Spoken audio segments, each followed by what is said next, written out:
Hey everyone, how are y'all? Hey Teresa, how are you?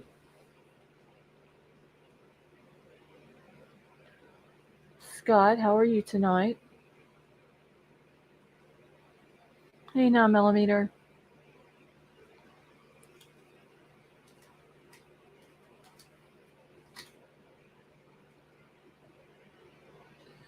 Truth Finder, how are you?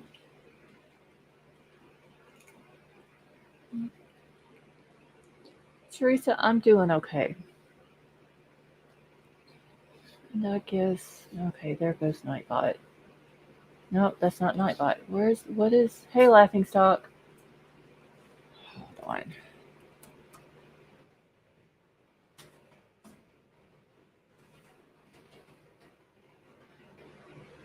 1 second, y'all. Hey Rum Runner, how are you? Vaughn, how are you?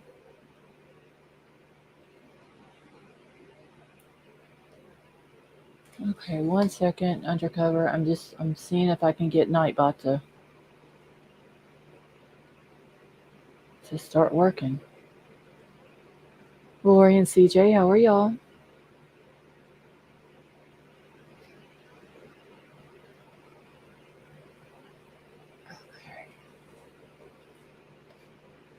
Alright, there we go.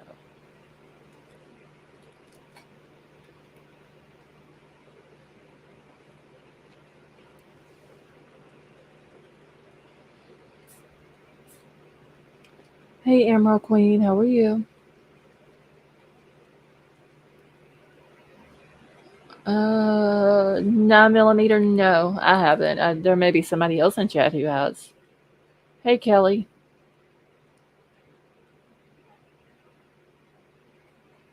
Lori and CJ, I've been sick for the past few days. I'm still not feeling the best. Hey Ray, how are you? Werewolf Queen, how are you tonight?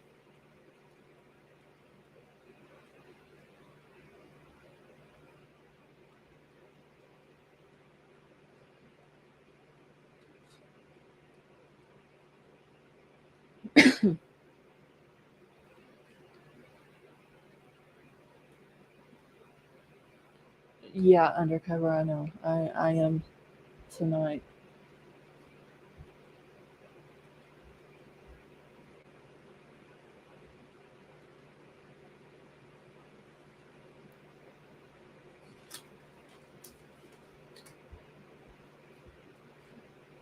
Okay, y'all, hold on. I gotta adjust some stuff on my desk here. Oh, thank you, Lori and CJ. Um,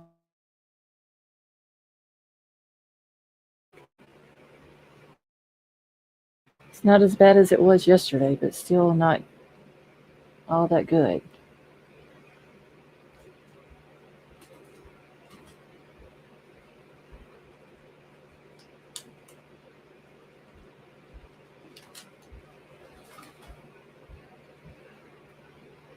All right, I hope you get to feeling better.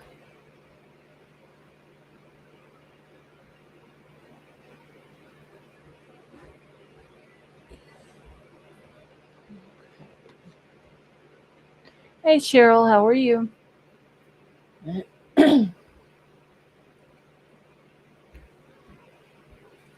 Vapor, how are you?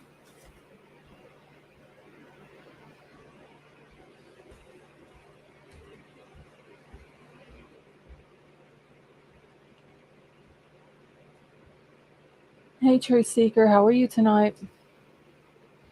Vapor, I'm doing okay.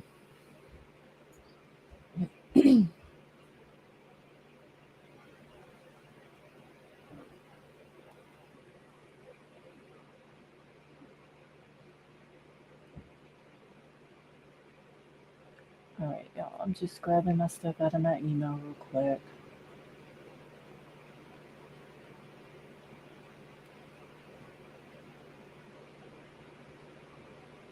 So, has anybody been in that's in here been keeping up with the Michael Vaughn case?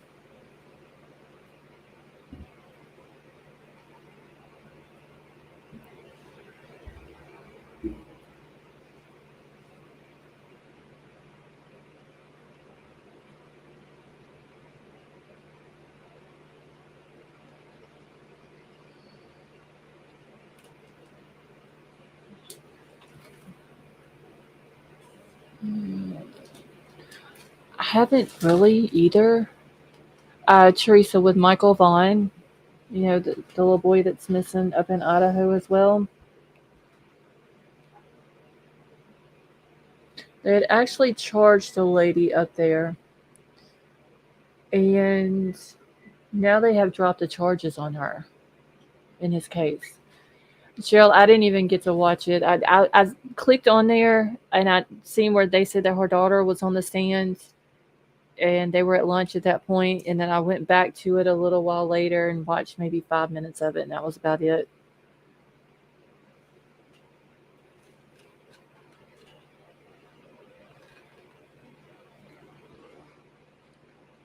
Okay, I'm gonna pull this up about this lady. We had, yeah, 9 millimeter. They dropped the charges on her.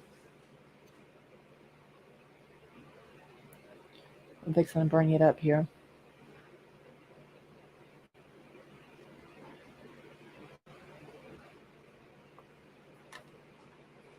Well, if it's ever gonna come up.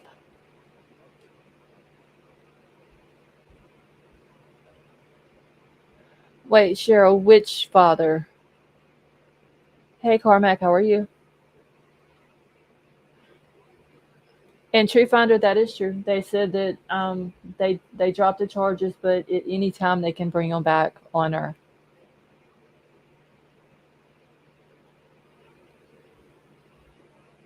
Okay, so Cheryl, you think little Michael Vaughn's dad is involved?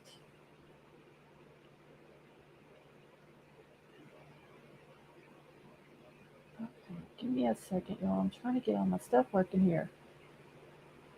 Okay, here we go.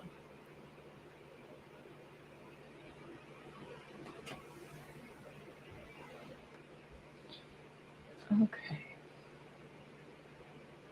So this is a lady. It says charges dropped against Sarah Wandra in the Michael Vaughn case, and this is the only thing that's out about it. There's nothing else about it. Undercover. I didn't follow the case that much. I did go over it. Let's say right whenever Sarah Wandra was arrested, and that's when they were digging up the backyard of her house and all that. But after that, I really didn't keep up with it a whole lot. Truth Finder, do you have your chat on live chat?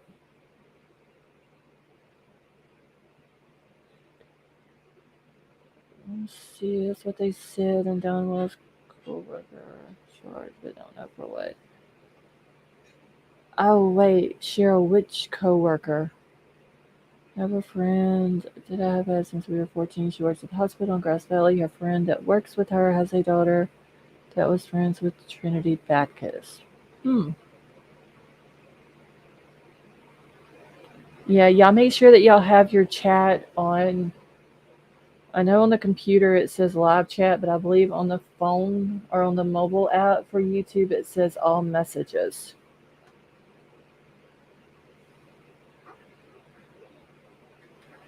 See,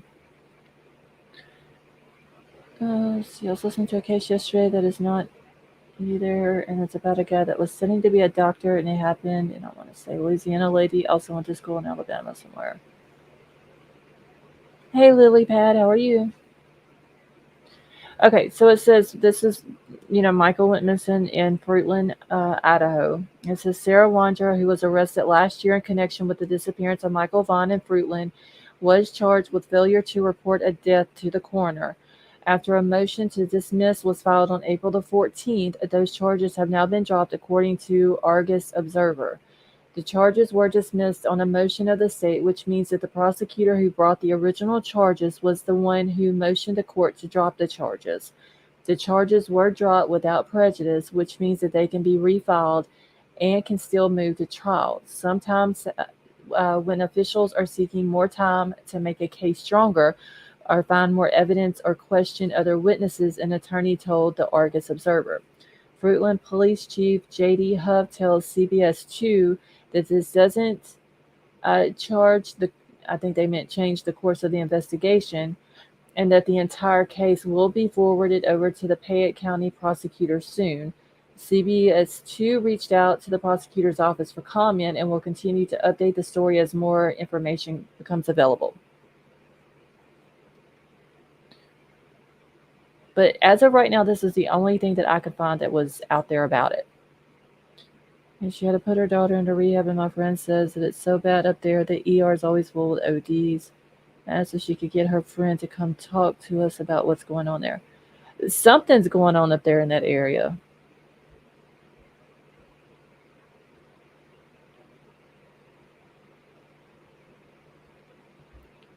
And just it's the same thing that's like around Moscow and uh, Pullman. All these kids getting a hold of drugs and overdosing and everything else is sad. And 9 millimeter, she could have. She might have told what she knew. Because you know they said that there was other people in the house during the time. It was like her. Um, I can't remember what her husband's name is now. And then there was two other guys. Oh, Cheryl, I didn't know Dudley got arrested. I haven't honestly. I I started out on YouTube following Summer's case, and then it turned into nothing but drama. So I really haven't been keeping up with it then. I know that when some YouTubers had went up there to Tennessee, they had went and talked to Dudley, but I didn't know he got arrested.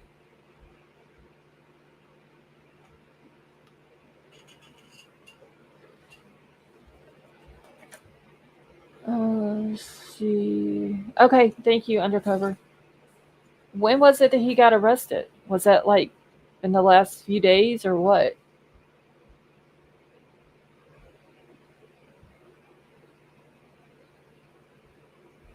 That is crazy. Okay, so just what, day four yesterday then? Hmm. I seen where another YouTuber was up there in front of Don Will's son's house and all this and that. So that whole case is just crazy. Um, a lot of drama is around that case. Yep, that's who it was, y'all. That was up there. Jan, how are you?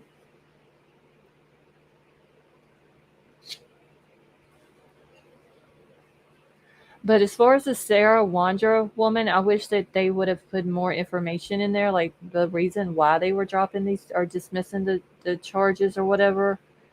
Um, I don't. Maybe she did turn, like 9 millimeter said. Maybe she turned on someone and told what she knew, and the information she gave to them was worth them dropping the charges on her.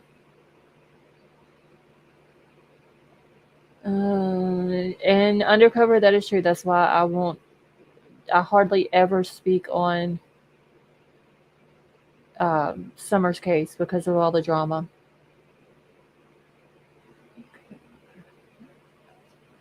Well, Truth Finder, I'm hoping they'll come out with more information on it because even though I haven't kept up with that case like I have other ones, if something new comes out, because like I want the baby found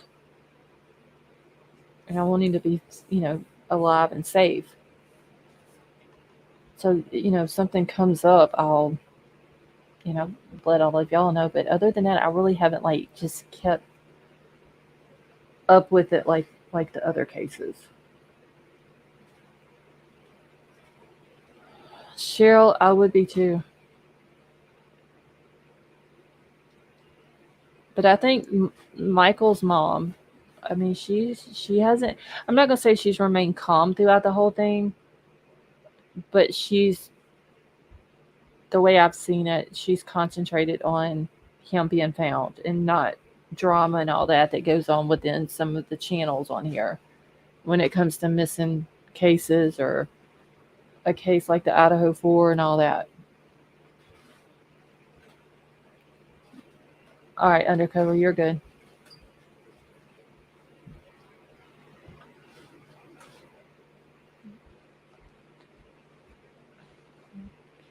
All right.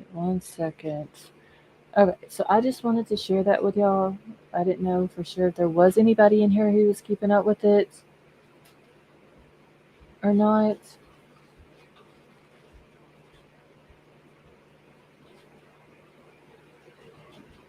Let's see, I know a guy who jumped off the Golden Gate Bridge and stuff. Really, Ray? Oh, wow.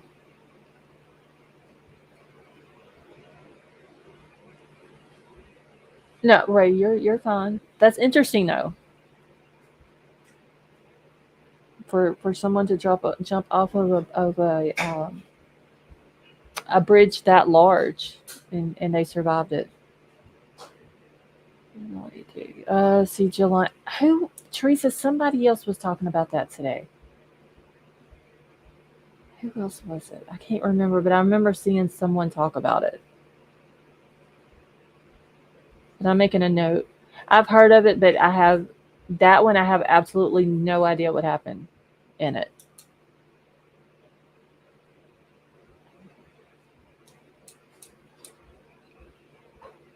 Okay, let me grab my next thing here. Okay, so y'all know the Lutz family. It was the family of four that was missing from Illinois. Um, they've been missing for several weeks. Nobody had heard from them since I believe February the 10th. The dad's daughter from a previous marriage had talked to him, and then their phones pinged, their phones were disconnected. Well, that family has been located,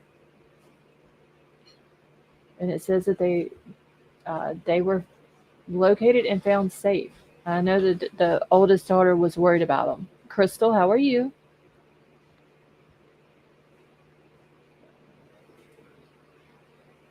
Wait, Cheryl, who's got 44 kids? Oh, never mind. She's 44 with kids 9 and 11. Okay, never mind. I read that completely wrong. Y'all will have to excuse me. I've been sick for the past 4 days. All right, let me get this pulled up.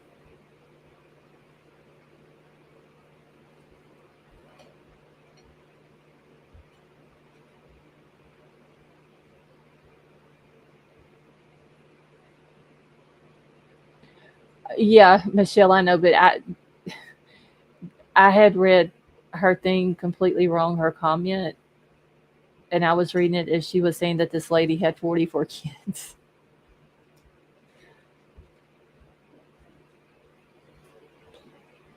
Okay, so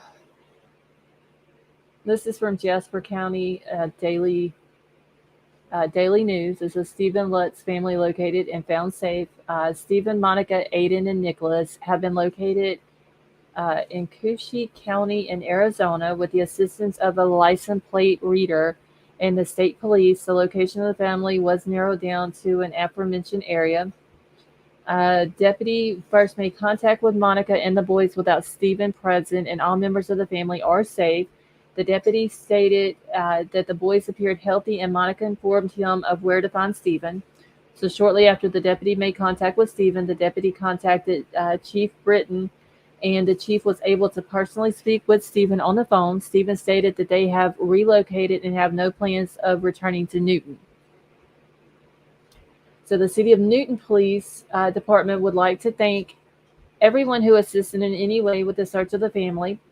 We are relieved to have made contact with the family and are thankful that they are safe. Now, this dude did have charges on him. He had DV charges. He was actually out on bond, and there was a protection order that he was not supposed to be around his wife Monica, and he was not supposed to enter their house, the family home. And he ended up breaking that. So I wonder if they are going to,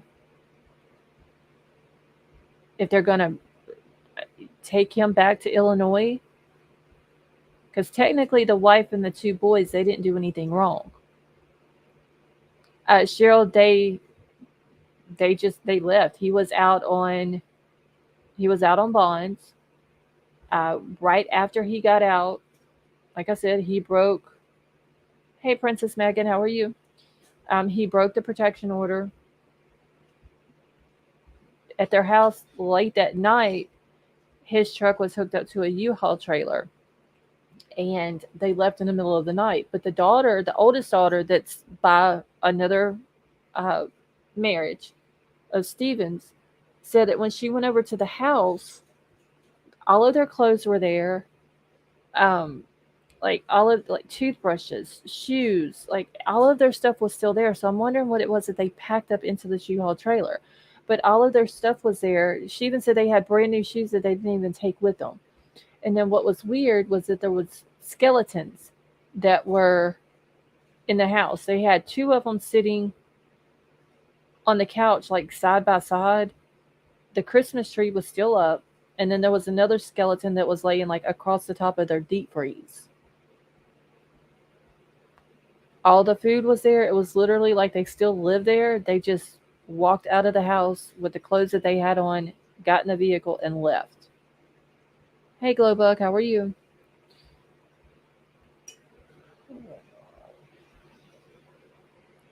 And so the daughter, because the phones, like she would keep up with. Let me see if I can find the other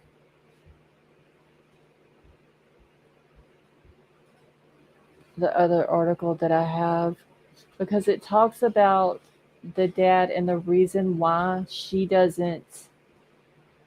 I don't know if I still have it in my thing or not, but the reason why she doesn't have anything to do with her dad, and some accusations, and I don't have it in here, but let me see if I can find it real quick. But it talks about the accusations that was made against him when she was younger. Um,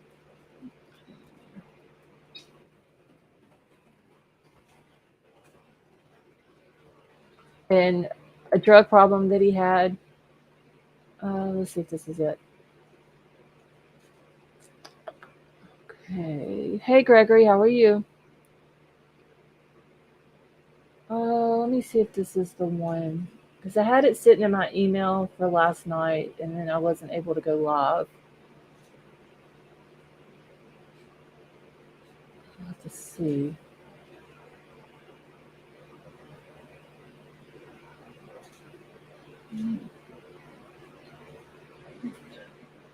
And Lori and CJ, yes, it's not too often that we see something like this where they're found, someone missing is found and they're safe. Okay, what is this one? Fox 2. Okay, so this is it. Gregory, yeah, I'm doing okay. I'm still sick, but I'm doing okay. All right.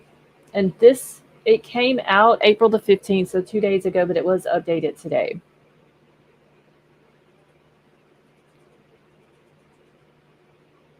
So it says Illinois family of four missing since February, and the FBI joins in the investigation. So a Jasper County family of four has been missing for 2 months. A mother, a father, and their two young sons were last seen at the home on February the 10th. While several law enforcement agencies conduct a nationwide search, loved ones back in Newton reflect on the red flags that they noticed leading up to the disappearance. And a lot of this information is coming from the oldest daughter. Hey, Stevie, how are you? All right, so one of the last messages that 11-year-old Aiden Lutz sent to his half sister Brittany says that there's nothing to do when we're not going anywhere. So apparently, Aiden had told his sister that they were on vacation, but he didn't know where they were at. I'm pretty sure the parents probably told him not to say anything. Hey, Big Al, how are you? So he said that his family was taking a vacation, but he didn't know where, and that it was boring because he's usually playing video games. Brittany says that she hasn't heard from Aiden since the day that he left with his brother and parents. Okay, thank you, Undercover. Let me make sure that it came through. Okay, and Undercover, it was only one email, right?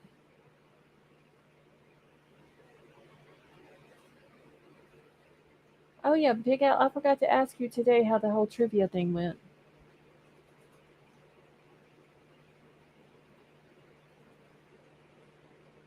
Okay, so on February the 14th, I did text my father, Stephen, and said that if he needed to get away, I could take the boys and just get them back to a normal life. He said that they have a normal life, they aren't together, and he's not allowed to be around them, she recalled. So at the end of the 44-year-old Stephen Lutz, a lengthy text response to his daughter, he said that there is nothing wrong with our house or the way that we raise our children. So thank you for the offer, but all we need is love, support, togetherness, and healing. And that was the last time that Brittany had heard from Stephen. This one. Okay, Undercover, thank you. Please. All right, so Newton police say that the family's cell phones had been disconnected. I'm also worried that they hadn't been alive since the 10th. So she was literally thinking that the worst happened.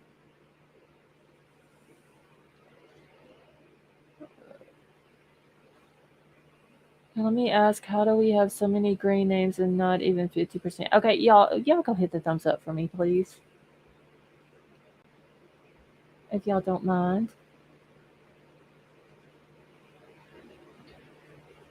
Okay, where did I stop off, y'all? I done lost my spot. Okay, so this is going to tell about his past criminal history. Hold on, y'all. I'm still trying to get this situated on my desk here. So at the time, Stephen was out on bond, ordered not to contact his wife or enter their home. Newton police said in a news release that Lutz appeared in court on January the 19th, facing domestic battery charges. They issued an attempt to locate on February the 14th, 4 days after the family was first reported missing. The department said, though, at the time we had no evidence to suggest immediate danger for any of the parties, that we are taking necessary precautions due to the length of the times that the parties had been missing. So if he was out on bond, I don't think when you're out on bond, I don't think you're supposed to leave the state. Like there are bond conditions. Hey Angie, how are you? So I wonder if he's going to get charged with all this. He's not. There was a protection order. Musical, how are you? There was a protection order. He broke that. Like I wonder if any of that's going to be brought up.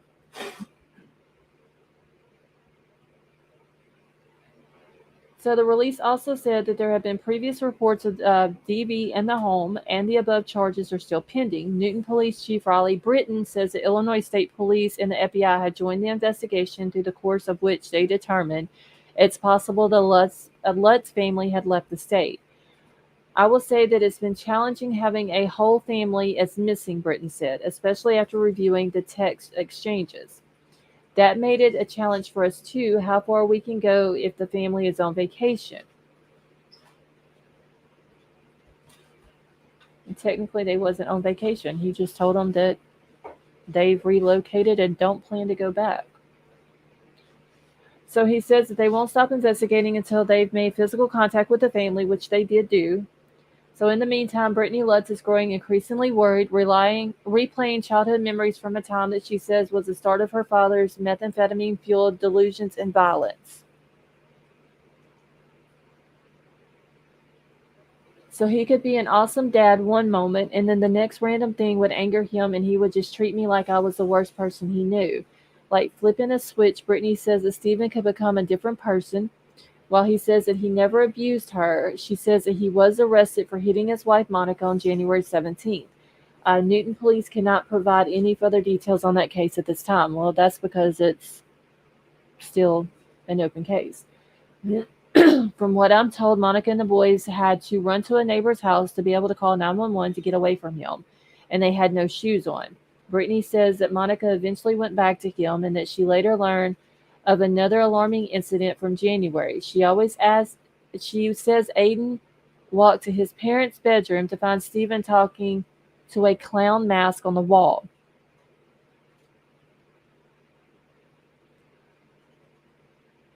Okay, and then she says that Stephen said, I know what I need to do. I need to kill 3 people. First my wife Monica, then my son Aiden, then my son Nicholas, Brittany said. So back in December, Brittany says that Stephen attempted to commit, he tried to unalive himself in front of his wife and children by stabbing himself in the neck. He was admitted to, excuse me, he was admitted to a psychiatric ward and released a week later. 2020, she says Stephen was arrested for solicitation of a minor. So she chose to cut contact with him, but by extension was distanced from Monica, Aiden, and Nicholas, who hardly left their house. The boys are homeschooled, and one neighbor says that it seems though as Stephen intentionally prevented his wife from socializing with neighbors and having friends in general. So this dude is crazy. This is what was worrying the daughter for the family. So Brittany's claiming she wanted nothing to do with him because of the DV. She was also trying to get Monica to stay away from him and to get help for the boys. That's what Brittany tried to do around noon on the February the 10th. She says she stopped by the family's house expressing that she wanted to help. When she returned a few hours later, they were gone. The boys' school, workbooks, and everything were still sitting on the kitchen table. Food out that looked like they were in the middle of eating. Britton says he's hoping that people will reach out to the police with information. Of course, they've already found them. Let's see, they were working to raise a $20,000 reward. So, but the plate readers eventually caught them.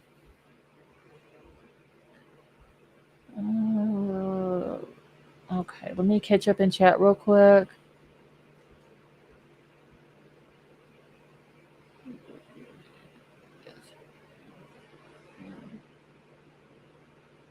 And Cheryl, I don't know if their last name would be a Dutch name or not.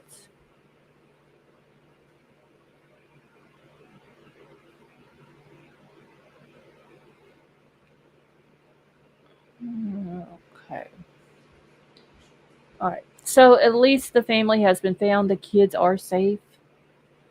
Um, I don't know if the wife will get in trouble for the husband breaking that protection order or not. But I would think for sure he would be going back to jail. Sounds Dutch. It could surely, it very well could be. Emerald Queen. I think she was more worried for the brothers and possibly the mom more than she was the dad, because her and the dad, from what I'd read, had been estranged for several years. She would only see him like if she went to her grandmother's house and he was there. But other than that, she really didn't have anything to do with him. Let's see. It's a German name and a short variant of the names of Ludwig in German, Swiss, German, French. Okay. They were located, the father saying they were not returning to their home, and yet it seems that they hardly took anything with them, or the father and mother will. Gregory, I don't know if they are or not. It's weird though, like you're saying, it's like they left with only what the clothes that they had on their back. The daughter saying that all of their clothes were there, all of their shoes, everything, toothbrushes, food, all of it's there. It looks like they took nothing with them, but what did they load up in the U-Haul trailer? She said there was a deep freezer that's there that had food in it. Like all of that was still there. Um, it was just as they just got up in the middle of eating, she said, and walked out of the house, got in a truck, and left. But it was said that that truck was seen in the middle of the night leaving. So I don't know. Maybe he went and bought, maybe camping gear or something like that and loaded it up in the trailer. Was U-Haul return? I don't know. It just says that and they could have, for whatever reason, had it and not even loaded anything in it. Maybe they had it to make people think that they were, that they packed up. And Gregory, she said when she went to the house, that there was two skeletons that they had set on the couch side by side, and the other one was laying across the deep freezer. And she said that's what worried her. And then she starts talking about this clown, and she remembers, I believe it said when she was little, that someone had told her about him having this clown mask and that he would talk to it and all this and that when she was younger. I was curious if it was. If not, a company is still missing a U-Haul. Well, undercover, they did find them. They located them in Arizona, but they don't say if it's with them or not. If the U-Haul trailer's with them or not. They really didn't give out a whole lot of information other than they found the mom and the two boys, and then the mom told them where to locate the dad at. The dad then talks to the officer and says that they've relocated and they're not going back. Let's see when they were located, because they didn't even give a date on that. But it came out today, that article did, so I'm assuming either today or uh, yesterday. Hold on, let me see if I can find it.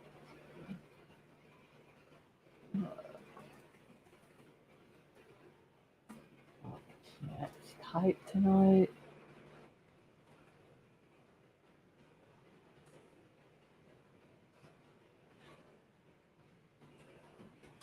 Okay, let's see what it says.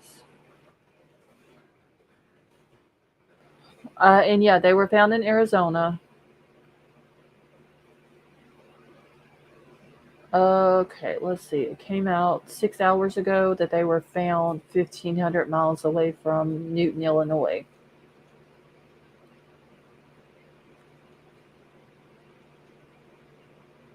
Okay, let me see if this is.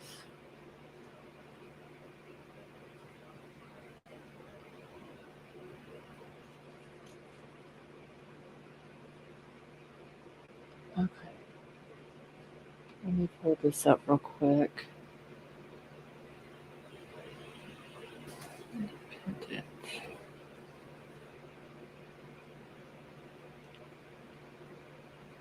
What the heck? Okay. Let's see. So it just says a family of four who vanished months ago has been located. Let's see. The family of four from Newton, Illinois suddenly left their home in the middle of the night with a U-Haul attached to the blue 2005 Ford F-150. For months, police have been trying to locate the Lutz family as they were thought to be in danger, but on April the 17th, the Newton, Illinois police posted a memo from the Jasper County Daily News indicating that the family of four had been located and were safe. So they were found in Jasper County. I don't know what um, part of the state that's in or what major cities or anything like that. Well, no, it says they were located in Cushy County, Arizona, approximately 1,500 miles from Newton, Illinois. What are the kids? Yes, undercover. The kids are safe. They actually made contact with the mom and the two boys to begin with. And then the mom told them where to find the dad at. And the dad talked to the officers, told them that they had relocated and that they was not coming back. But honestly, I mean, legally, how can you do that? And yes, I will send you. Hold on. 1 second. Wait, what a baby. And I will send you an email with their name.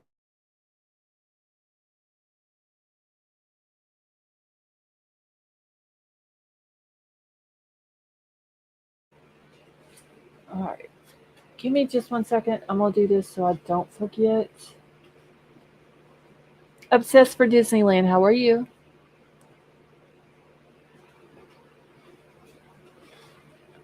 And Cheryl, I'm sure they probably took all four of them. to the doctor just to make sure that they were okay. Hey, Mar, how are you? It did say though that the boys looked like they were in good health. Okay, so Stephen and Monica.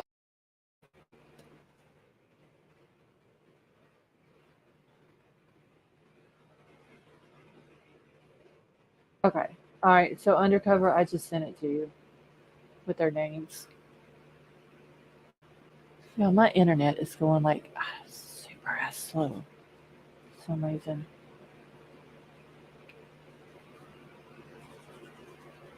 Hey, Christy, how are you?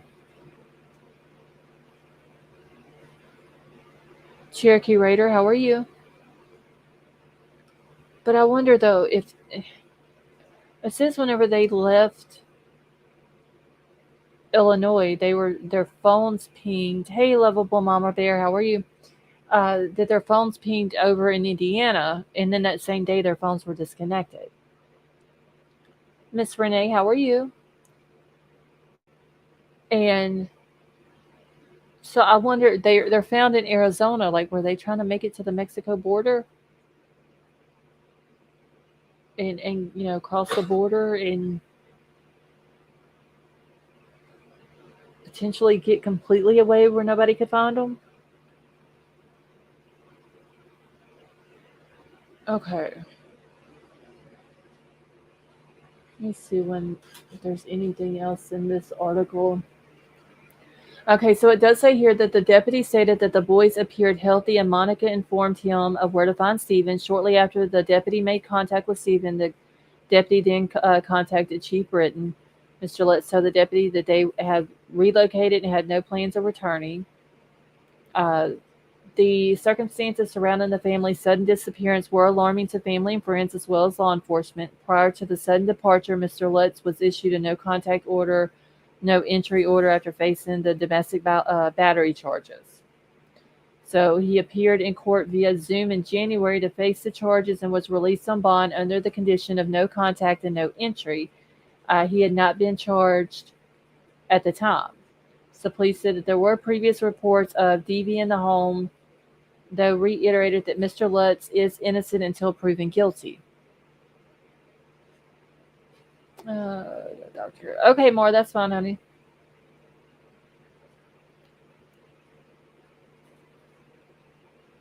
Tries to recall any cheesy pop songs. So I'm curious if that's what they were going to do. They were going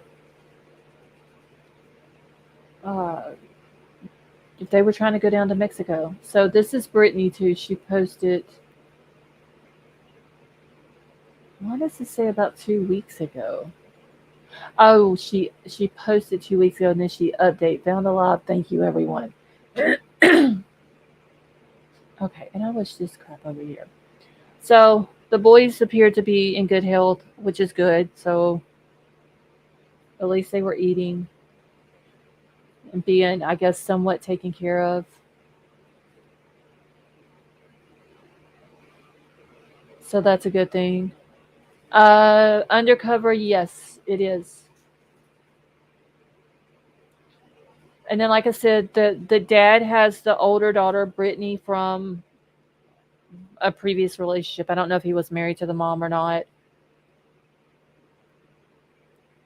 but she's the oldest. I'm not sure exactly how old she is. It was never said how old she was, just that she was older than the two boys. And the boys is age 11 and 9. Okay.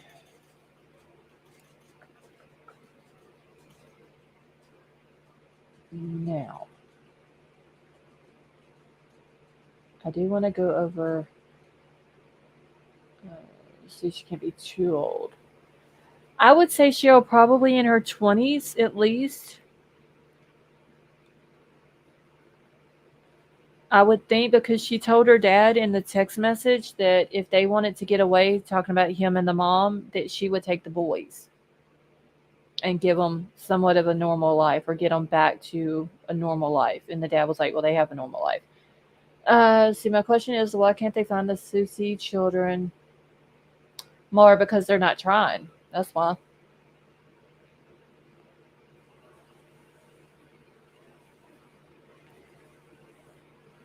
They're literally,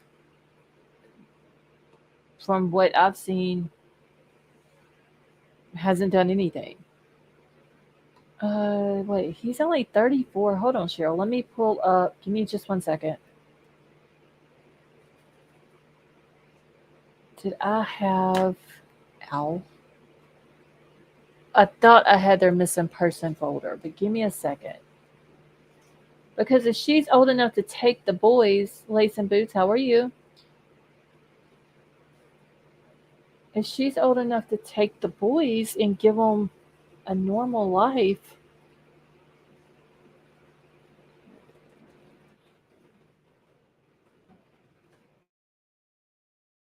I didn't even spell Illinois right.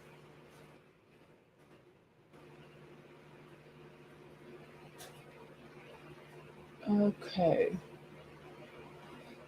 Let me see if I can find the missing person poster because I believe it has their ages on there. Okay, so Stephen Lutz is 44, Monica's 34, Aiden is 11, Nicholas is 9.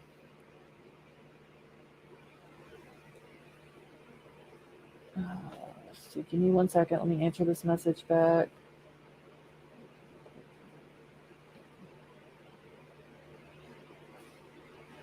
Hold on just a second.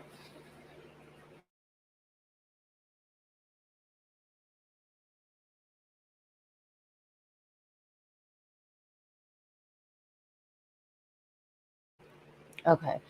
Can we see if anyone in chat would like to do voiceovers for the Susie video I did? You can show it. It doesn't have any sound right now. Okay, so is anyone in here? Hey, Lady V, how are you? Is there anybody in here who would like to do a voiceover on a video for the Susie kids?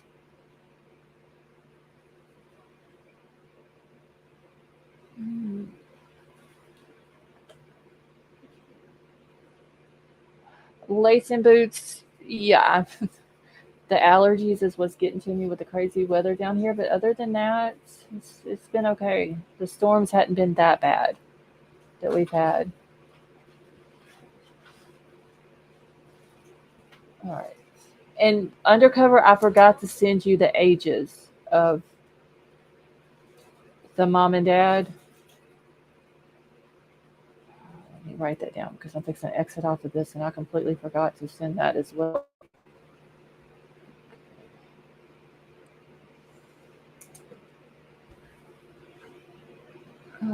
See, I could do it if you point me to the video. Okay, musical, you would just need to get in touch with Vapor because he's the one doing it. Okay, so undercover, the dad is 44 and the mom is 34. But if you need me to email it to you, I can email it to you. All right. So I do have some stuff. If y'all remember Madeline Kingsbury, I still haven't found her. I do, however, have court documents.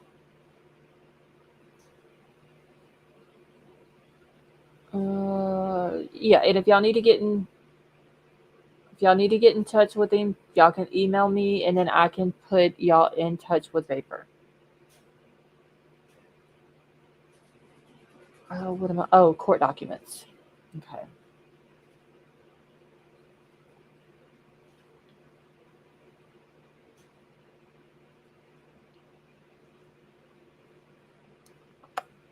I did not number my pages, so give me a second. And we'll get them pulled up here. But it's the court documents where they were talking about taking the kids from the dad because he had no custodial rights. In that case, the case is still crazy. They still haven't found Madeline. It still makes absolutely no sense of why the dad took her van to run errands or go to work, whatever it was that he claimed that he did, because I've heard two different stories of why he took the van that morning. I've seen in a couple of different places where she does work for the Mayo Clinic, but she worked from home. Now, I don't know if that's true or not. That is what is being put out there by people on Facebook. I have not seen where her family has said that. I do know that her sister, thank you, Lady V. I do know that her sister has came out on a couple of different, I believe, TikTok videos, and has talked. She shares a cat. She has a cat at her house that Madeline was keeping, um, and all this and that. The dad came out and spoke, claiming that he has nothing to do with what happened to her. He just wants her home, back with his 5-year-old and 2-year-old. Uh, that he was told not to participate in the press conferences or the searches, and he was told that by the police for his own safety. The spokeswoman for the law enforcement saying she wasn't aware of that. Big Al is the one in Minnesota. That's where she's missing from. It's Minnesota.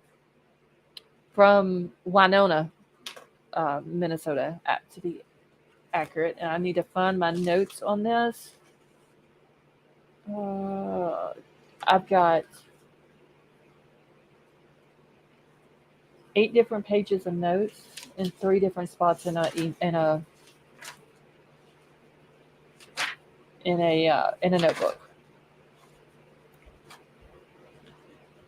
Why when oh so I've just been pronouncing it. I've just been saying Winona.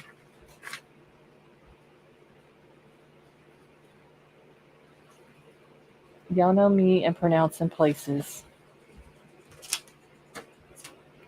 Anyway, she's missing from Minnesota.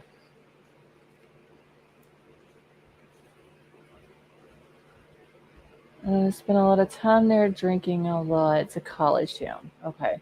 Well, that is where she's missing from.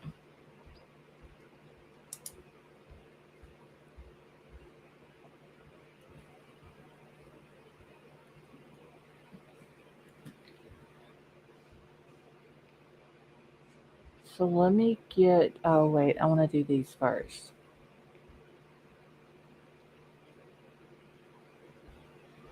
Like I said, I did not number these, so I'm just going to have to try to find them and go in order. Hey, Evie, how are you?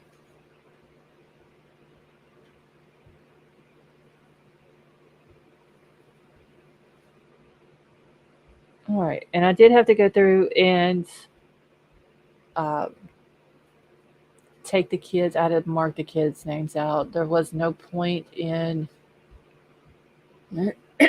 having the kids' names up there for everybody to see. Give me 1 second here. And then I'm going to read these articles that I have on it.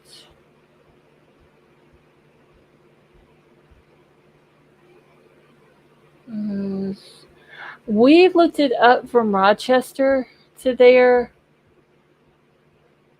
I forgot. It's not very far at all, but I forgot exactly how far it was.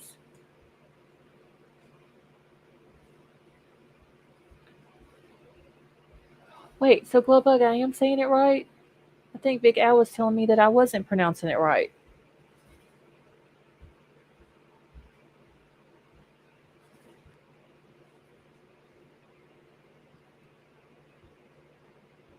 All right. So here's page 1.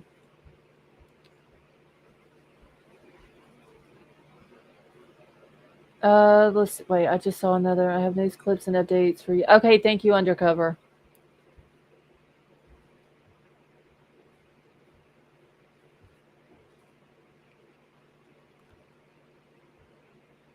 All right. Shit. What am I doing here? So it's in the matter of the children of Madeline Jade Kingsbury, the mother. Let's get. Yeah, Cheryl. He wasn't very tall, but he was a big dude, or is a big guy. Okay, so I was not. It's Winona. Am I saying that correctly now, Big Al?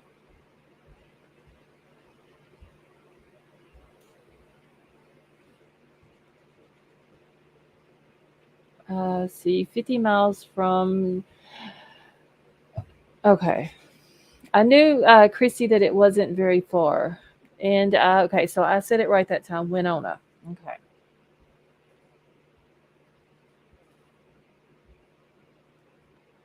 All right. I'm just going to blame it. I'm blaming it on the accent, y'all. So the petitioner, the Winona County Health and Human Services, by and through the undersigned agent, states and alleges that the following: the children, like I said, I have marked their names out. The oldest one is 5 years old. The youngest one is 2. And then it has the parents. It has Madeline's name on here, and then Adam as the father. All right, so the parties and their addresses include the following, and it just has their addresses, which is no biggie. Now I got to find the second page. Oh, that's not it. Give me a second. Here we go. And it actually tells what happened the day that they go and take the kids. Okay, and Undercover is saying that these are posted in our members group. Hold on one second, y'all.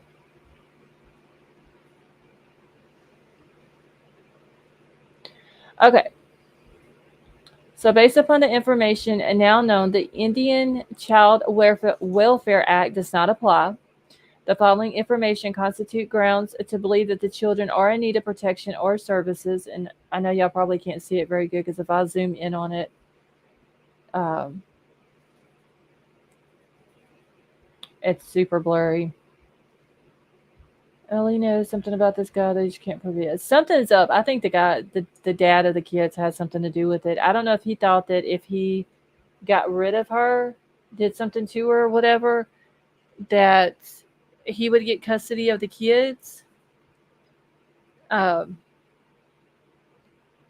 or what his thing was.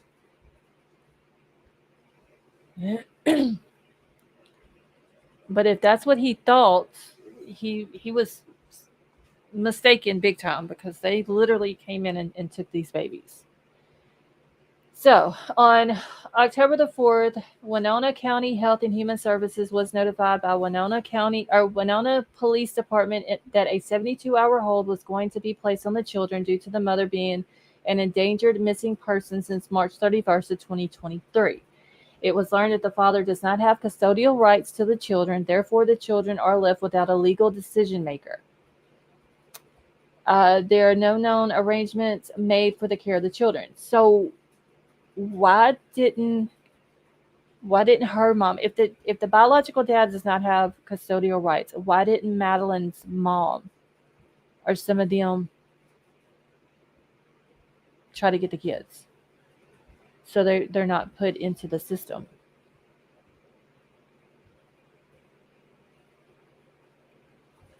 So there is an ongoing investigation to locate the mom and or determine her whereabouts. Law enforcement stated that the mother's disappearance may have been involuntary and suspicious. The mother is currently considered an endangered missing person. The children were located with the father at the paternal grandparents' residence. Social workers assisted law enforcement with executing the 72-hour hold, and once at the residence, the father and his family became non-cooperative with officials and would not allow social workers access to the children. At one point, the father took the younger child into the residence and locked the door despite being told that the children were in the care and custody of the Winona County.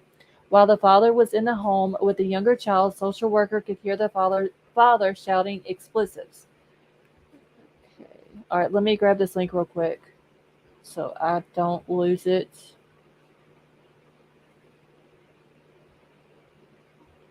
All right, give me just a second.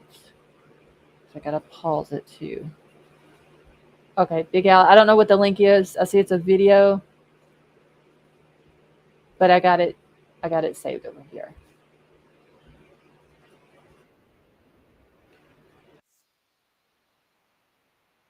Let's see.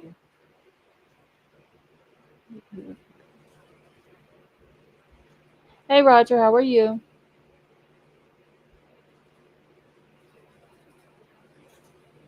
Okay, Lady B, you haven't heard of this case yet? It's all over Twitter. There's a couple of Facebook groups for it. Okay, it's a local search about it. Okay.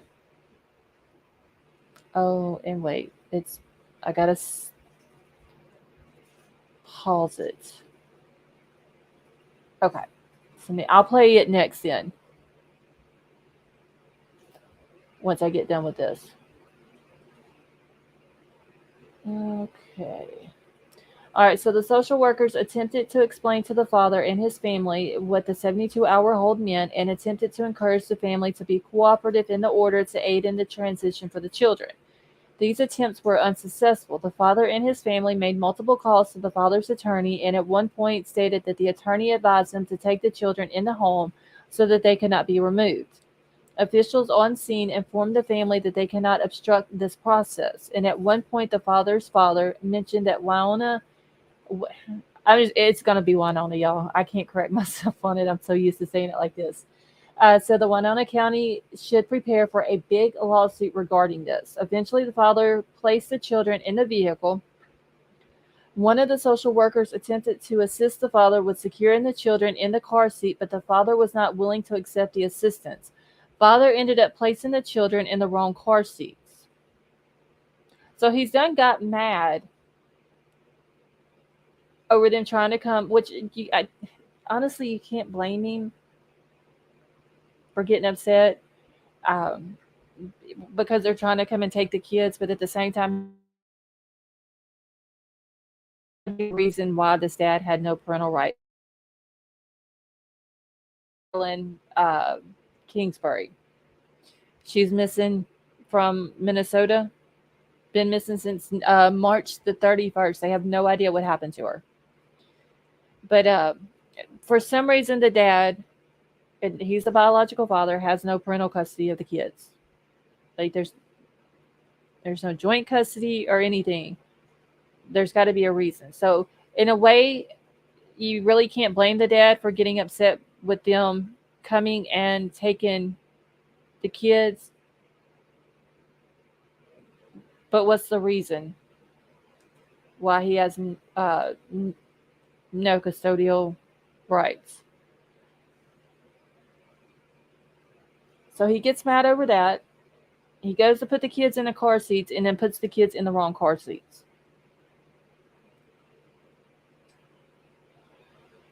Okay. All right. So eventually the father placed the children. Okay, so they and then put them in the wrong car seats. Additionally, the father was unwilling to gather the belongings for the children. Therefore, the children left the home with only the clothes that they were wearing. So relevant criminal, child protection, social services, and or treatment history. There is no known relevant criminal or child protection history. Let me find third page. So the following services offered and recommendations were made. Given the situation, there were no services offered as the custodial parent is not available for services. Uh, there is a prima facie evidence to believe that a juvenile protection matter exists and that the said children are subject to jurisdiction of this court. The above named children are in need of protection or services pursuant to the following subparagraphs of the Minnesota statute 260C.007.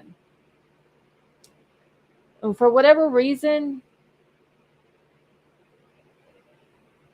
they felt that the kids were in danger. And this is coming, like, the law enforcement is the ones who got in touch with the social service people and was like, these kids they need to be in protection, and that's the reason why they went out. So the cops must know something. Hey, P Fox, how are you?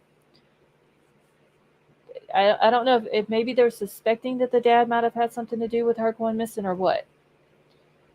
So it could be as simple as he wasn't put on the birth certificate. That there's some reason, but I mean, if it was that simple though, would that cause the law enforcement to be like, okay, these kids need to be put into protection? Minnesota is very harsh on dads with regard to custody and child support. I mean, there's got to be a reason why he didn't have custodial rights. Because she, obviously, at one point they were living together. And Madeline's sister said that him and her were no longer together, but they were trying to do this whole co-parenting thing. And hey, Kelly Dom, how are you? And that Madeline was in the process of finding another place to live.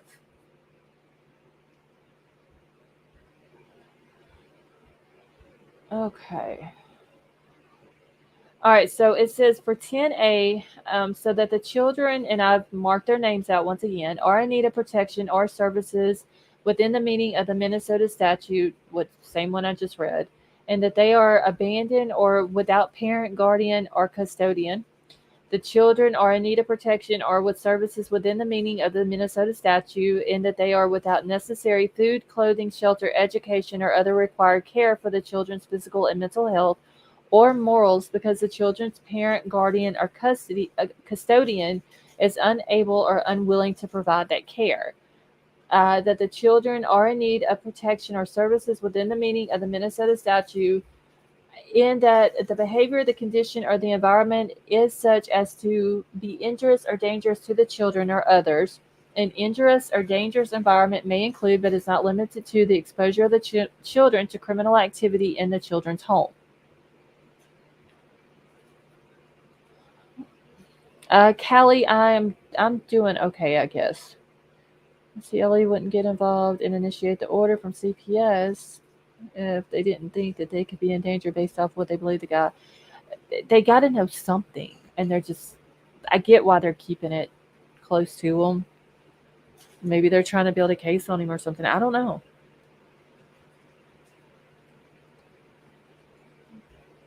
But obviously, Ellie knows something. Okay, so wherefore, based upon the foregoing, petitioner requests adjudication that these children are in need of protection or services, and a disposition as pursuant to the Minnesota statute, the 260C.201. The petitioner, by and through the undersigned agent, being duly sworn, hereby verifies that the contents of the petition are true and to the best of the petitioner's knowledge, information, and belief. And it was just signed by the county petitioner. It was actually done on April the 6th. So this was done. Let's see, she went missing on the 31st. 6 days later. All right, and I believe what page am I on? I'm on 3. I think there's one other. Okay, and then just this one here. The petition has been read, approved by the undersigned, who certifies that it's the best of the undersigned's knowledge reasonable grounds exist to support the allegations in the petition. Let's see. In Minnesota, the father has no rights to the kids unless the parents are married at the time of birth or if he is adjudicated by the courts. So, Glowbug, that could be the reason as well. Ron also stated on Facebook comments that he got a text from Madeline stating if something happens, it was. Oh, I remember seeing that too, Undercover. And I believe, didn't you send that to me? I think. Because the lawsuit against the city will become null and void once he is arrested for her murder. I hope they find her, y'all, like here soon. And I hope whenever they find her, she's safe and well. But honestly, really doesn't seem like it's going to go like that. And he just, I don't know, there's something about the kid's dad. Sent you the conversation, yes, but there was no proof of the text, just word of mouth from Ron. Revealed the brother. Okay. And honestly, I don't know if I believe the father of the kids, any of their family. So there's a lot of open spaces in the river valley, on the river itself. I do know, Big Al, that they were supposed to be searching the banks of the Mississippi. because it runs right along the town there. Um, there was somewhere else. Shit, and I didn't write it down because I was basically was just kind of like skimming through articles the other day. But there was another spot south of there that they were going to be looking at. Okay, so the Mississippi, the story I sent. Okay, let me grab this story here or the video. Hold on one second. Okay, I'm still getting used to the setup, Big Al. So you gotta give me a second. So there's also okay. There is a woman named Teresa Sis who was commenting in the group as well, who is listed as Adam and Ryan. Oh, I saw that too. Um, that she's on their Facebook listed as their family. Oh, see, you're laughing now, Big Al. But it's helpful the way I have it. I just got to get used to it. That's all, y'all. So it's gonna take me a second. Let me grab, let me pull up this. Okay. All right. So this is a mass search underway for the missing Winona woman, Maddie Kingsbury. So her name is Madeline, but they also call her Maddie. Like I've noticed that some of the news people up there are calling her Maddie, as well as her family. Okay. Unmute my computer where I can hear it. All right. Well, hundreds of people came together today in hopes of bringing Madeline Kingsbury home. The Winona mother vanished 1 week ago after dropping her children at daycare. The search today targeted remote areas in Fillmore and Winona counties. Jennifer Hoff was in Winona today with those volunteers. A search this morning started early. Some 500 volunteers filed onto buses from the Goodview Fire Department, prepared to look for Maddie Kingsbury, missing now for 1 week. We remain very hopeful that we will bring Maddie back home to her family. Local authorities say they're searching Winona, Fillmore, and Houston counties for the 26-year-old, last seen dropping her children off at daycare with her partner, who later left in Kingsbury's van. The chief not answering questions about him and whether he was cooperating, only saying Kingsbury's disappearance is suspicious, but there's no suspect. As people like Scott Johnsgard aren't giving up. I kind of felt it was just something, being on a fire department and ambulance, it was something I needed to do. The dad with 3 daughters will have combed 2 miles today, flat terrain here, but the other areas are full of hills, valleys, even swamps, part of a systematic search that's the largest ever in this area. You got to look for like signs of struggle, signs of maybe a car went off the road in one spot that looks fresh. Stuff like that. The sheriff reminding residents to keep an eye out for anything out of place. Check your cameras, surveillance cameras, doorbell cameras, your trail cameras. You know your properties better than we do. For perhaps a final piece that could finally help bring Maddie Kingsbury home. Kingsbury's family telling me they are just hopeful that they find her soon, and they are offering a $50,000 reward. In Winona County, Jennifer Hoff, KARE 11 News. Volunteers are needed for another search tomorrow. We have details at KARE11.com, along with a link to a GoFundMe for Maddie's family to help cover the costs of these searches. Okay. So hopefully they will eventually find something. Because, like, the family, they need answers, honestly. And I think that it's going to start with the dad of those 2 babies. The father, in my opinion, planned this well in advance to include a location that he is holding her in, or other scenario. It's weird because there is a picture of the dad standing beside a plane. And undercover didn't we find out the plane situation isn't that his dad that owns the plane?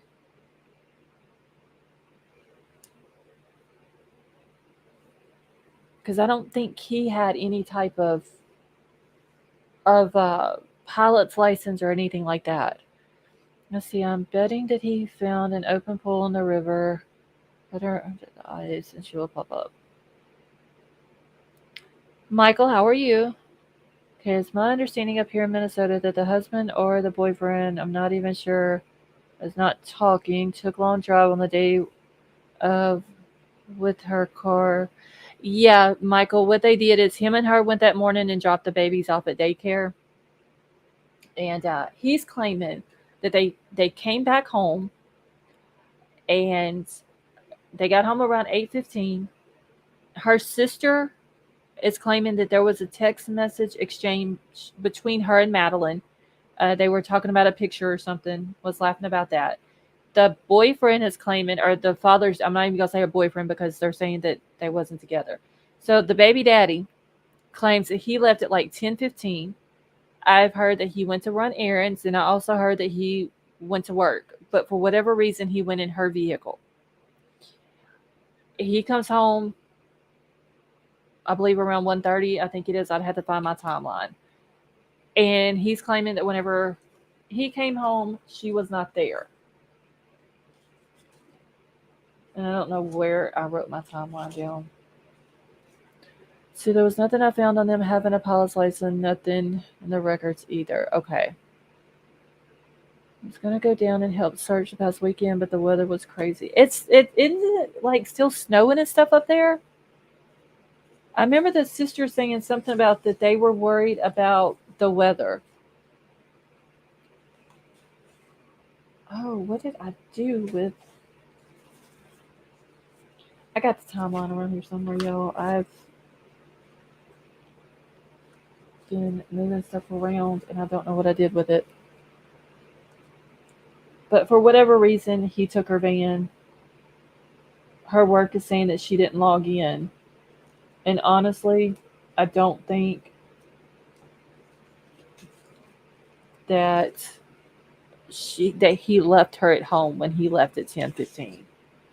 Let's see. We had some nice weather around then. It just got hit with cold again, but I think the snow was melted.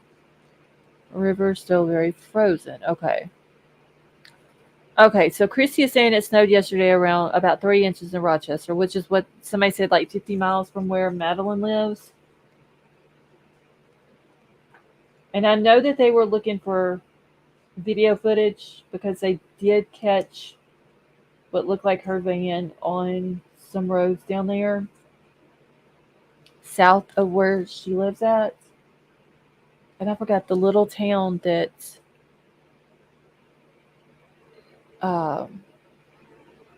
that it was, because they said that you could pick up flyers down there as well. Okay, so here's the timeline. Okay, so they said that he something about I-90 and then Highway 12, I believe it was. Okay, so Adam has his own vehicle apparently. So if he has his own vehicle, why did he need to take hers? That's what don't make sense, undercover.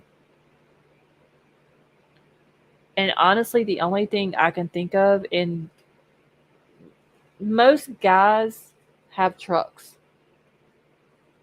Okay.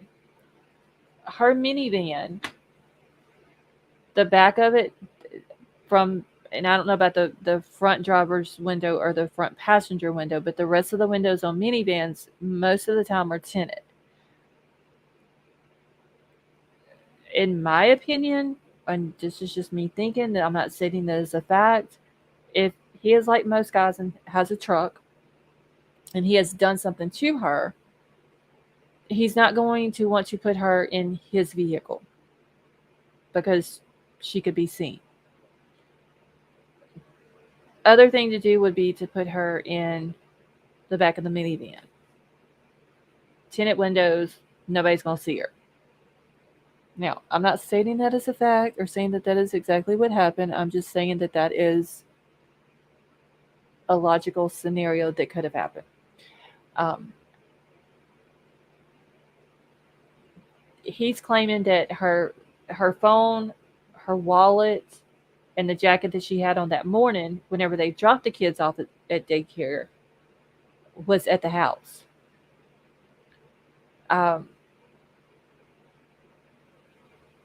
undercover has it said where he worked at? I don't think I wrote it down either. I don't even remember if I've even seen where it said that he works at. I'm trying to keep up with all these different cases. Let me see if I wrote it down.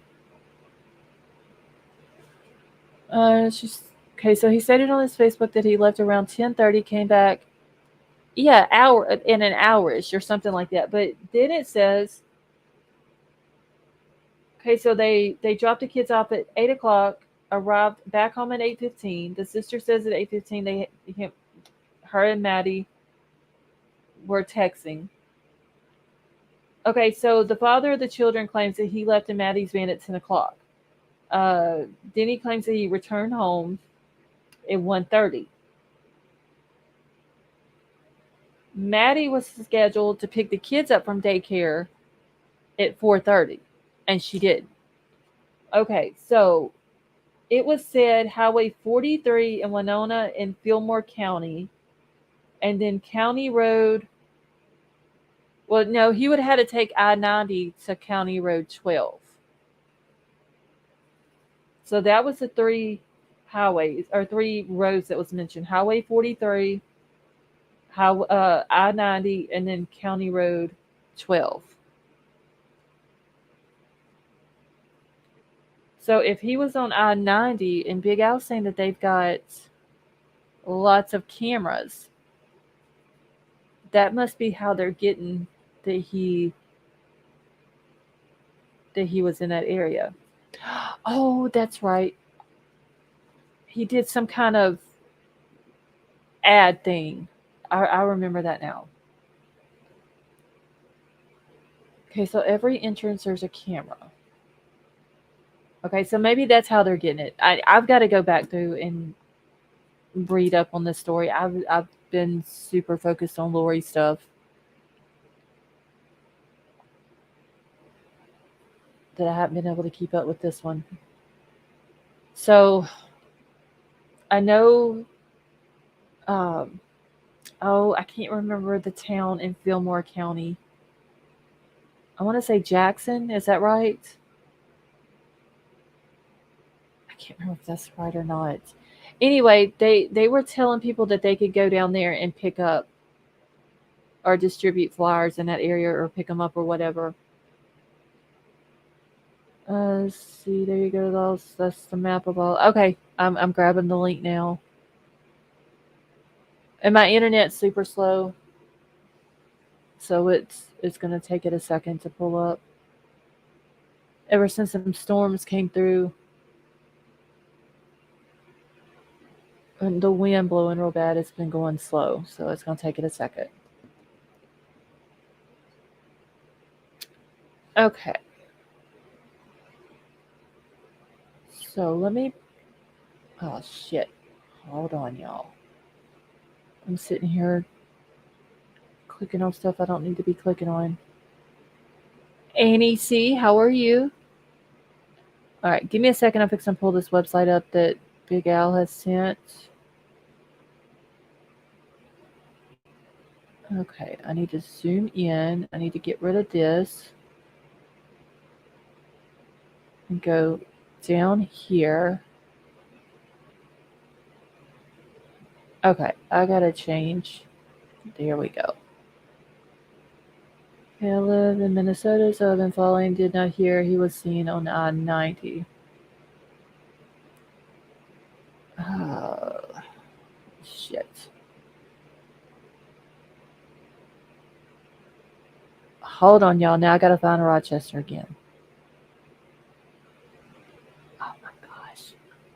Maybe I need to go back to the other side. To the map. Okay. All right.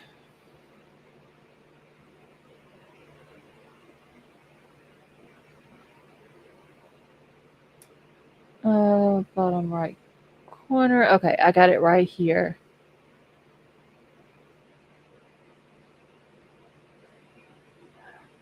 Houston was the place. I don't know why I was saying Jackson, but it was Houston, is what they had mentioned. See, the van was seen on day 1 on 12 and 42. Any 42 or 43? Because I've got Highway 43 in Winona and Fillmore County, and then I-90 to County Road 12. Because there's something said about Rushford, and then there's something said about Houston. Okay, and then he worked at Do My Reality Ads, 5-Star Media, Winona State Information Technology Services, Computer Networking. Let's see. Sorry I came in late, but thank you for continuing to talk about Michael Vaughn's case. It's not an easy time for the family, but everyone supporting doesn't go unnoticed. Oh, Kelly Dom, you're very welcome. I haven't been keeping up with his case, but it was an update, where they were talking about dropping the charges on the Sarah Wander woman. And I did talk about it when she was arrested. So I thought, since I did talk about it before, I kind of wanted to keep everybody updated on it. Okay. So here's Winona up here. They're saying Highway 43, which is here,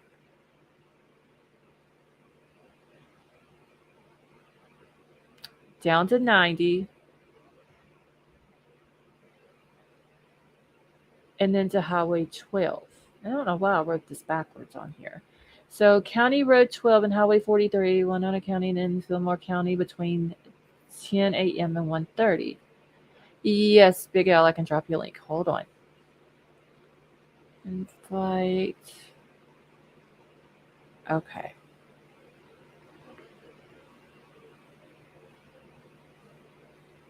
All right, there you go.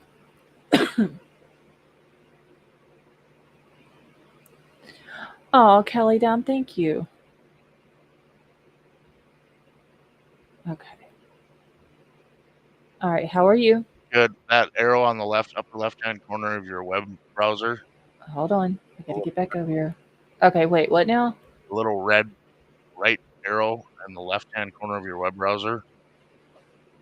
Uh-huh. Up under where it says Department of Transportation. Right here. Yep, click that little red arrow down to your left. I don't see a red arrow. This one? Yep, click that. Oh, see, mine wasn't red. Mine's gray. Click traffic cameras. I was wrong. Down on I-90, they either took cameras out or they don't have them on every entrance. Now, when you get north of there, they're on every freaking entrance, on every highway.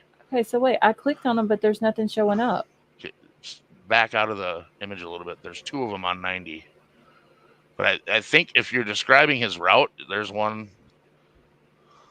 If you're describing his route, he could have made it out of there without being on camera. Okay, so yeah, because it would be because they're saying he went to 12, which is to your left there a little bit.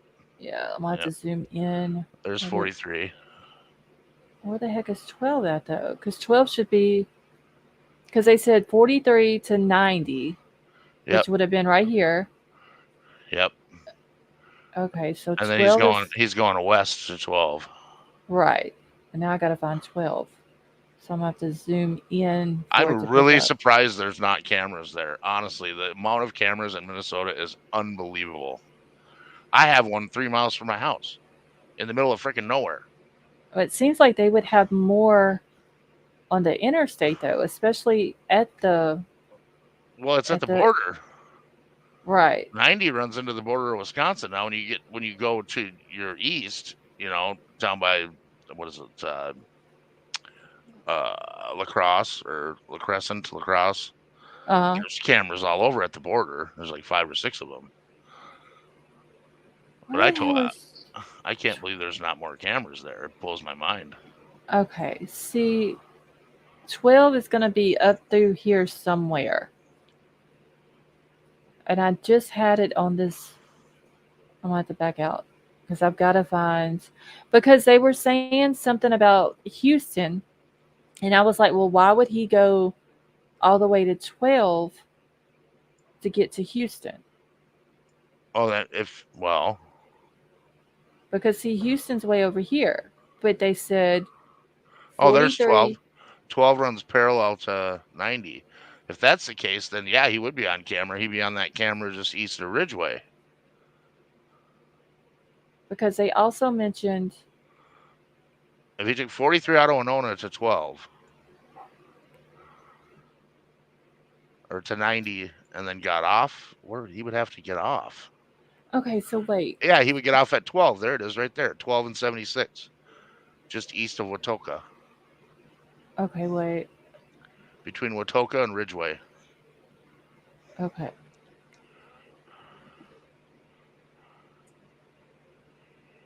All right, let me zoom in. I still don't see 12 though. Go in just a little bit. You'll see it right. If you scroll into Ridgeway right there, Okay, I see 12 right here. it runs parallel with the highway. Okay, because It's almost like a frontage road. but I wonder why they were mentioning something about. But 12 goes south also, I thought. I don't see it going south. Not for Oh. quite a ways. Okay, so 12 is over here. Until you get to the Memorial Highway, it breaks off at the Memorial Highway and goes south. Okay, so it says I got for some reason I have County Road 12 I-90 intersection. Okay, then that would be if he ran 90, he would run past that traffic camera on 90. For sure. Now would they catch him on it? I don't know. Depends on what direction the camera's facing, whether or not it was working that day. Was it covered in snow? But he would have to drive past that camera to get to the intersection of 12. Right. Because the intersection of 12 is just north of Nodine there, which is right underneath that other legend that you have up with the red arrow that you can click and get it out of your way. Okay, so White Little Baby said County Road 12 and Highway 43 in Winona County, and then in Fillmore County, so between 10:30 or 10 and 1:30. The father lives in Mayville. Okay, I heard he went past Mayville. I don't even know where that's at. I don't And know I hate those either. I hate maps like this. But the Yeah, other you have one, to scroll way in before it gives you the. yeah, the other one, it wasn't working, and I don't know where. But they kept saying something about Rushford, and they kept saying something about Houston, that they was going to do some searches down that way. I don't see Mabel on here though.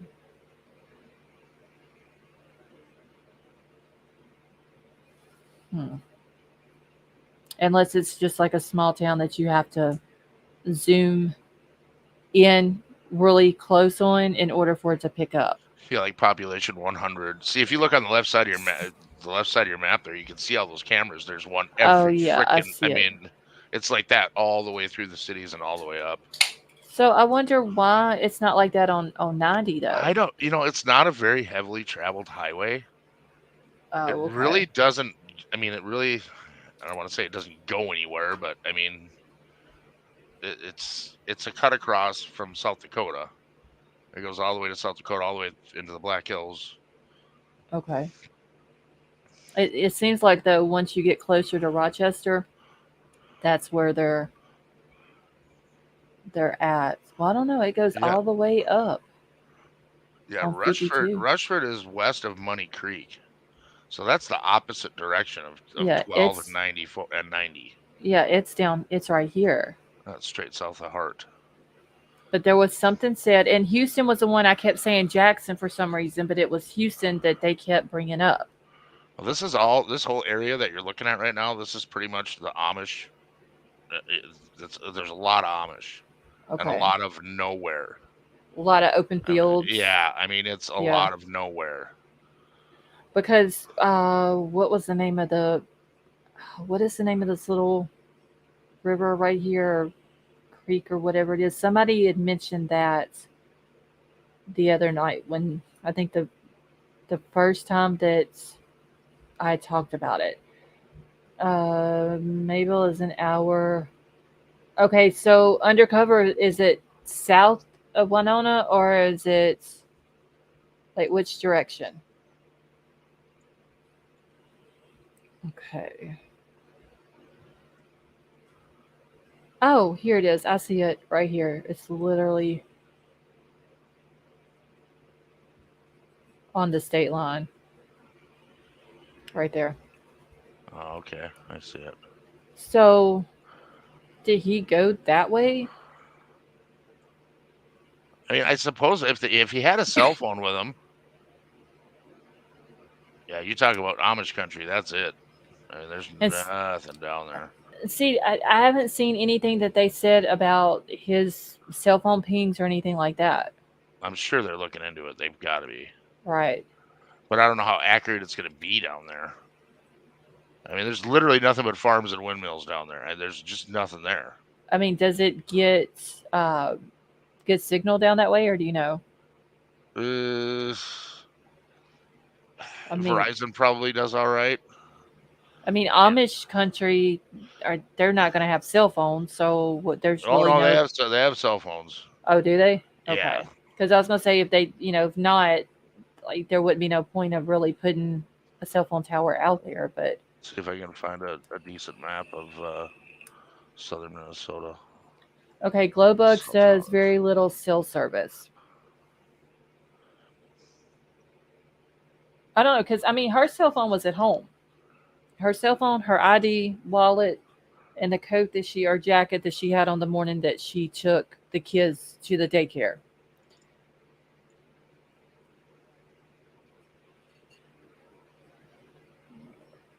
So, all right, so there's Mabel. Okay, well this Winona is up here, so it's basically just this tells me south. it's a giant freaking dead zone. Okay, so if I mean they're claiming that he was in this area from like 52 east up to 90 and over to the state line, like that very bottom corner is where they're claiming he was somewhere in that area. Yeah, if you grab my screen, I've got a map of the towers up. Okay, let me not exit off of this one, get back over to this one, and add this one. Okay. So I see 1, 2, 3, 4, 5 towers on the map from Winona to Caledonia, south of Rushford. I mean, there's not a lot of towers. I expected to see a lot more than that. There's maybe 8 total. Oh, wow. So yeah, I'm sure dead zone. So if he took his phone, it's not gonna. I mean, can they still track it even if there's not? It depends if he has actual functional GPS on his phone.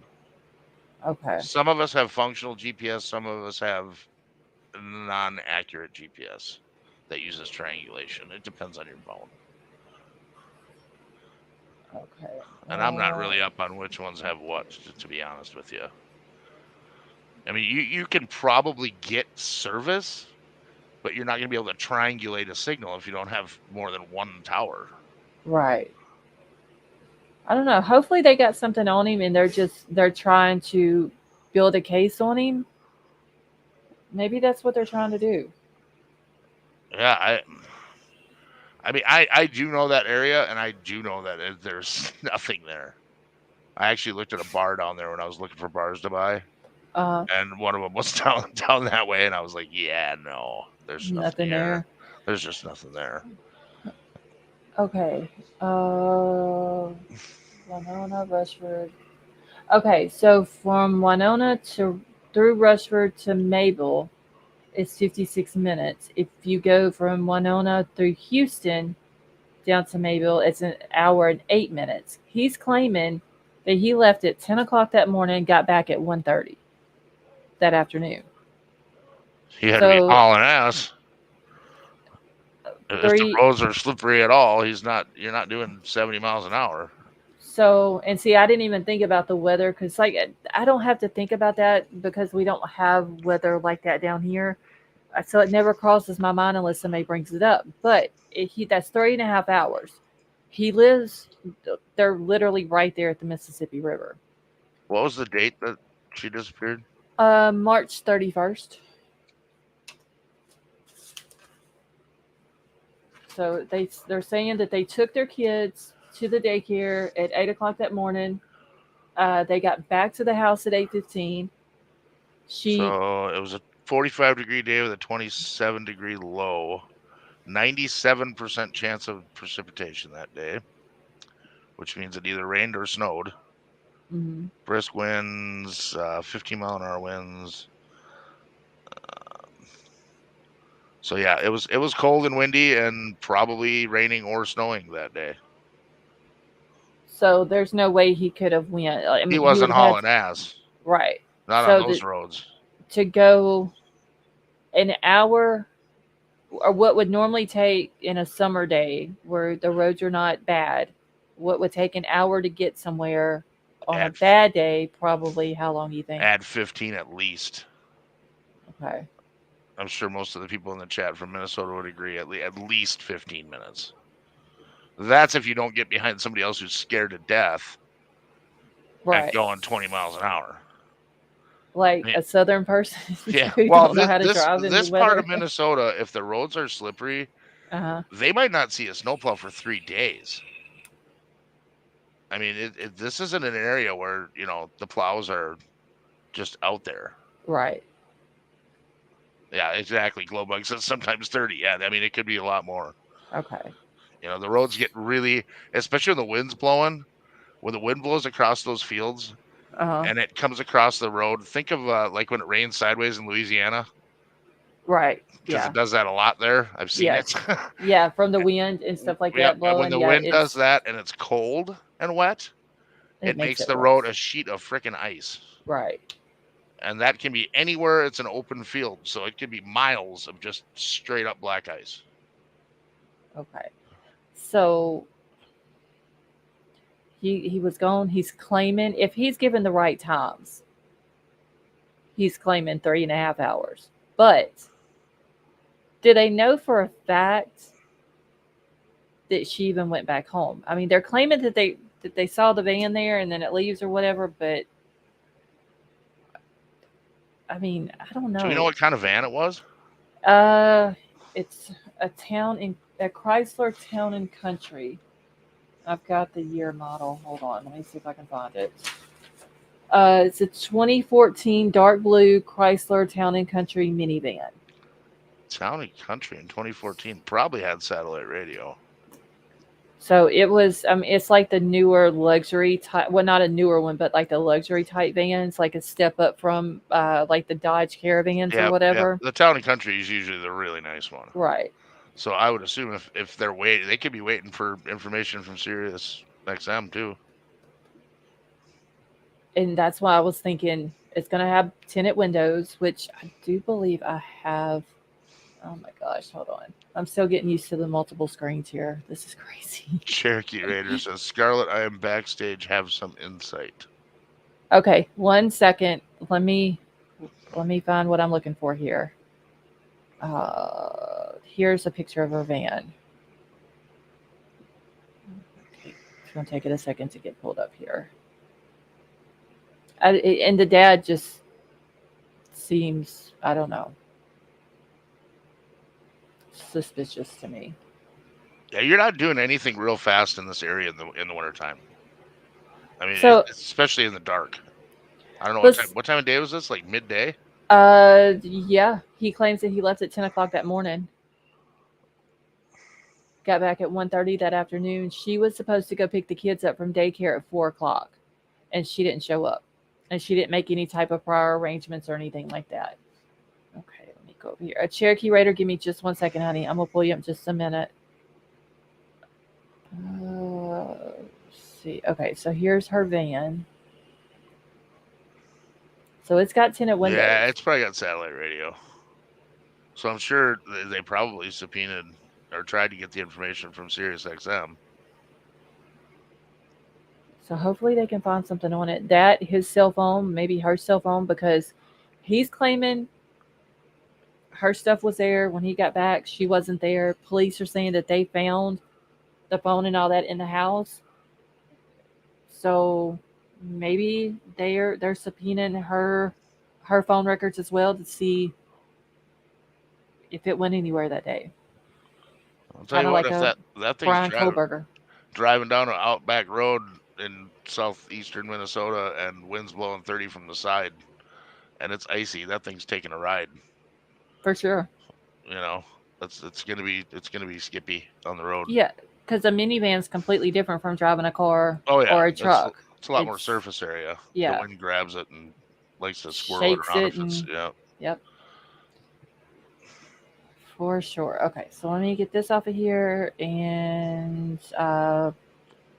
hold on 1 second. I need to mute for just a second, Big Al. Yep, I think you're right, undercover. I agree. I think you left to dispose of her. Okay. All right, Cherokee Raider, how are you? I'm doing well. I'm human again. Well, at least you're feeling better.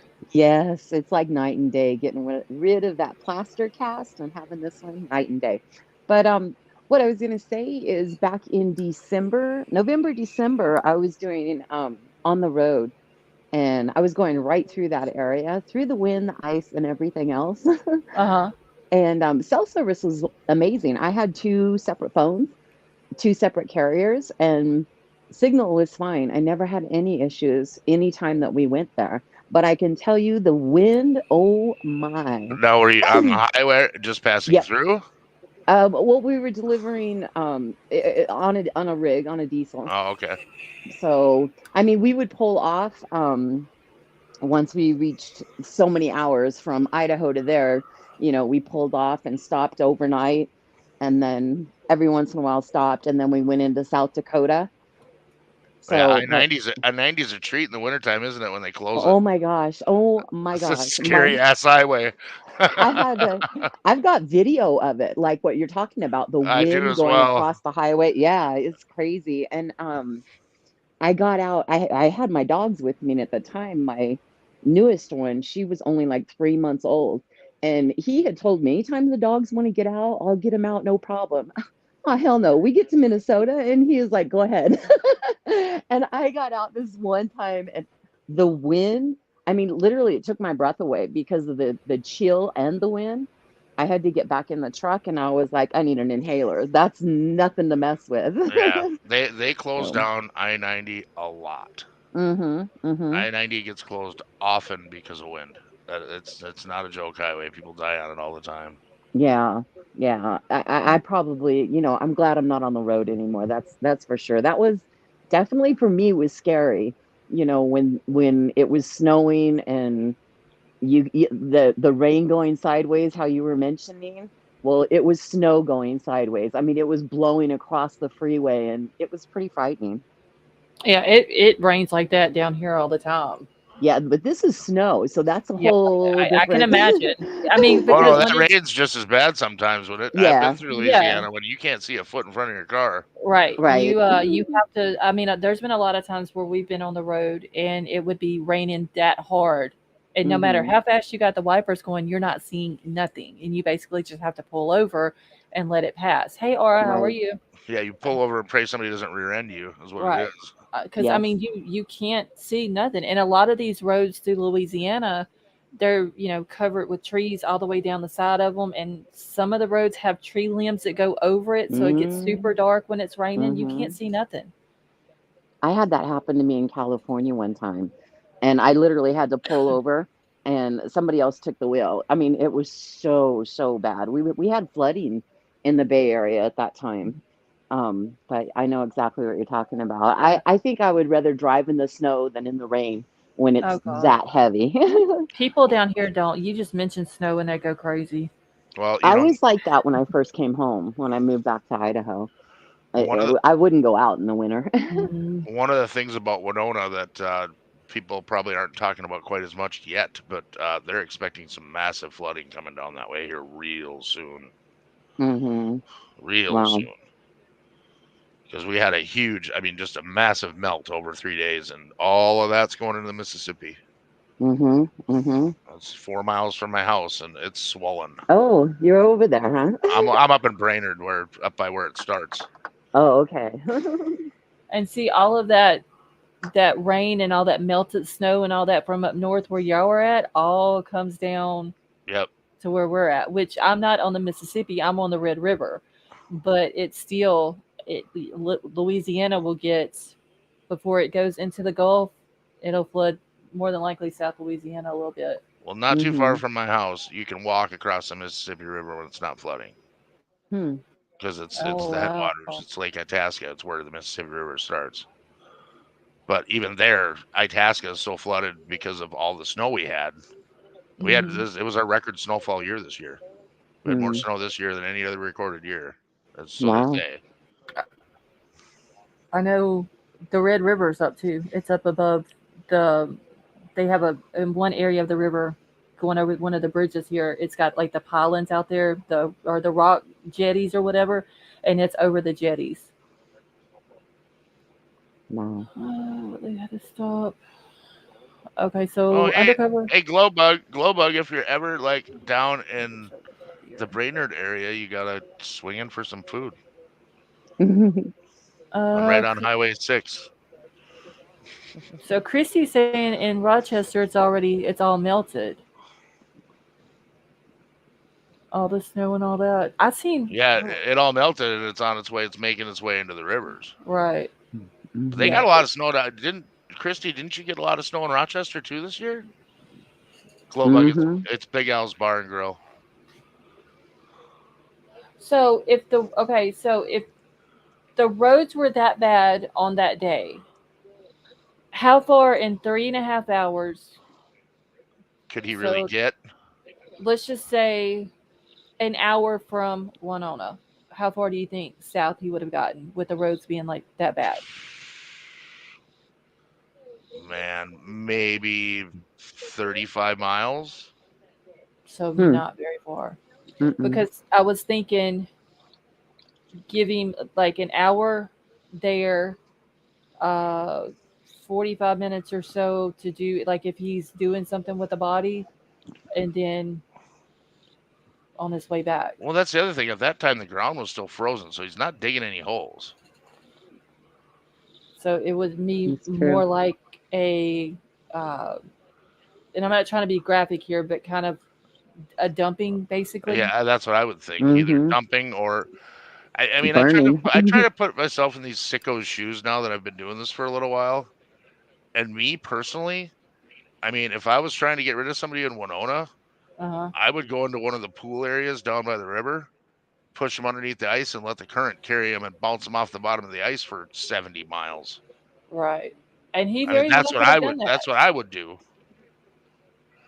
Okay.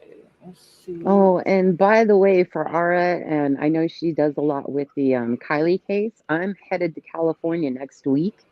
And guess where I'm going through? Truckee. Enjoy Truckee. They've got massive record snowfalls in Truckee. Do you think it's still? That was why I wasn't going, because I didn't want to go over Donner Pass because I'm sure of the Donner's snowfall. I'm sure it's still bad. Do you? Oh, yeah. Don't tell me that. I want to go so bad. Keep an eye out. There's a guy that comes in here. Oh, what the heck is his name? I can't think of it right now. There's a guy that comes in here that lives there, and he I'm gonna. I'll look it up before I make the trip and everything and find out exactly what their forecast is. But I'm gonna go to the to where the memorial is for Kylie there on the beach, or on the on the edge of the reservoir. Yeah, edge of the reservoir, and then head in. Stop along the way. If you I don't know that you'll be able to see that. I got a feeling that's underwater. Oh, you think so? Well, they got a lot of snow. Yeah, now it is. If it's melting at all, it's going right in the reservoirs. That reservoir would probably be RT. That's who it is. If you see RT in the room, thanks, Gregory. Oh, yeah, ask he's him. From He'll there. tell you. Yep, he's a good guy too. He's a really nice guy. Okay. So I'm looking up.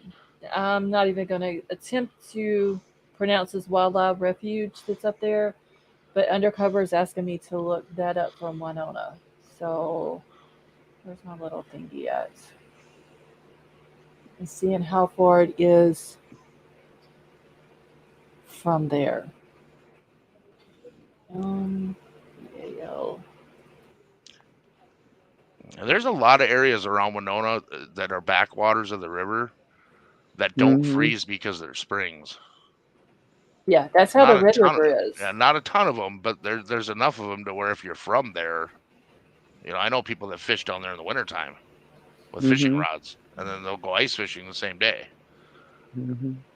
We have a lot of hot springs around here, but it's, because of the Snake Rivers right here, and then just a little bit further north, there's a lot of hot springs that are very active, and it's kind of cold to go out there in the wintertime. Okay, so undercover, it's literally 10.8 miles, 17 minutes.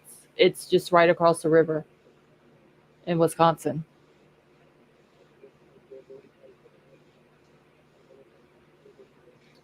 So it's not, Hmm. I mean, how long will it take you to go 11 miles in weather like that? So that live Edgewater camera in Brainerd shows the river being thawed, and it's way up. So there's got to be a lot of water going downstream because there's a lot of rivers that feed in between here and there. Hmm.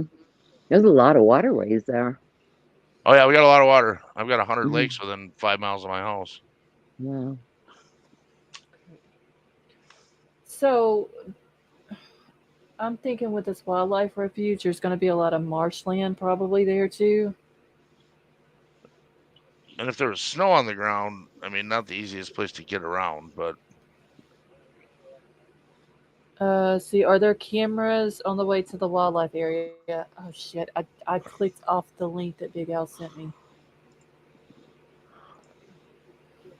I mean, I would assume going across the state line, probably. if you go through La Crosse, there's cameras. I'll pull them back up. Give me 1 second. Okay.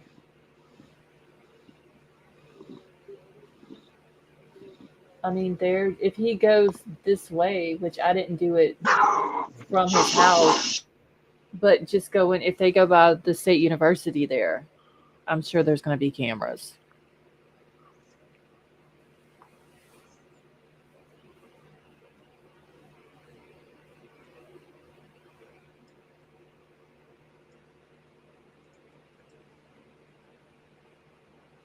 Yeah, I don't see any. I don't see any state cameras. There could be some on the Wisconsin side, Hmm. but I don't see any on the Minnesota side Well, until you maybe get if he down went that way, by they La were. Crosse. Maybe if he went that way, they were able to catch something. If there's cameras over there. Well, those 35 is not a big road that runs through Wisconsin there, Uh huh. through Marshland. Yeah, it's not a big road. 53 is a larger size road, but 35 isn't very big. Okay. There's not much So going on the other side of the river from Winona. Everybody from that side of the river comes to Winona, or they go down to La Crosse because La Crosse is a pretty big city. Hmm. I don't know. I mean, he could have went that way then. Yeah, he could have. Wouldn't and not get noticed.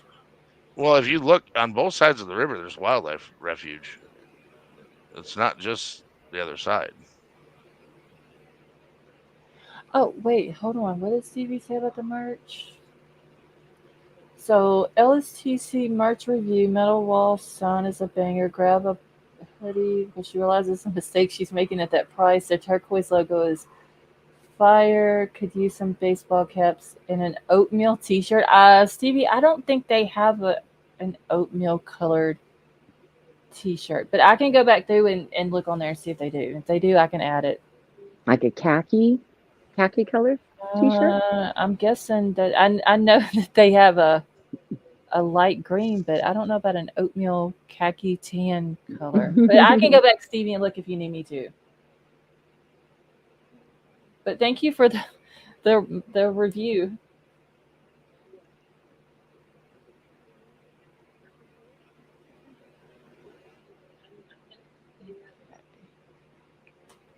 Let's see.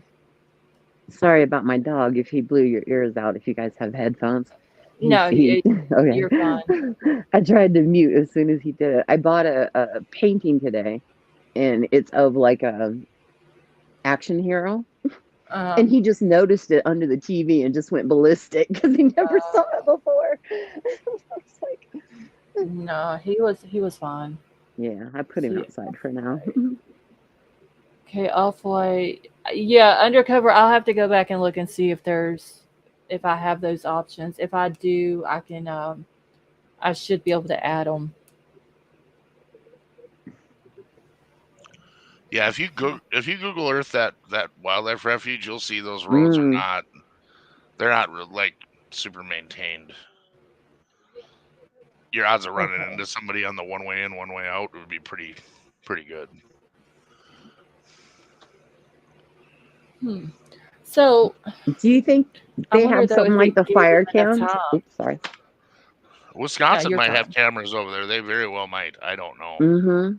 Like they did in the Kylie case, how they had the fire cams. Will they have some type of weather cam or something like that? Around here, it seems like they just have them along the Minnesota highways. Hmm. I don't know about Wisconsin. I have no Mm-hmm. idea. But would he have enough time to get there and then be seen down around I-90 and all that, Highway 43, and I mean, if he went that way that you said, he had to cross that one camera. Mm-hmm. Unless he took the back way, which I don't know why you would. well, they're claiming that like that's where they were looking, and I believe they said, and I'll see if I can find the stuff that they were talking about, but apparently it was picked up on. I don't know if it was a highway camera or if it was like somebody's camera on their property or too. Yeah, security camera or something. It was picked up.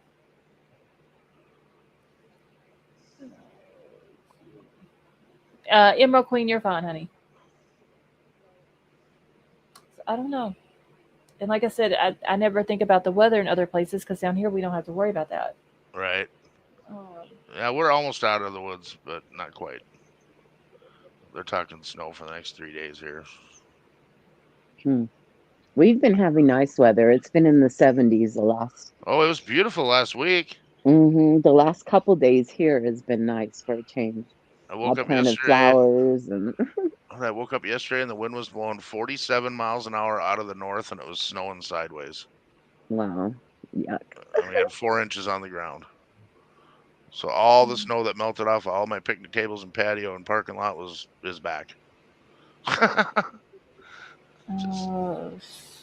Wait, which? Okay, so undercover, which highway are you talking about?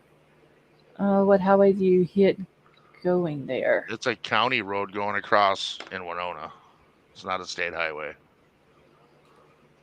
Okay. Where is the Mississippi River shoreline? It's literally right here. The state line goes down the middle of it. Can you change the view to like a satellite view? Yep. I'm just Usually curious that's what I have it on, as satellite view. I like it. Yeah, better. but you're looking at the roads and everything, so this is good for that. But I'm curious as to see. Yeah, there's only 2 roads there's one road that goes into the wildlife refuge, and then it splits off to another road. And that's, I mean, that's a really, really, really wet area back in there, and I don't even know if that's a road, to tell you the truth. Okay, so it looks like a walking path. It looks like right here, all this is going to be. This is all water. Yeah, so it's marshland. On the other one, it didn't look like it showed it like it was land. On here, you can see it a little bit better. Mm-hmm. I mean, I've seen it to where that area that you're focusing on now is completely underwater. Winona floods really bad. Like all that marshy looking stuff. Yeah. Is just underwater. The town of Winona has dikes around it. And kind they of still get flooded. Kind of like how New Orleans is. It's kind of like a bowl in it. Yeah. Yep. It's a valley. I mean, you can tell by looking at the Earth picture that this is surrounded by pretty sizable hills. Mm-hmm. Winona's at the bottom of a river basin. Yeah, I mean It's all way down that in there. That's snow 400 or melt. 500 feet. Yeah, all that snow melt and all that going all down through there, and it's just emptying off into it.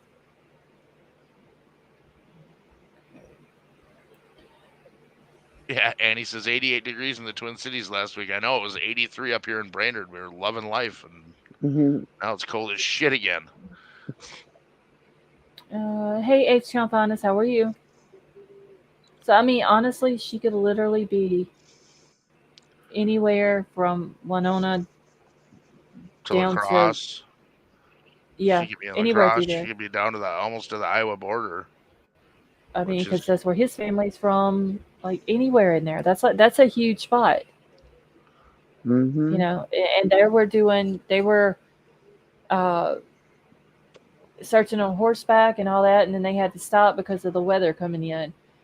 Let's see. Can you pull up the border of Fillmore County? I don't Yeah. know if there's a county map. Does it? County lines on the map, are there? Okay. If I remember correctly, is it? Wait. I had it the other night. Let me go back and find Winona first. Okay, so it's right there. I want to say right down close to the interstate is where the county line was. Because I know Houston and what was the other one that was over here? Rushford, was that it?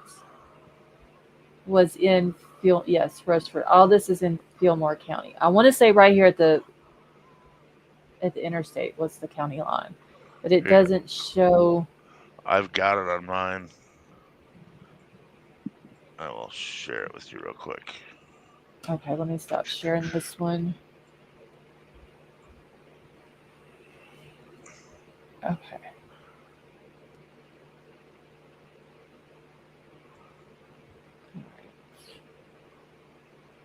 It's going to take it a second to pull up.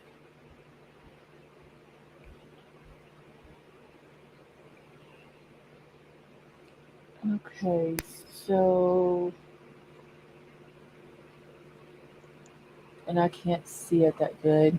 Okay, let me pull Because out. I can't zoom in on it. So there's. What is the closest town to the. La Crosse is in Fillmore County. So that's over this way. All of I-90. Caledonia. Okay. Well, I mean, it goes all the way down to the border, All right. basically.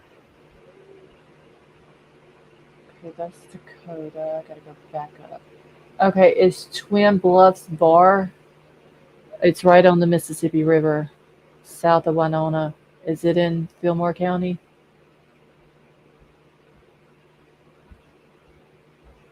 Let's see. Sorry, I had to mute for a second.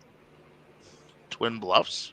It's a bar. I don't know. It may not pick up on yours. Let's see what else. I'm trying to find another Donhauer.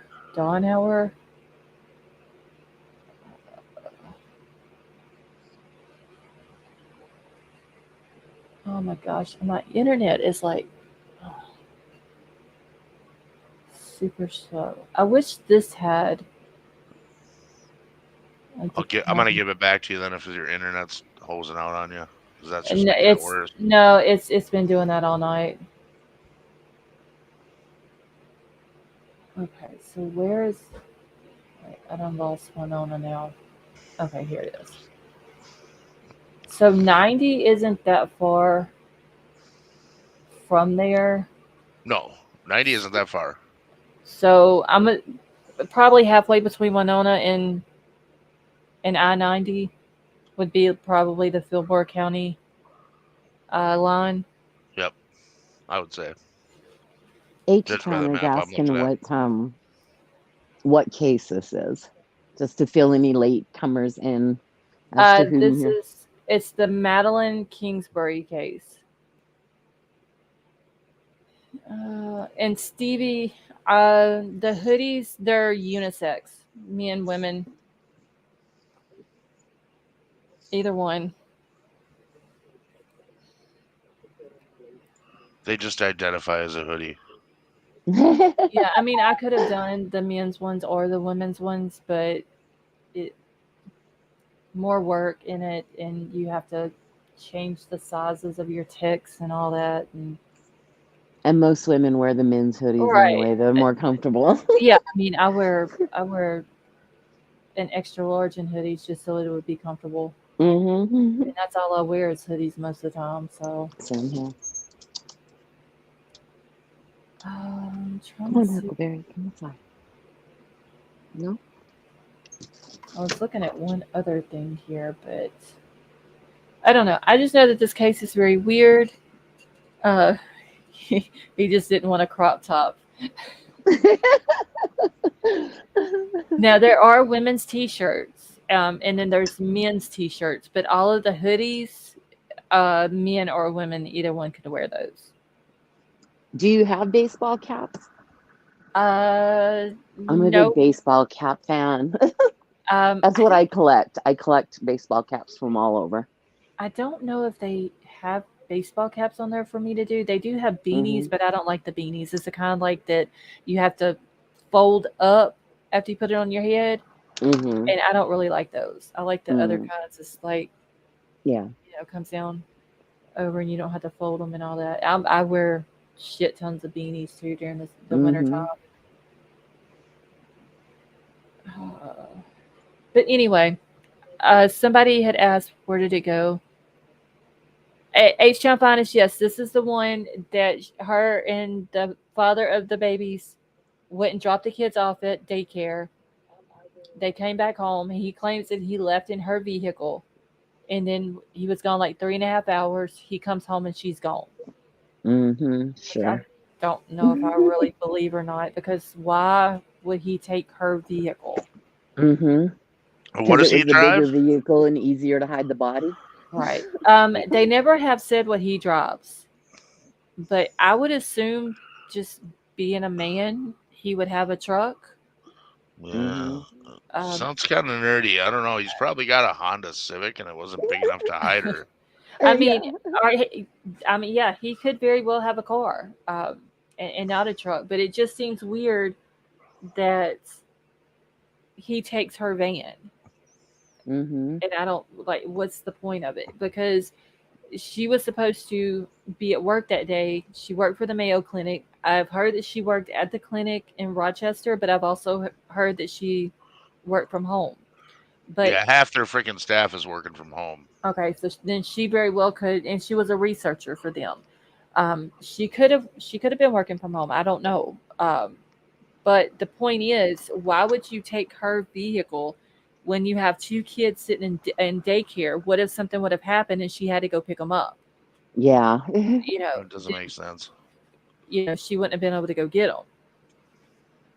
And then he claims that, he comes back and she's not home, and her jacket's there that she wore that morning. And if it's cold, why is she leaving the house without a jacket?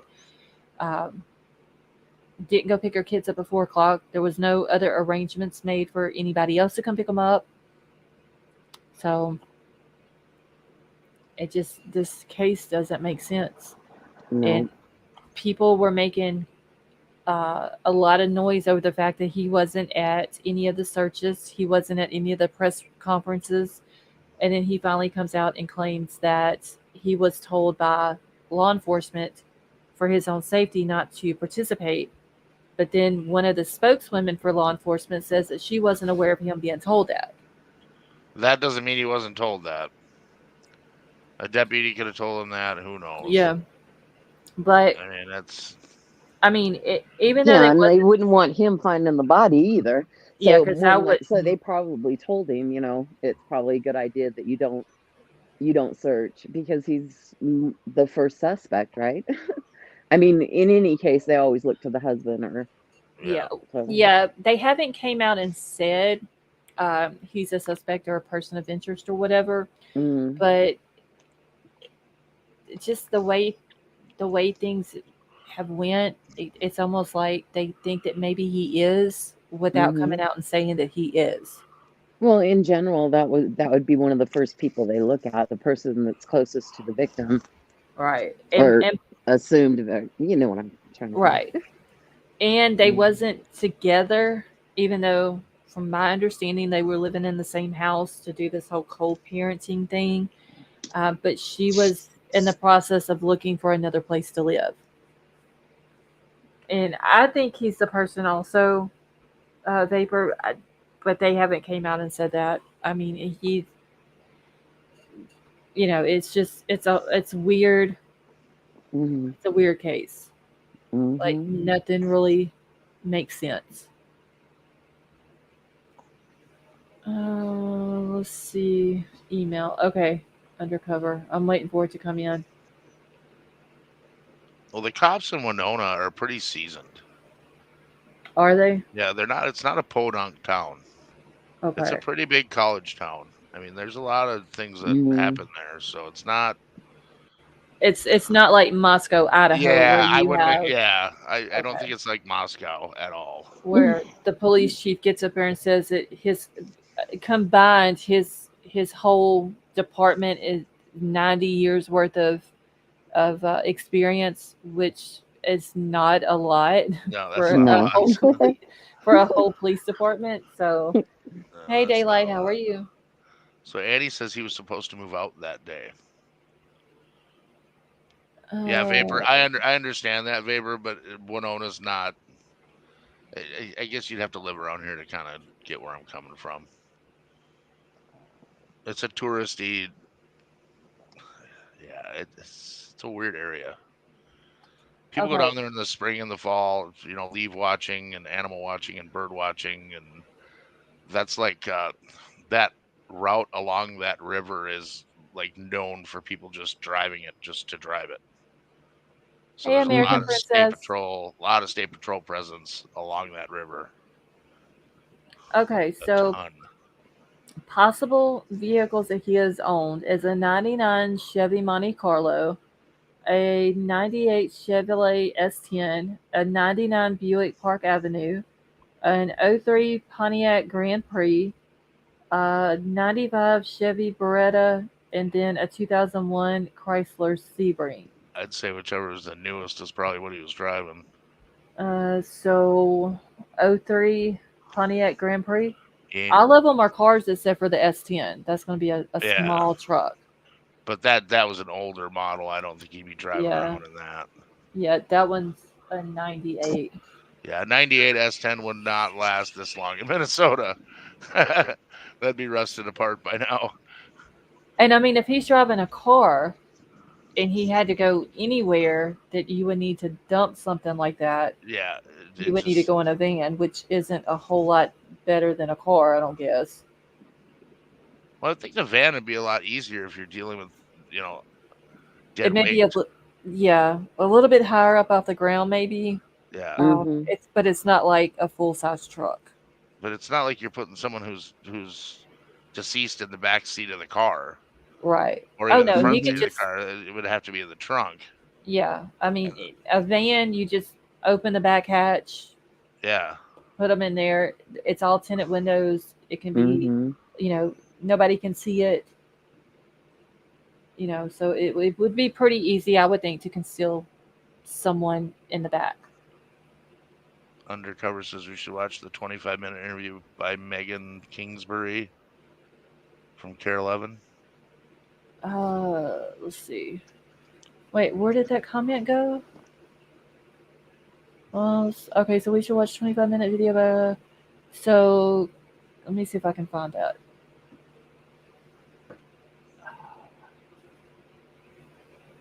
I know their website is care11.com Okay, I'll just go to that. with a K. Let's see. Hey Tad, how are you? And no, Tad, I haven't had a chance. I've been sick for the past couple of days, so I haven't had a chance to send him an email. Oh, Undercover says it's on the Facebook group in my videos if needed. Okay, so let me just go to the Facebook group then. It'd be a lot easier for that. That Undercover sure is helpful. But then she's gonna tell me that that's where you can find it at. Which would be easier, Undercover? The Facebook group or the Facebook group for sure. Because if you go to care11.com, you got to deal with all the pop-ups and all the BS on their page, Okay, yeah, that is true. and they've got a ton of it. So Just options. Oh, too funny. let me go. Okay, here we go.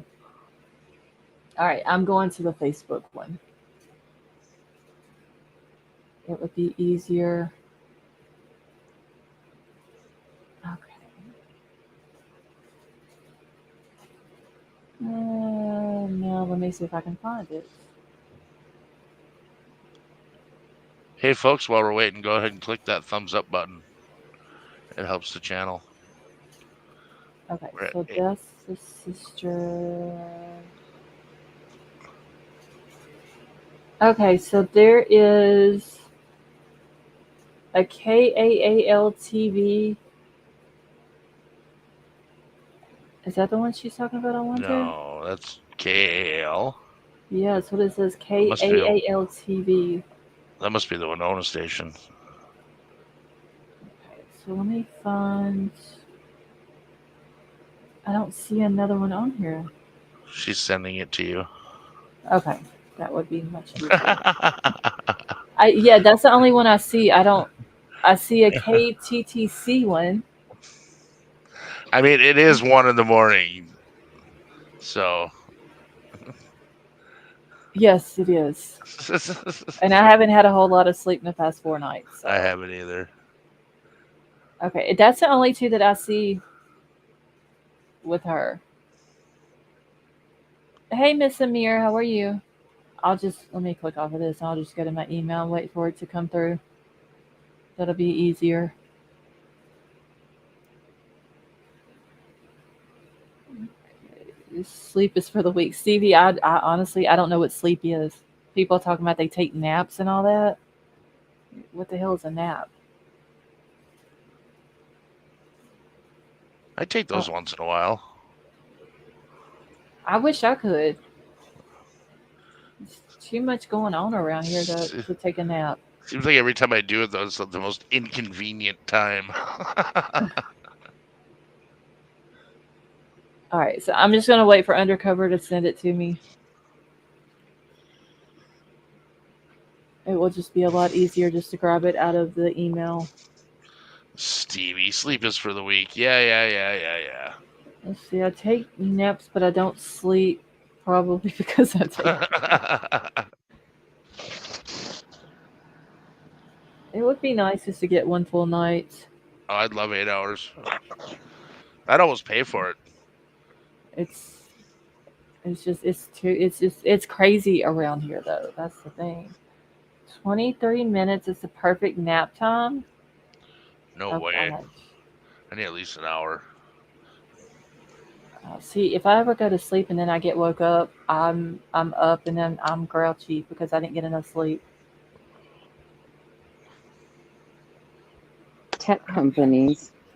The tech companies in where I used to live, they have pods where their employees can take naps. And they're like, because they say it increases productivity. That must be nice. Mm-hmm. Okay, let me see if this is it. Okay, so Undercover, I did not see this one on the unless I didn't go down far enough. Oh wait, I saw this guy on there, but it had a different name. Okay, let me get it started. All right, I'm gonna jump off panel when you do the video. So thank you for letting me up. Oh, you're welcome. Thanks I just wanted to walk you through that camera map because it's kind of a pain in the ass. Send that back to me. Just send it through Twitter. That way I can pull it back up and then I'm gonna bookmark it. I will do it right now. Okay. Thank you. Bye. Have a good night. Have a good night. Okay. So let me pull this video up. Let me see if I can. Hold on. I need to make this bigger. Okay. Let me see if this is going to work now. And it's like 24 minutes. Undercover, the whole thing, the whole video talks about Madeline? Or is there a certain part that I need to stop it at? All right, Big Al, I got it. Thank you. Okay, I'm trying to get it picture in picture. I'm trying to resize the video real quick before I pull it up. No, that's not going to work either. Oh, shit. Okay. Okay, so all of it. All right. Sure. Do you need me to jump down? If you want to, you can. You don't have to, though. If you stay up, though, you'll just have to mute. Yeah. All right. So I'm waiting for this to come up. Oh my god, it's taking forever. Internet here just sucks, y'all. Like, majorly. Okay, so I'm gonna start playing it. Undercover was saying it's from 3 days ago. But there is an update on the article from the 17th. So just a few hours ago, I would assume. So it may be there may be an update within the video as well, but we're gonna play it. Lou Ragoose here. We've been covering the disappearance of Madeline Kingsbury in Winona, Minnesota. Maddie disappeared on March 31st after dropping her kids off at daycare. So we are now on the 15th day that Maddie has been missing. And joining me now to talk about it is her sister, Megan Kingsbury. Megan, first of all, our hearts go out to you, everything that your family's having to deal with right now and for the past 2 weeks. How are you doing right now? You know, I'm hanging in as best as I can.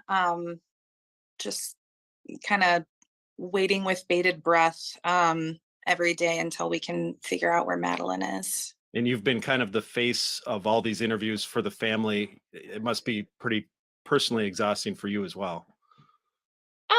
Yeah, it has been. I've had to take some breaks from it, but I feel like it's kind of the best thing that I can do to advocate and keep her name and her face out there. So I'm happy to do it. Okay. I'd like our listeners and viewers to get a better idea of the person that Maddie is.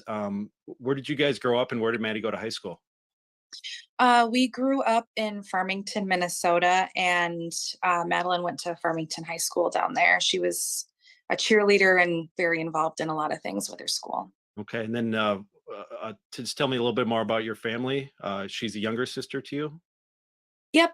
She's the youngest. There's 3 siblings. So Madeline, myself, and then we have an older brother named Steven.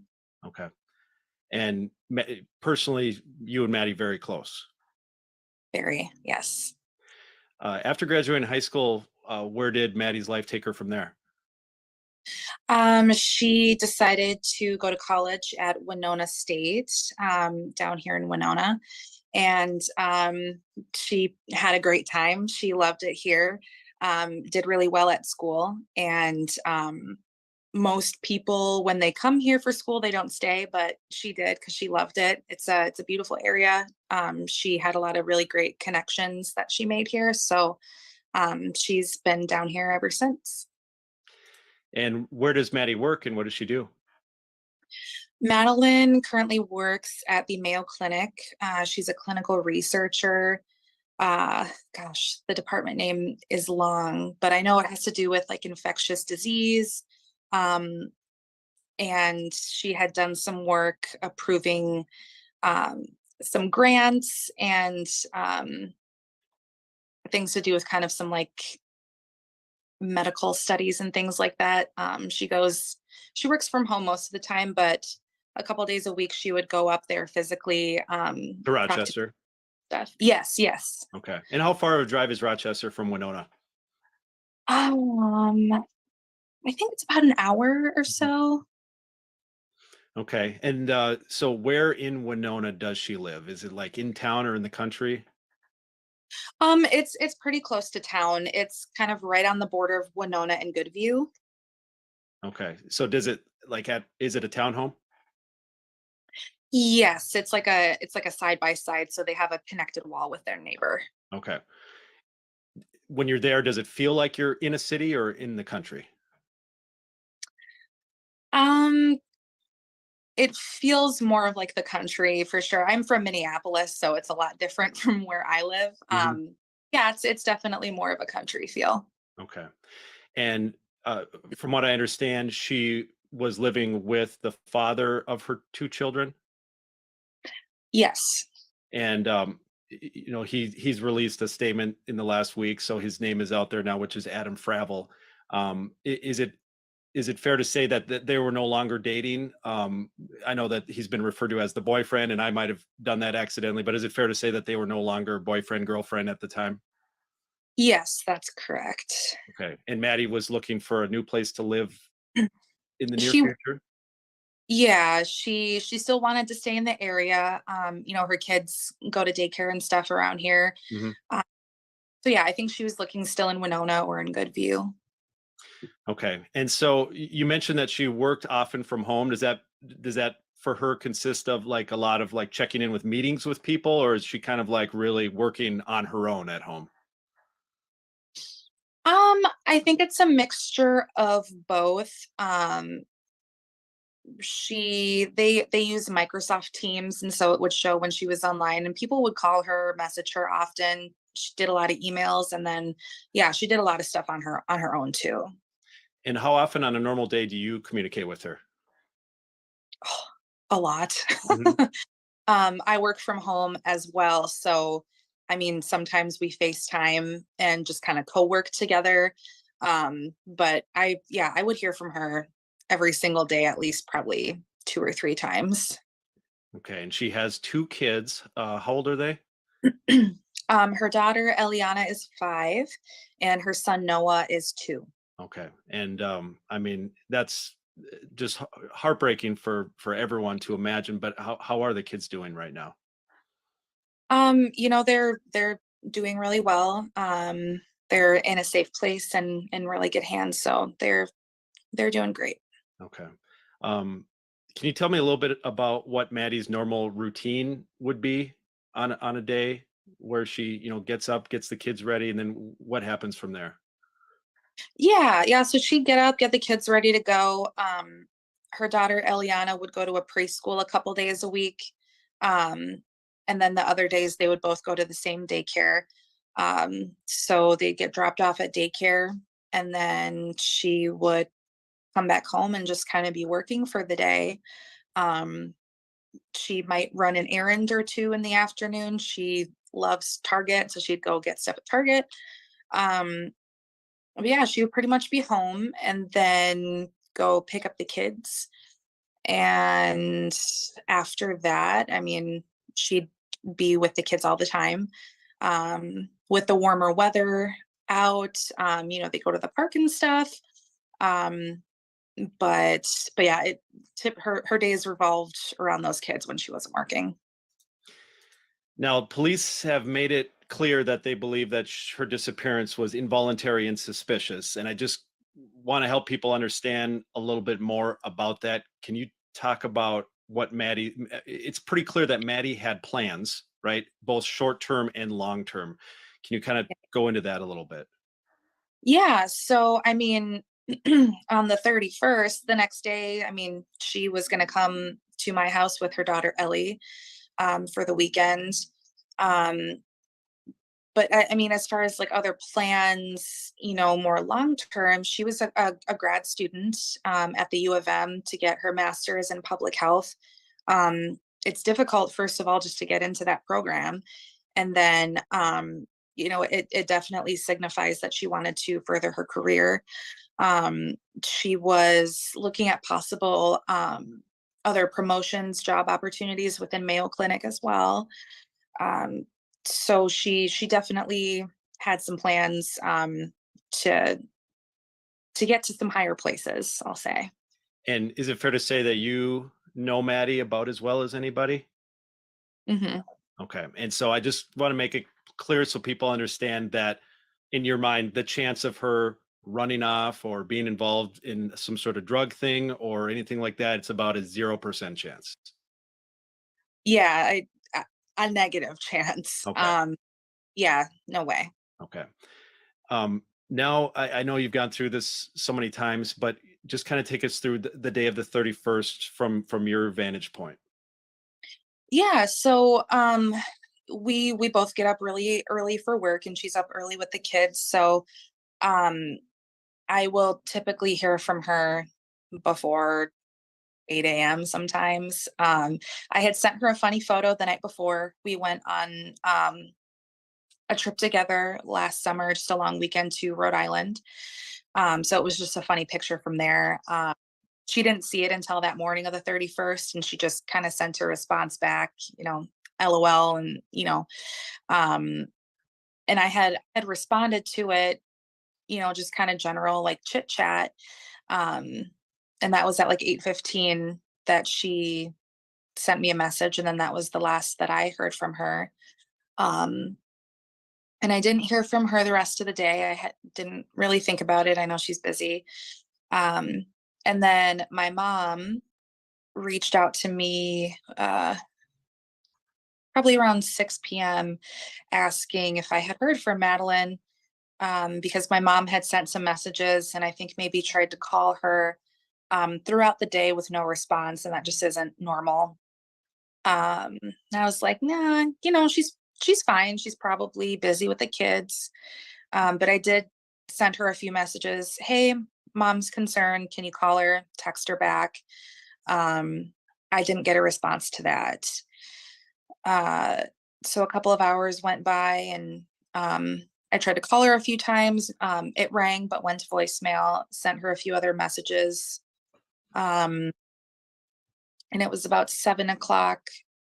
I reached out to some friends of hers. Nobody else had heard from her. And that's when we kind of started to get concerned. I reached out to my dad. He usually talks to her regularly too. He hadn't heard from her. So at that point, especially because she was supposed to come to my house the next morning with her daughter, Ellie, there were definitely some alarm bells going off because it just was so unlike her. And then just as it got later into the night and, she still wasn't responding or picking up her phone, pretty quickly we wanted to file a missing persons report because it's just such abnormal behavior.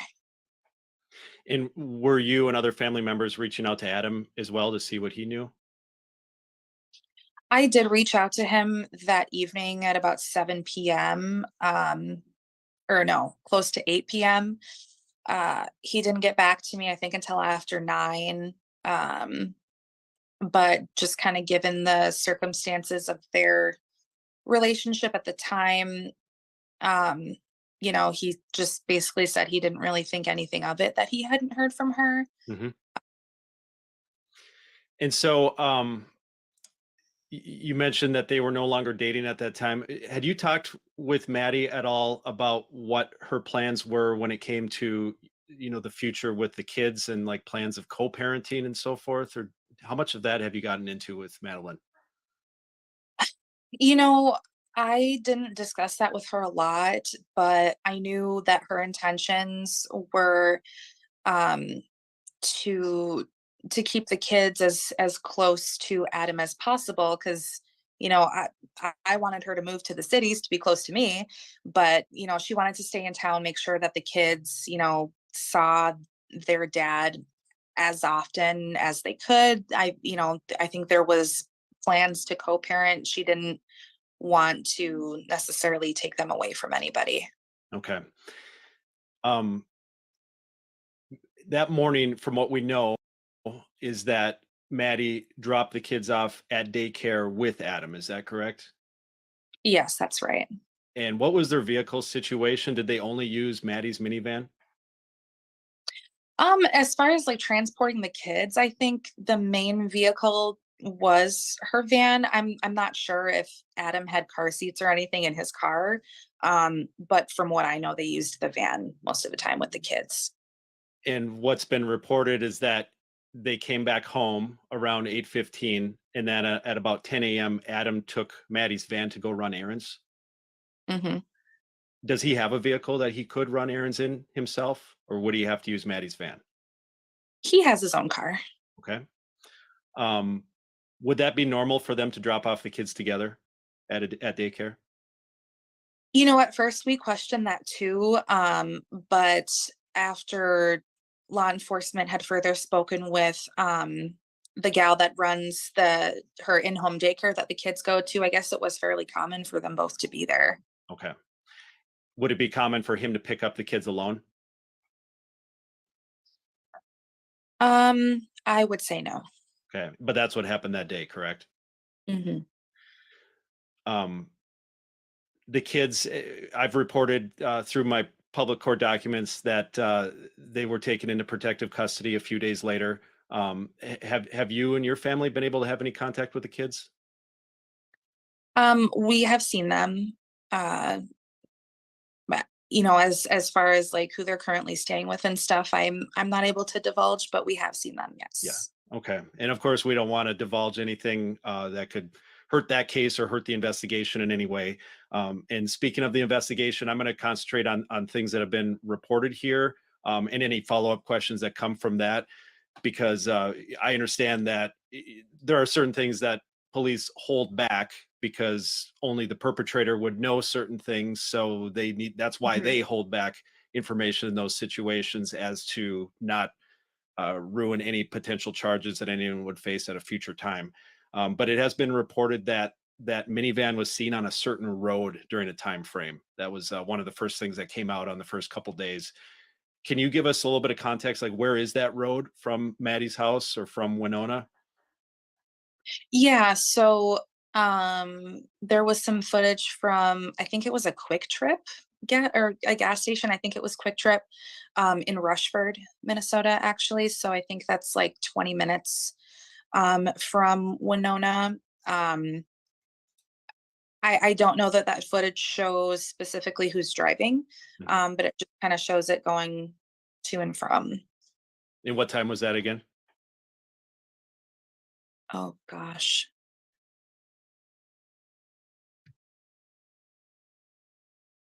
In between the 10 a.m. and 1:30 p.m., right? Yeah, sorry, the timeline is Yeah, like, that's the time frame well, that's been reported so far. yeah, that's right. Sorry. Okay. And so so another thing that has been asked, because so Rushford stretches into Fillmore County, and there's been a lot of talk about Winona County and Fillmore County, and so that might help explain, why there's been such a concentration on those two counties, and asking people to share any Ring doorbell cameras or trail cameras, which, if people aren't familiar, is like a lot what hunters have out in the woods, is a trail camera that would capture movement when it goes back and forth. I'm sure that, like, how important that kind of evidence is for this investigation, right? Yeah, extremely important. So just to bring the people up to speed, if they haven't been following it every day, how much of this area, to your knowledge, has been searched now? I don't have an exact number, but a lot. I think over the past weekend, when they had the mass searches going on, I think just in those few days, they were able to cover like 32 miles of ground. And since then, I mean, they've got people out every day. My older brother, my fiance, and a couple friends of his, they're all Army guys, and so they're out covering ground every day. But as far as a total number right now, I don't know.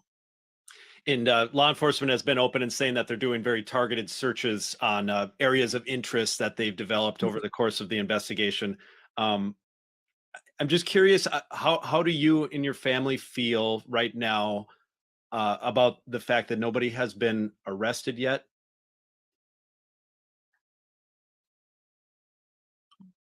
I don't want to comment. I don't want to speak on behalf of my family. Everyone kind of has their own personal feelings about Sure. it. Yeah, I'll just leave it at that. I feel, just based on listening to other interviews you've done, is that bringing Maddie home is the number one priority first. Is that fair to say? Yeah, for sure. For Mhm. sure. How hopeful do you remain right now? You know, of course, we're hopeful that we're going to find her. You know, it's not so much a question of if, it's just when. It's really hard the longer it goes on. You know, it's been 2 weeks. Um, but you know, the hope is obviously still there. It's just a struggle to keep positivity about it sometimes. But yeah, we're definitely keeping up the faith and the hope that we're going to find her, and hopefully really soon. Yeah, I feel like there's almost kind of a difference between hope and positivity in a way, right? And really, Yeah. nobody really knows what you're feeling right now unless they've been in your exact shoes. Unfortunately, other people have, but Yeah. it's probably hard to describe exactly what it's like. Yeah, it definitely is. And I mean, of course, everybody out there has their own opinion on what we should be doing and where we should be looking. And, you know, if the roles were reversed, I mean, they wouldn't be saying the things that they're saying. Most people are really kind. Mhm. But yeah, some people just focus on the wrong thing. And our focus is on just doing everything we can to find Madeline. Has law enforcement shared any leads with you that you are able to share publicly? They have not. Okay. Where does the search go from here? Mm, it's hard to say. I mean, I know that they've expanded to a few other counties around the area. Um, as far as anywhere like specific right now, they law enforcement hasn't, you know, called us and said, "Hey, we're searching at this specific place" or anything like that. Um, I know this coming weekend, there will be some volunteers. There's been a lot of interest in using horseback to cover some area. Um, so there's kind of been a call just on the Facebook page, the search for Madeline Kingsbury. A lot of information goes there. It's not law enforcement run, Mhm. but that's kind of the best place to look for info. So there's been a post made on there, just, you know, if anyone locally or anyone able to travel down that has interest in assisting with that. I think they'll do that on Saturday and Sunday, I believe. Okay. And so, of course, it seems that there's no shortage of people that want to help. You mentioned the Facebook page, the search for Madeline Kingsbury. Are there any other resources that people should know about if they want to help or follow what's going on, at least? Yeah, I would recommend following the Winona Police Department Facebook page. They don't necessarily post every day, but kind of all the latest that they're able to release, they do put on there. People can follow myself, Megan Kingsbury. I may not add people as a friend, but anything that I share in relation to this is public. Mhm. So anyone should be able to see that as well. Okay. I realize that there are certain things that are sensitive and you can't speak to. I just wanted to ask about this statement that was released by Adam Fravel. I'm sure you read it and are familiar with it. What are your thoughts on that? Um, we don't really have any comments that we want to make publicly at this time about his statement. Very well. Um, any last words that you want to leave with the public and people that are following Maddie's case so diligently? Yeah, just so many thanks for everybody that, you know, has volunteered their time, their services, anyone that has donated to Maddie's GoFundMe or my Venmo. You know, the funds are used for, you know, they're going to be saved for anything that her kids need, anything that we need, any, you know, search related costs while we're here. Um, you know, just ton of thanks and gratitude for people that have helped in any kind of way. Um, Obviously, sharing anything on social media to keep the word out there is really appreciated as well. And yeah, I guess just keep her name out there. Volunteers are more than welcome to continue to organize and go out and search. You don't need permission from law enforcement, so please keep doing that. And just thank you for keeping us in your thoughts and your prayers too. All right. Well, thank you so much, Megan. Once again, my heart goes out to you and your family, and I can say the same for everyone here at Care 11. We'll continue to cover the case and any updates on Care 11 and care11.com. And I really hope that you get some news very soon. Thank you so much. Thanks again.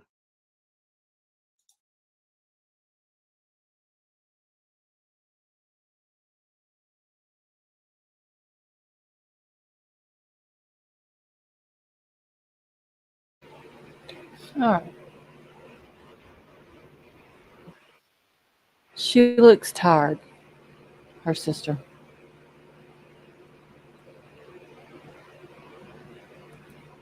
All right. I was trying to write the timeline down again as she was going. The only thing that I hadn't heard of within the timeline was that Adam is the one that picked the kids up from daycare by himself that day. And then 6 o'clock, where Maddie's mom texts the sister, and then the sister texting some friends at 7 o'clock, asking if anybody had heard from her. No, Adam has not been at any of the searches or the news conferences. Not normal for the kids to be picked up without Maddie. Okay, let me make a note on that as well, beside of this. And then his vehicle, or not his vehicle, but Maddie's van was seen in Rushford between 10 o'clock and 1:30.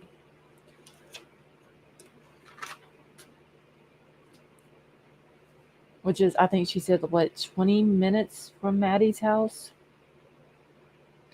But there's no evidence that she left the house on foot or in another vehicle during the time that Adam was gone, or at any time really that day.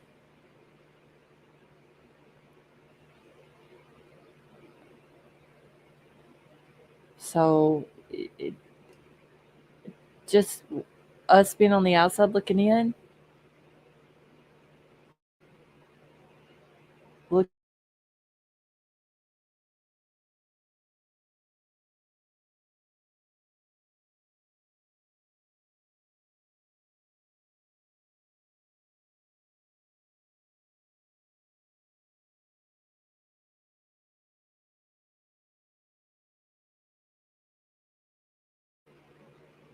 you come home, she's not home, but her phone and all of that is sitting in the house, and you don't hear from her.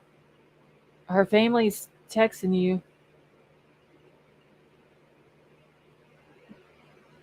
saying that, or asking where they're at, and you think nothing of it. This whole case just points to the fact that something's up with Adam.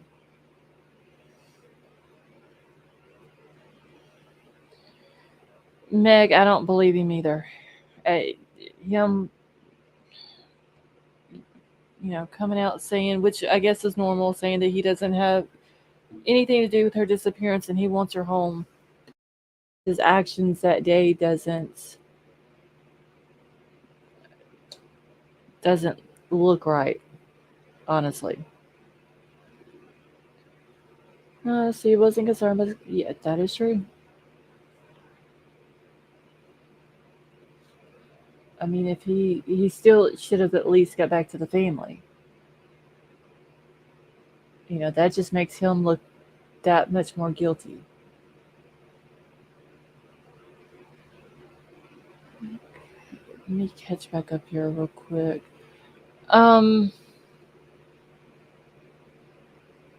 And Teresa, he didn't skip town. He's staying with his parents. Or I guess that's where he's still staying at. That's where CPS had to go and get the kids from him at.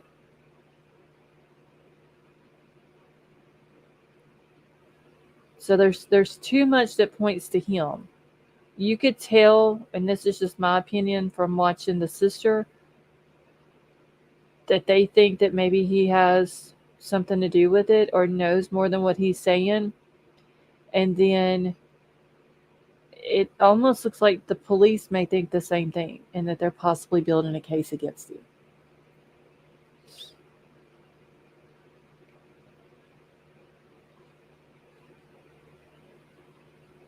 All right, let me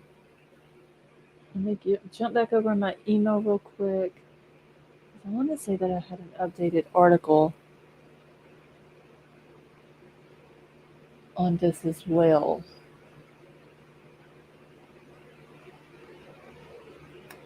You know what, little baby? I actually had. I think this is the same one. I think I had that video that you just sent to me sitting in my email. I just realized it. Let me see if this is the same one. Oh, no. This is okay, no, it's not the same one. When I put it in my email, I just put Maddie's sister. But this is when she talked to, I gotta see when this came. Okay, this came out today. She's actually talking to Cuomo. And I threw it in my email because I didn't get to listen to it. Let me pull that up real quick, see what she has to say today. Jessica Lynn, how are you? Okay. God is love. Marsh is, I'm trying to think the easiest way to explain it. It's a lot of overgrowth with a lot of water, if that makes sense.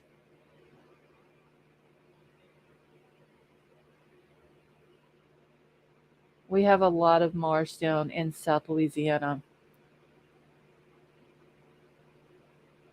Okay. Let me get this pulled up. This video is only 2 minutes. Okay. Yeah, it's sort of like a swamp, sort of like. But like the marshes that we have here in Louisiana, most of them are down south. Um, they may have some trees in it, but not a whole lot of trees. It's mostly open land with like overgrown grass and stuff like that. And it's all like water beneath it, mud and all that.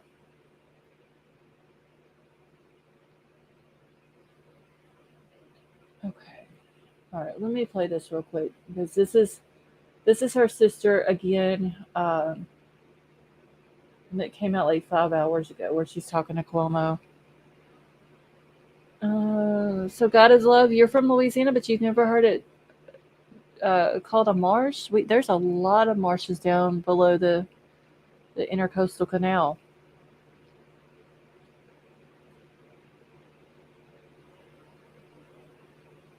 All right, 2 weeks ago, a 26-year-old Minnesota mom named Madeline Kingsbury dropped off her 2 kids at daycare, as she did, okay? And her kid's father, Adam Fravel, I called him the husband. He isn't, but he's the father of the kids and they live together. So whatever, he's in the same position in terms of our analysis. He was with her at the time, but she hasn't been seen since. He said he didn't see her after that. Police are calling her disappearance involuntary and suspicious. Also suspicious, Fravel has not participated in any of the searches that police have held. Is there a good reason for that? Her sister, Megan Kingsbury, joins us right now. First of all, Megan, thank you for doing this. How's the family holding up? You know, it's up and down every day. We're trying to stay strong for Maddie, and we hope to have some good news that we have found her really soon. Now, I can assume the answers to a couple of these questions, but we should lay it out for the audience anyway. Was your sister, to your knowledge, and I know you guys were close, was she dealing with anything? Was she upset? Had she been spiraling? Had she ever said anything to you about wanting to get away from her life or run away? No, I mean, if she ever wanted a break, I mean, she would come to my house and she'd bring the kids. So she wasn't ever one to just kind of walk off and disappear for anything. The idea that she would leave her kids. Never in a million years. Negative chance. Hey, thank you for watching. Please go to News Nation now.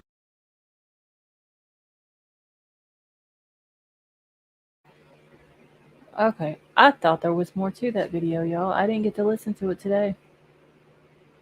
So at least she did say that she had nothing, nothing. She wasn't spiraling. If she had any problems, she would always bring the kids to her sister's house. So,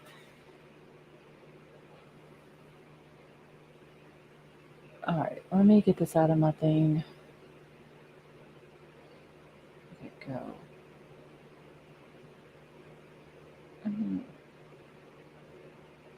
Roger, I knew it was only 2 minutes, but I thought it would have been more info than that.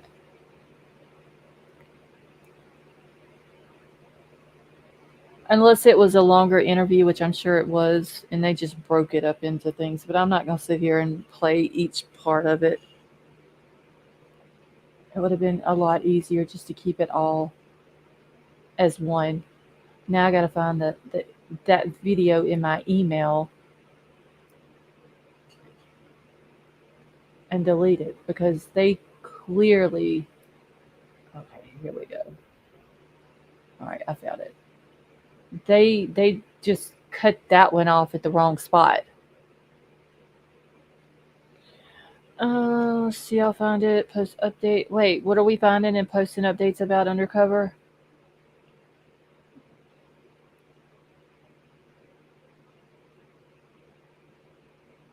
Okay, let me see. I thought an article that I was wanting to read to y'all today that actually came out today. Okay, this is... Oh, okay. I got you. Undercover. So wait, this one's the 14th, so this one can't be it. Let's see. Okay, Cherokee Raider, that's fine. Yeah, I completely forgot she was sitting backstage, or was sitting on panel with me. Where's the other one? Let me see if this is one. I swore I had one that came out today that was talking about her case.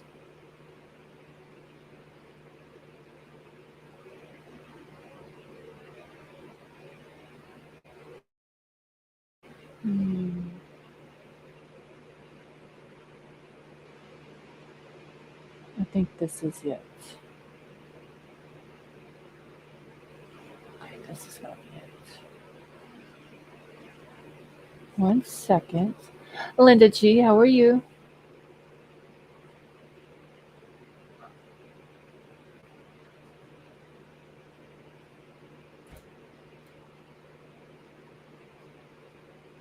All right.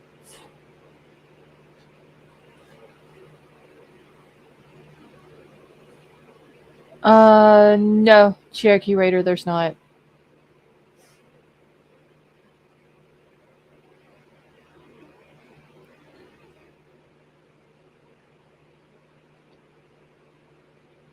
All right, I'm fixing to pull this article up. And I know this video is going to start playing, and it's actually not a video, it's just an article.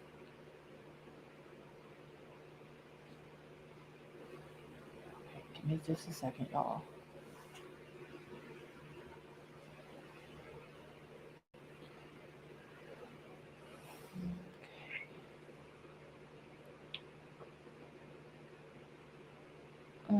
Lawson are still tagging. Yes, was it today? Did I tag them, or was that yesterday? It was either Monday or Sunday that I tagged them again on Twitter. Today. Okay. I I can't remember. I just know that I tagged them and asked them, are they not worried about them? Are they not worried that Hazel has a heart condition and she needs her medicine? It's crazy, honestly. All right, so this came out. I know it came out more than an hour ago, but there must have been an update that they put on here about an hour ago. But it's missing Madeline Kingsbury's plan to move from home shared with kid's father.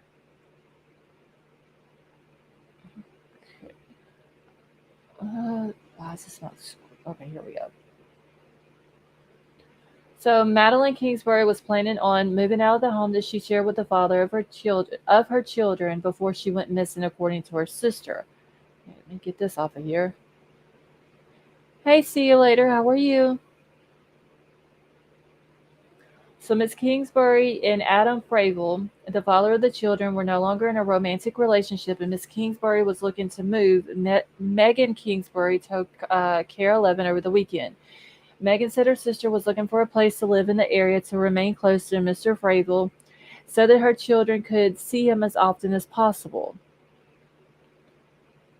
All right, and then it says it's just talking about Adam. He doesn't have custodial rights to the children. Mrs. Kingsbury was last seen on March the 31st after dropping the two children off at daycare with Adam. Megan said that she last heard from her sister the morning that she went missing. The two were exchanging the text messages, but later that day, when Miss Kingsbury's family could not reach her, they became concerned. The Kingsbury family, people in the community, and law enforcement have spent the last 2 weeks searching tirelessly for Mrs. Kingsbury. Mr. Fravel has denied any involvement in Miss Kingsbury's disappearance, and so far police have not named any suspects.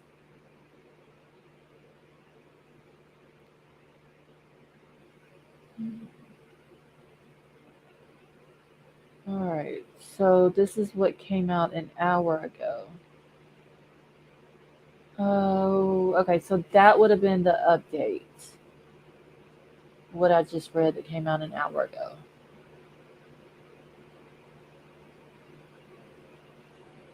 Okay, hold on, y'all. Let me see if there was.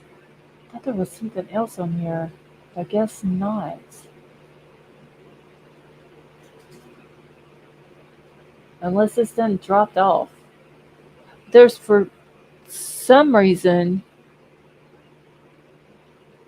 I had put it in my email. When I get back to California, I will get more music industry people.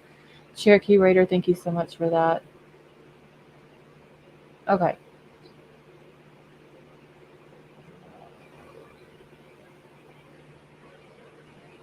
All right, give me just a second, y'all. I'm just going through this. Everything else we've pretty much heard. That was the update, though. What I just read, they updated that an hour ago. So,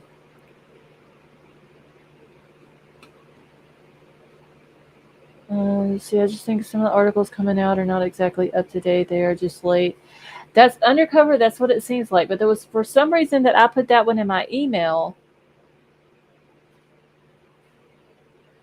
But none of this looks familiar on why I put it in my email.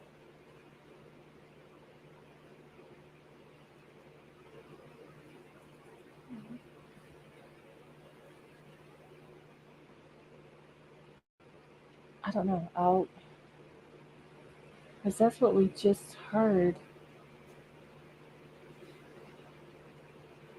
about it. I don't know. Some of these news people, though, they're late. I've noticed that. Something can come out like an update or something, and they'll be talking about it and coming out with it like 2 days later.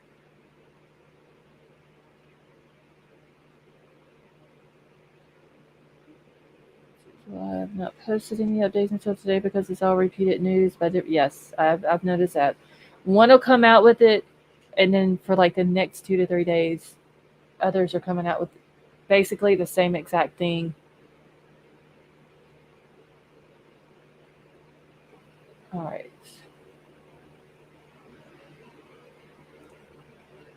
Okay, so there is another one, another case that I want to bring up of a lady from Florida who is missing. But let me see what this one is on Madeline first.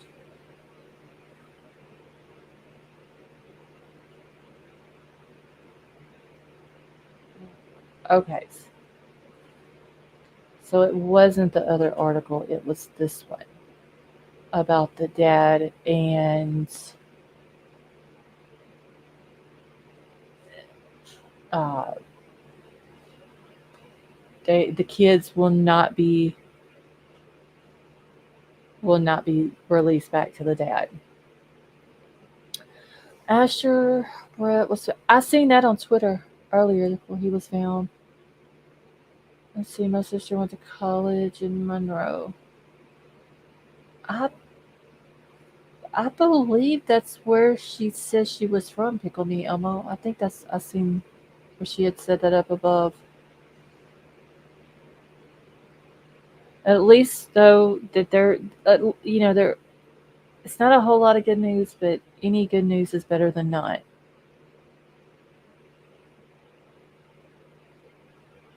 So that is a good thing. All right, so it says the children of missing Minnesota mother Madeline Kingsbury won't be released to their father and will remain in the county custody.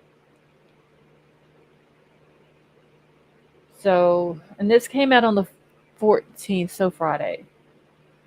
But this is the one I'd put back last night, and then I didn't go live.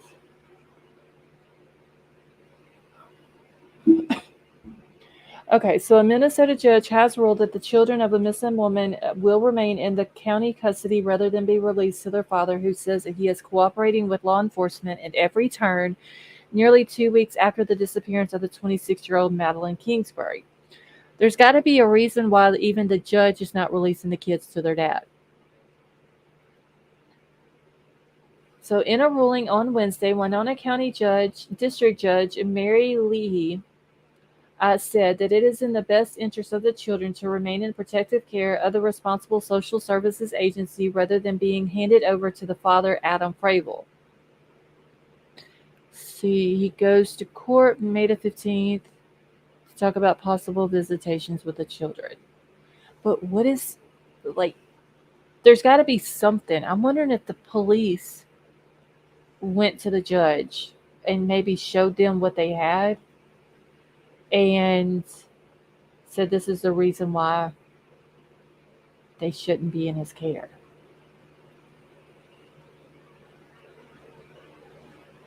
So it says Fravel did not have custodial rights to the children ages 5 and 2 prior to the disappearance of their mother, Madeline Kingsbury, additional court documents show. Adam Fravel denied any involvement in Kingsbury's disappearance in a statement on Wednesday. Over the course of the last 12 days, my family and I have been subject to a myriad of accusations regarding the disappearance of the mother of my children, Maddie Kingsbury. During the last 12 days, I have cooperated with law enforcement at every turn, including sitting down for multiple interviews with Winona County law enforcement. I did not have anything to do with Maddie's disappearance. I want the mother of my 5-year-old and 2-year-old to be found and brought home safely, and I want that more than anything, said Fravel. Fravel said that he has been advised by law enforcement on April the 2nd not to attend news conferences or assist in the searches for Kingsbury due to safety concerns. When was the first press conference that they had? Was it before April the 2nd?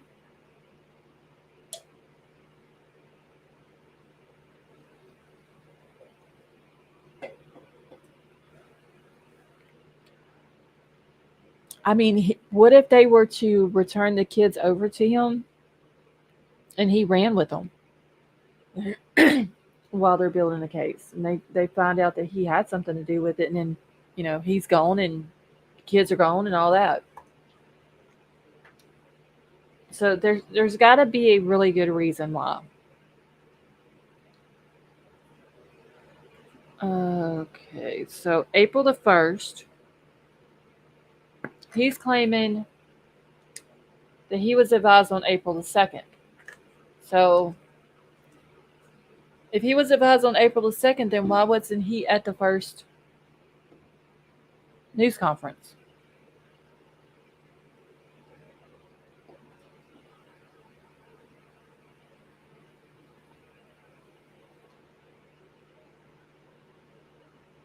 Give me 1 second, y'all. I just need to send something. Okay, April the 5th is the first. Okay, so it would have been after then. Truthfinder says, you guys remember the Susan Powell case? The name sounds familiar. I didn't follow the case though, but the name does sound familiar.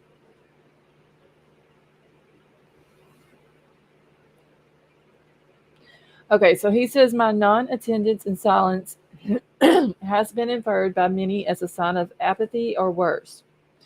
That cannot be further from the truth. I want Maddie home and for her to be able to be with our children, said Frable. Bonnie Bowman, a spokesperson for the Minnesota Bureau of Criminal Apprehension, told CNN on Thursday that she is not aware of any law enforcement agencies advising Frable not to attend news conferences or the organized searches for Kingsbury. I can understand the searches that he shouldn't attend because, like it was said earlier, he could be out there searching. He could possibly try to sway people not to go in the area that she's at if he knows where she's at, or him find her and make it look like he just stumbled up on her while he was searching. So even if he was told to call bullshit, because if you gave a fuck, why would you not go out and search? Exactly. At least seem to hold this to the vest, and in my opinion, have good communication, so I doubt he was told not to. Yeah, I mean, I could get, like I said, if he was, I understand the searches, but the news conferences doesn't make any sense. Why would they not want him to attend any of the news conferences? Avery, how are you?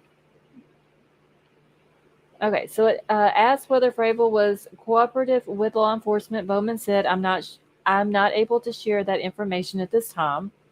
So Kingsbury was last seen on the morning of March the 31st. She did not show up at work as suspected the day that she disappeared and did not answer calls from family and friends, police said. She didn't pick up her children from the daycare that afternoon or make other arrangements. The Winona County Health and Human Services Department was notified by police on April the 4th that the two children are in need of protection or services after their mother was designated an endangered missing person, according to court documents obtained and reviewed by CNN. So the agency took custody of the children who had been with their father at their grandparents' residence, according to the court documents obtained by CNN, which is the court documents that I read a little while ago. Let's see. Wait, what is? I see. I want to say in chat is. I won't say it in chat. It's too horrible to say. But the dad did to the children when the mom was. Wait, Truthfinder, what are you talking about? What happened?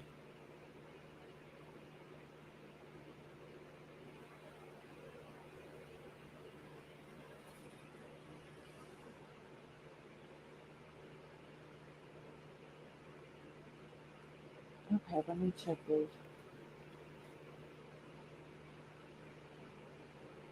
Uh, 1 second, y'all.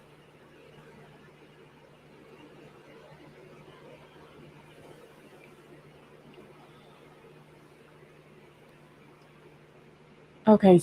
Wait, she's talking about a different. Is she talking about the Susan Powell case? Is that the one she's talking about now? Or is she talking about the kids in this one? See, I don't know if I can save himself and the kids inside. Okay, so the Susan Powell case. The CPS worker took them to the house for visitation. Dad shut worker out of the house. Oh, okay. I thought you were talking about this case. Oh, wow. Seems like I heard about that. That wasn't very long ago, was it? Was that like last year sometime, or maybe 2021 that happened? Oh, Truthfinder, you're fine. But it seems like I heard about that, but I didn't, excuse me, I didn't follow that case, so.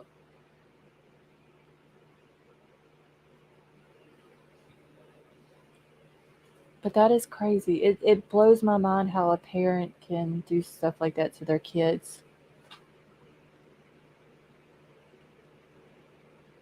That is just, I don't know. Like, if he wanted to do that to himself, do it to yourself, but leave the kids out of it. All right, y'all. I done completely forgot where I left off at. You don't love them, it's at the house. Okay. So not far from Kitsap County in Ellis. Oh, damn. Roger, did you get my email that I sent you the other night? I was actually proud of myself. I sent everybody the poster of the missing kids after I ended my live.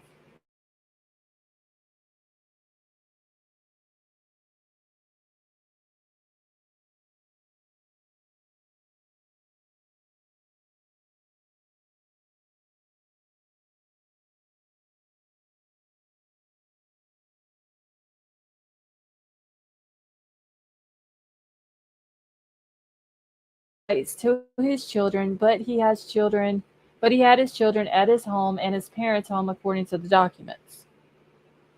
So when social workers confronted Fravel at the home last week, he was not cooperative with officials and initially did not allow them access to his children before he eventually placed them in HHS custody, the court document said, which is during the time that he put them in the wrong car seat. Thank you, Emerald Queen. I was actually proud of myself, y'all. Got the emails all sent out to everybody that I was supposed to. Okay, send it to the person to the newspaper for starters. Thank you for that, Roger. I appreciate it. Okay. So evidence Kingsbury's disappearance was involuntary and suspicious, the Winona Police Department said in a Wednesday's update. We remain extremely concerned for her safety, police said in their update, and we have drafted and served numerous search warrants as part of our search efforts. I wonder where them search warrants went out to.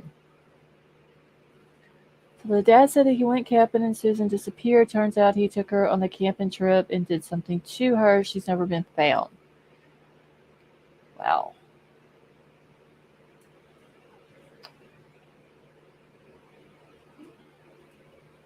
Thank you, Werewolf Queen. Okay. So Kingsbury's family said in a statement on Wednesday that they had been working with investigators in the search for her. Members of our family and close friends coordinated closely with law enforcement and sent out search teams a day after day, every day, the statement said. So we will find Madeline. This is our mission, and we will not falter. Police have said that they believe her vehicle, a 2014 dark blue Chrysler Town & Country, may have traveled from Winona to eastern Fillmore County on the day of her disappearance. They have asked residents in that area to check their video cameras, doorbell cameras, game cams, or for any signs of the van passing through or stopping. Hopefully, that van has some type of GPS stuff on it that they can get information from. So a court appearance is scheduled for May the 15th for a pre-trial hearing over the children's custody. The judge ruled visitation between Fravel and the children prior to the trial shall be at the reasonable discretion of the Winona County Health and Human Services. CNN has contacted Fravel's attorney for comment, and it just states also that Winona is in southeastern Minnesota near the Wisconsin border. So that was the one that I had sitting in my email to share with y'all because I didn't get to share it with y'all last night. And it wasn't the other one that I had pulled up. Let's see. I don't know what this one is. But hopefully they find Madeline. Hopefully they figure out what happened to her. I mean, if there's no proof that she left that house on foot or in another vehicle, and there's only one other logical explanation of what happened to her, and it has to do with the father of those two kids. Because he was the only other one there that she could have left with. And it makes absolutely zero sense. She's supposed to go to work that day, and he takes her van when he vehicle.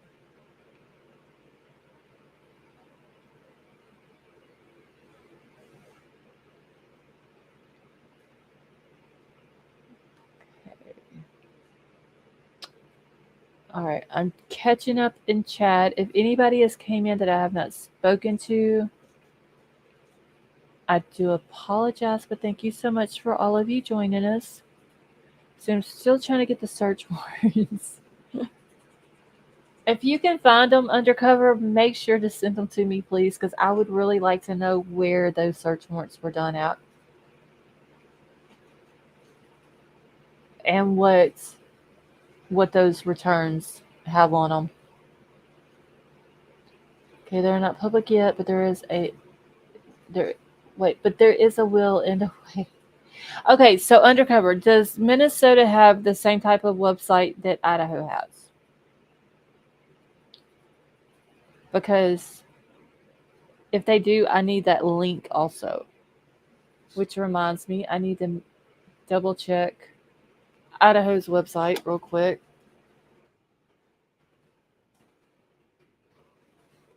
I did check it earlier, and there was nothing on it. But I'm just checking to make sure there's no motions filed to move Koberger to another jail or prison or whatever the hell the dude said. And I did email today's 5. They have yet to get back to me. Okay. All right. There's nothing on Koberger. There's actually not been anything since March the 29th. Okay. And then let's see if there's anything else. No.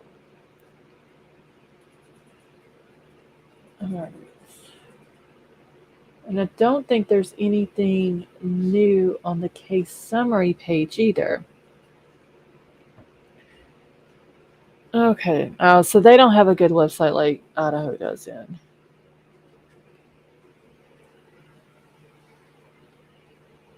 Okay.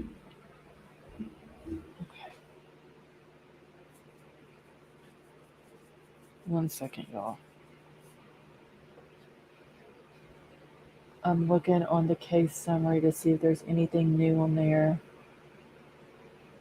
No, nothing on there either. It's the state's supplemental response to request for discovery.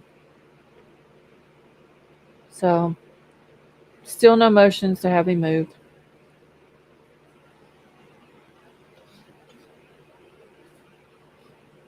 Okay. Let me see what else I got before I get out of here tonight.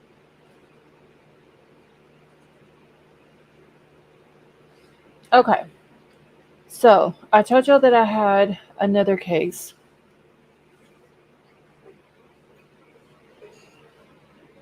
Of a 38-year-old woman from Florida who is missing. I just found out about this last night, I believe it was. See, I didn't know about the grand jury either, truth finder in her case. I honestly, I followed this case, Summer's case, from another creator who then I realized was nothing but a liar. So anything that I was told, I don't know if it's true or not. So that's, if I was to ever cover Summer's case, I would have to go all the way back to the very beginning.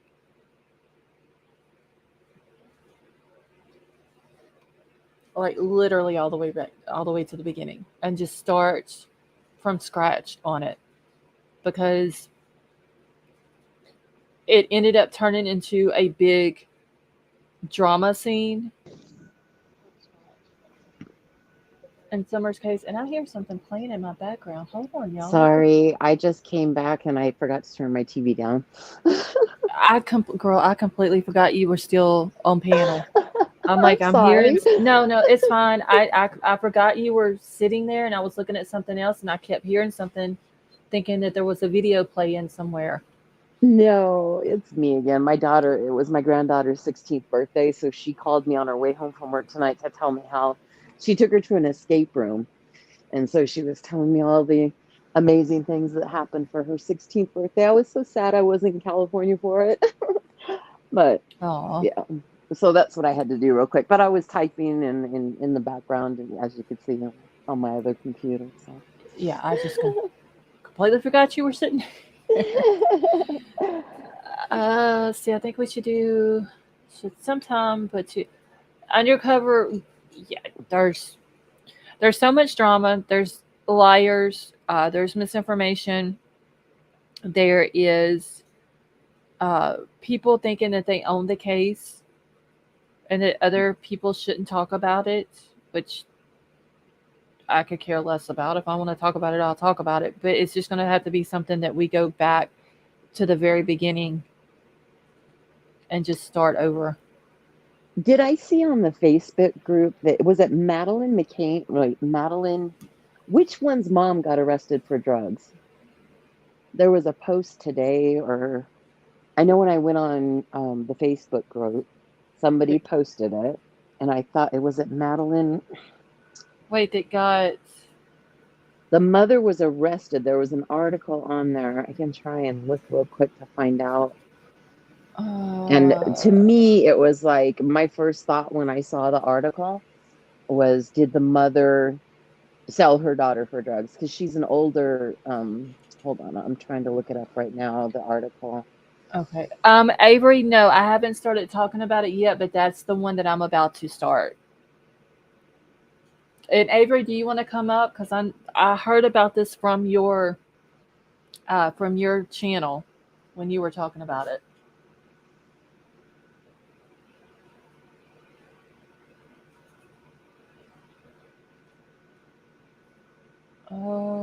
Let's see. Are you talking about Xana's mom, Cherokee Raider? Yeah, I'm trying to find it. I thought it was in the Madeline Kojakari. Oh, Madalena Kojakari. There you go, Madalena. Okay. So she got arrested again? It says it was posted 2 days ago by White Widow Baby. Mother facing new charges. Diana Kojakari she was jailed and she had drugs in the jail. So she got in trouble while in jail. Okay, I must have missed where that White Widow Baby had posted that. And to me, it makes me wonder, like, did she give up her daughter for a drug debt? Like, what really happened? Because there's no sign of this little girl. Let's see, new charges for fentanyl and cocaine. Good Lord. Like, you got a missing baby, and you're worried about this is what you're doing in prison. Right, Yeah. Okay, I'll have to go back and look at it undercover. I've completely missed it. Crime Crazy, how are you?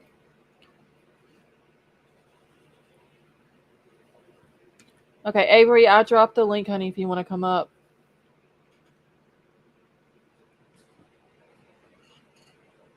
Okay, there she is. Hold on one second. Let me pull Avery up. How are you? Hi. How are you tonight? Okay. Now, Avery, like I said, I saw this on your thing. I was listening to what all you were talking about, like all the drama that was kind of behind it. Oh, yeah.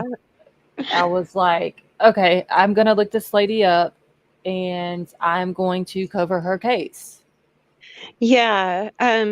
So you guys can hear me okay, right? Yeah, I can hear you. Can everybody in the chat hear Avery okay? Okay, I just couldn't hear you when I first came on. Oh, okay. Yeah, so what I ended up doing was I did a video this morning, just covering, what little information that there is about her case. But then I seen in a Facebook group where somebody dug up a court filing that Sarah Dreyer filed on the 7th of this month. So that would be 3 days before she went missing. And it's domestic relations. And I'm trying to get it open to see what it is, if it's a restraining order or if she filed for a divorce. But it's something. I've got the case number and everything. I just can't get it open. And now, since I seen that, now I'm starting to question a lot of things about her case. And I'm becoming a little suspicious of her spouse. Just my opinion, not factual, just my opinion. Right. Just total speculation. Yeah, I'm becoming a little suspicious of the whole situation. Okay. Well, it might have been today then. I've been sick for 3 days, 3 or 4 days. So it might have Oh been today no. whenever I was in your chat, meaning Monday, or it might have been Sunday. I don't remember which day it was, but I do remember going in there, and I told you that I was going to look into it Yeah. and I was going to cover it because I was listening to whatever. And Charles, thank you for gifting that membership. Um, I was listening to like the whole drama part of it, and I was like, yeah, you know, Yeah. And I normally don't get into things like that, but when I seen that another what was YouTuber said, spoke on which, behalf of all of us saying yeah. that this missing person would not get coverage, I was just livid. Oh, And so how did you say it? I will make sure that her case is not covered by any other uh-huh, creator.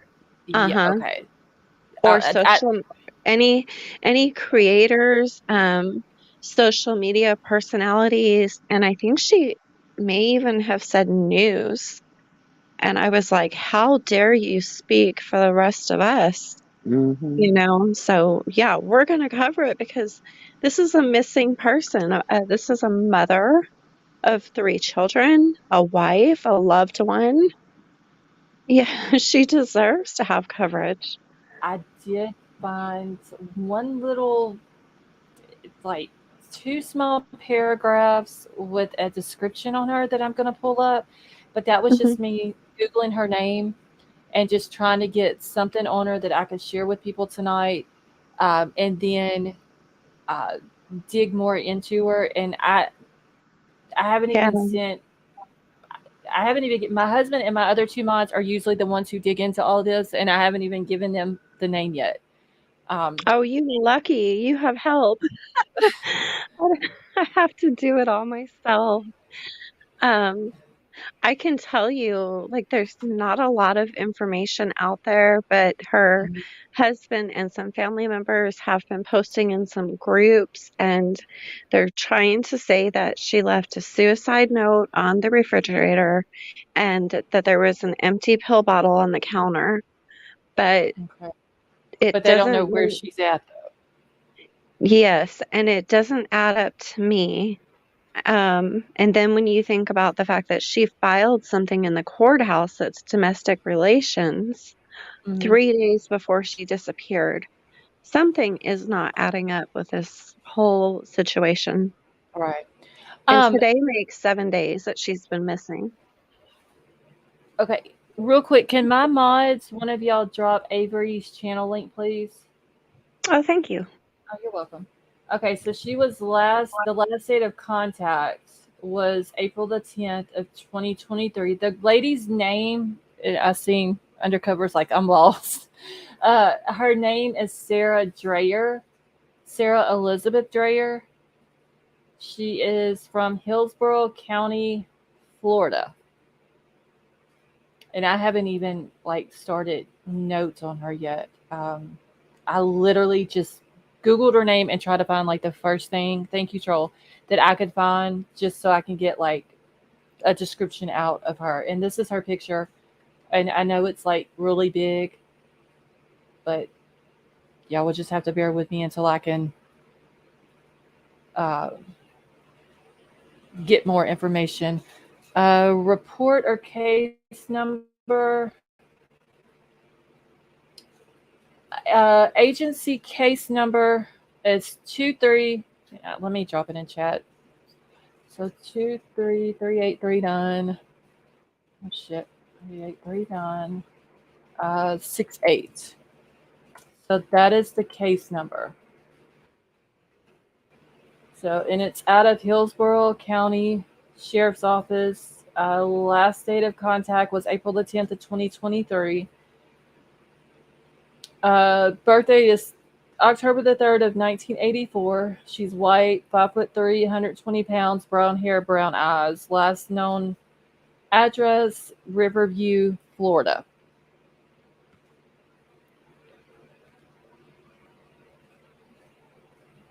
And I thought this was like a long article, and then I got to reading it after, like, under her description, and this is about another girl that they had found that I guess was missing. But it says here, Sarah Dreyer, the Hillsborough County Sheriff's Office and the Dreyer family are increasingly searching for their missing daughter and mother.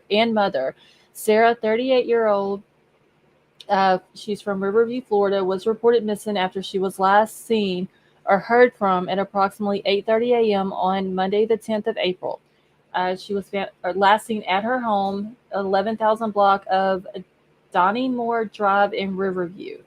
So a missing person report was filed to the Hillsborough County Sheriff's Office by a member of her family after she had not been seen. She's, like I said, 5'3". She's a white female, 120 pounds, brown hair, brown eyes. Last known city address and state is Riverview, Florida. And then it says that you can call #Team HCSO at 813-247-8200 if you have any information. So I can kind of give you the rundown of, like what I was able to find on the story. Okay, so the morning or the day that she went missing, the 10th, that morning, she took her 3 children to school. They go to a private school. She dropped them off just like a normal day. She returned home around 8:30 a.m. and then she left on foot walking, and she just had her cell phone with her. She was seen on somebody's Ring camera at 2:01 p.m.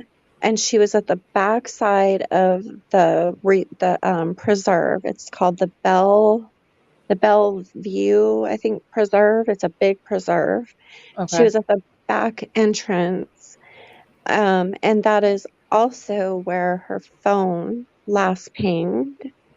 And so then, since then, so her husband came home from work at 4:00 to an empty house, and she had not shown up, to pick up the kids.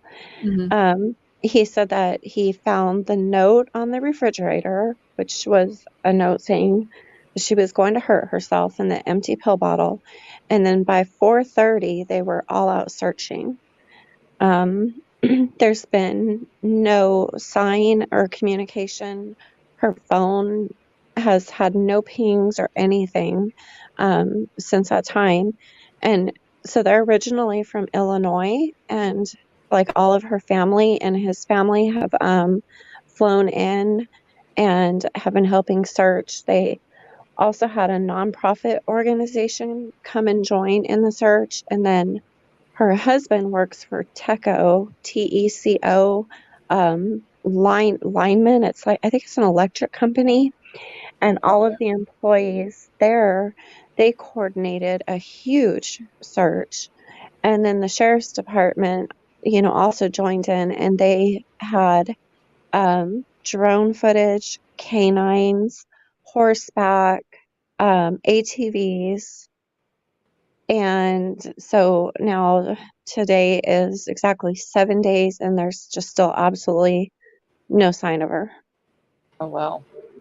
So I'm going to have to look up the preserve. It's a pretty big. I would assume it's got water in it. I would Or think so, yeah, being with in it, Florida. Florida, yeah. Okay, let me see if I But can. there's something off. I don't know.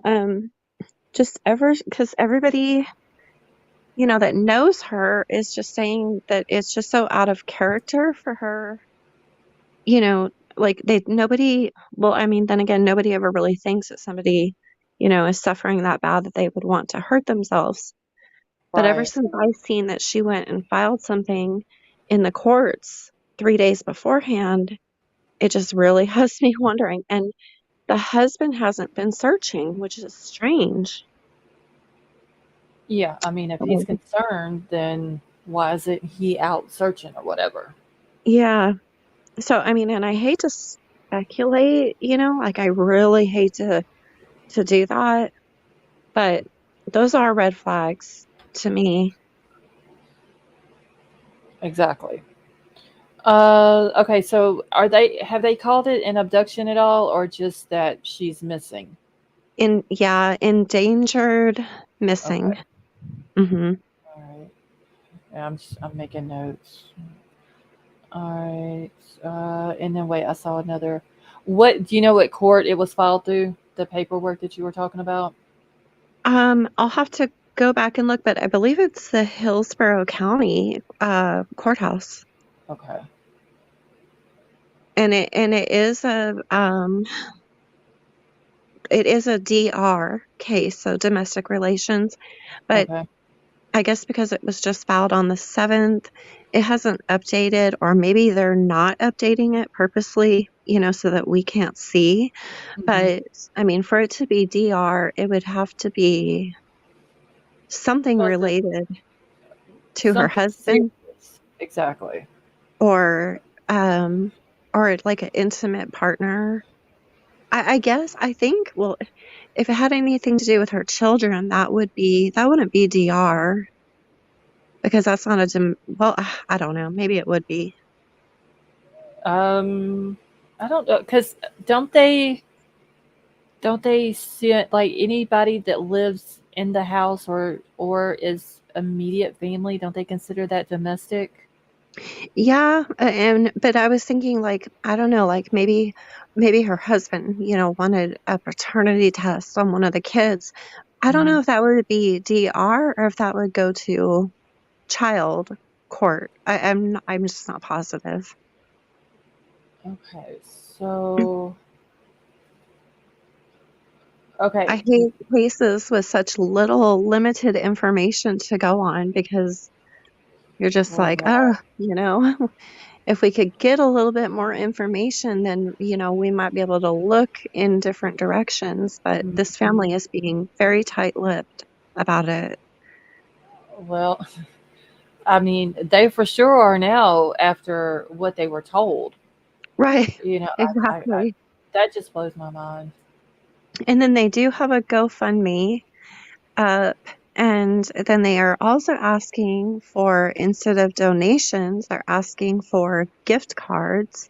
And I see where a lot of people had issues with that, because I guess they do come from a wealthy family, and they do live in a $500,000 home, and he's got a really good job. So people are kind of questioning, the GoFundMe and the gift cards. But I mean, we don't really know what their circumstances are, and they have family coming in from out of town. These people might need, lodging Right.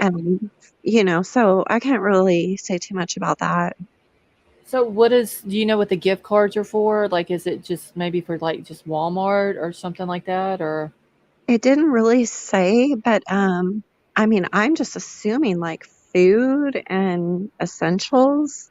I mean, That's what I would assume, but if there's people out searching, they could be buying water and yeah, snacks and, for the searchers. right, right.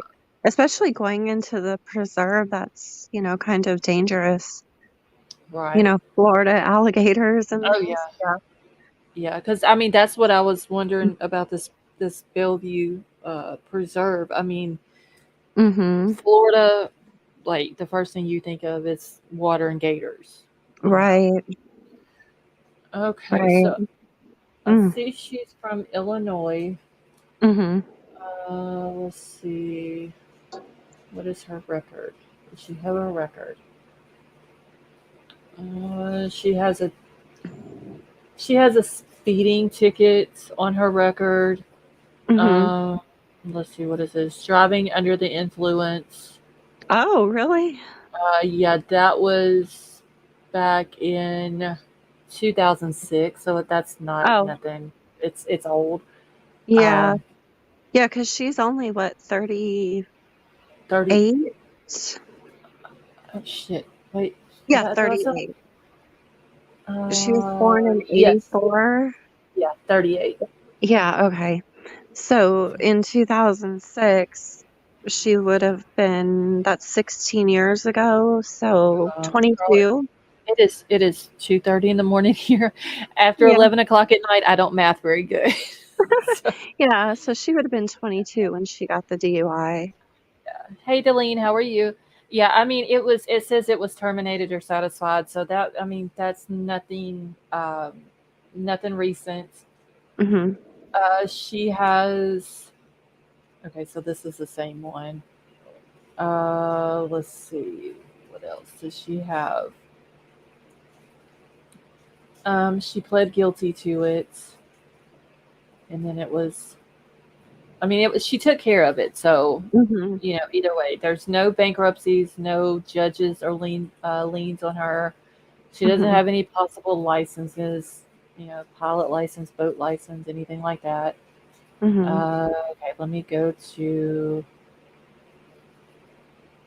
what else I have in my thing here. Damn, she's got a lot of aliases though. So wait, this says her birthday is in January of '84. The other one that I have over here is October of '84. But it has the same name, same maiden name, I would guess. Mm-hmm.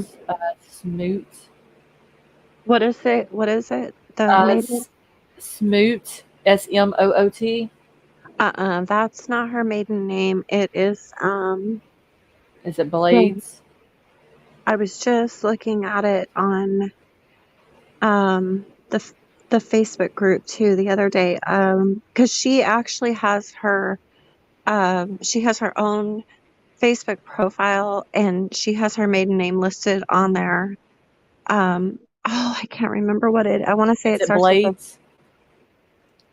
I don't think so. Because there's one on here, Sullivan. That's just different aliases that she has. If you look on Facebook and you type in Brian Dreyer, that's her husband, and then go down like to he has a picture of him and her, and she liked the picture, and that's how you can find her profile, and then Okay. it has her maiden name on there. Okay. I'll grab it in just 1 second. I'm looking through her relatives. Let's see. There's several people with several different last names on here. I'm mostly concerned with like her record. Yeah. Several different addresses in Illinois, and then just the same speeding tickets, driving under the influence. Mm-hmm. That's all she has on her record. Like that's it. So Yeah. she wasn't. She didn't get in a lot of trouble. Let's see. There is a Sarah Sullivan they have here for her LinkedIn. Sarah Blades on her Facebook. Excuse me. Let's see what else. Bless you. I think that's no. There's no licenses. Okay, so possible judgment, small claims judgment release in 2008. And it's under Sarah E. Blades. But then there's one under Sullivan as well. Was she married before? Sullivan. Is Sullivan? Sullivan. That's the name that I seen on her Facebook, and on her Facebook, she has her grandmother's obituary posted, and I clicked on it and I seen her parents' names on there, and it was the last name matched her parents' name. Okay. So Sullivan is the maiden. Okay, and Crime Crazy, that first one that you sent to me, I threw it in the trash and just kept the other two. Okay, so she currently owns a property at 11406 the Donnie Moore Drive, which is where they were saying she was last seen. Mm-hmm. It's $512,000 dollar house. Yeah, I knew it was expensive. And then the kids go to private school and they've got Mhm. a boat. And I mean, so, they seems like, they were doing well Pretty financially. right. That's all I see as far as let's see, that was just a refinance loan that she's got there. Don't see anything else really. Maybe you can pull up the Hillsborough County courthouse and pull up that case. Maybe it's updated since the last time I looked. Okay, yeah, I'll see if I can pull it up. I don't. It just bothers me that it was filed 3 days before she disappeared. Especially like you're saying, "Hey Dan, how are you?" That that she, was done then, and then she goes missing, and it's some type of domestic. Mm-hmm. That kind of only points to a very small group of people, Right. and her Mm-hmm. husband being one of them. Okay. And here's the thing. If you take a whole bottle, okay, so if she took the whole bottle of pills at home, Mm-hmm. as he says, and then she walks to this preserve, she's not going to make it very far into the preserve before, those pills start kicking in. So you would think she wouldn't be that hard to find. Well, let me see So it if I just can. kind of doesn't add up to me. Do you know how far the preserve is from her house? It's close. I mean, it's walking distance. So yeah, it's real close.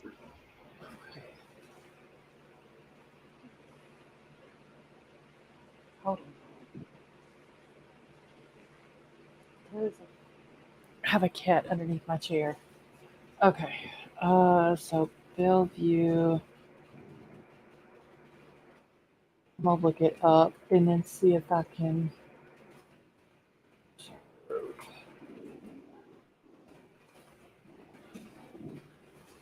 I'm gonna look it up and see if I can find.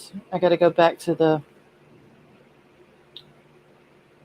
Oh damn! I type in Bellevue Preserve in Florida. Okay, so it brings up every preserve around there except for the one that I need. I might have the name wrong. I Okay. think it's I want is it Bell? Dang, if my computer isn't turned on and I'm on my phone, otherwise I would go in there and look and No, give you. that's fine. There's a Bellevue Hills, but that doesn't show it's a preserve. I'm sure I can find it. I can look in on Okay. I can Google it in a little while and see if I can find it. Because I mean, Florida's like they've got nothing but preserves down there. So Yeah, I know. You will not ever catch me in one. And I live no, in Alabama. girl, I'm in Louisiana and we got gators here, but Yeah, Louisiana ain't got nothing on Florida and their gators for sure. same here. Alabama, I thought we had a alligator problem, but you're not going to catch me in Florida anywhere near a preserve or, I mean, maybe the ocean. I'd Right. go to the beach. The gators are no joke for sure.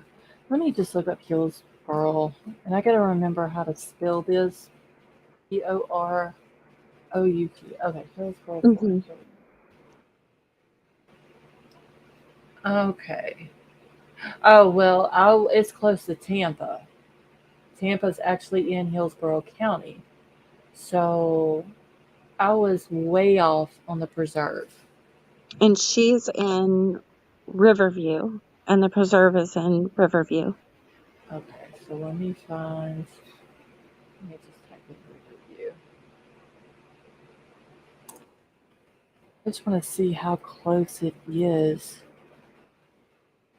uh, to her house. Okay, so here we go. Where the hell is the preserve at? And the preserve is in Riverview also? Yes.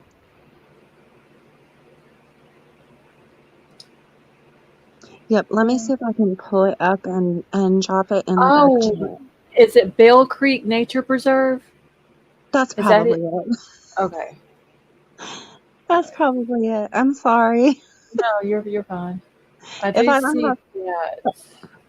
if I don't have like notes in front of me or the computer up in front of me, I will mess words up like you wouldn't believe. Yeah, I have to keep up with notes. Let's see. Undercover says she may have found it. Okay, and I'm gonna pull this up where everybody can see this on the screen, just so they can see what I'm looking at here.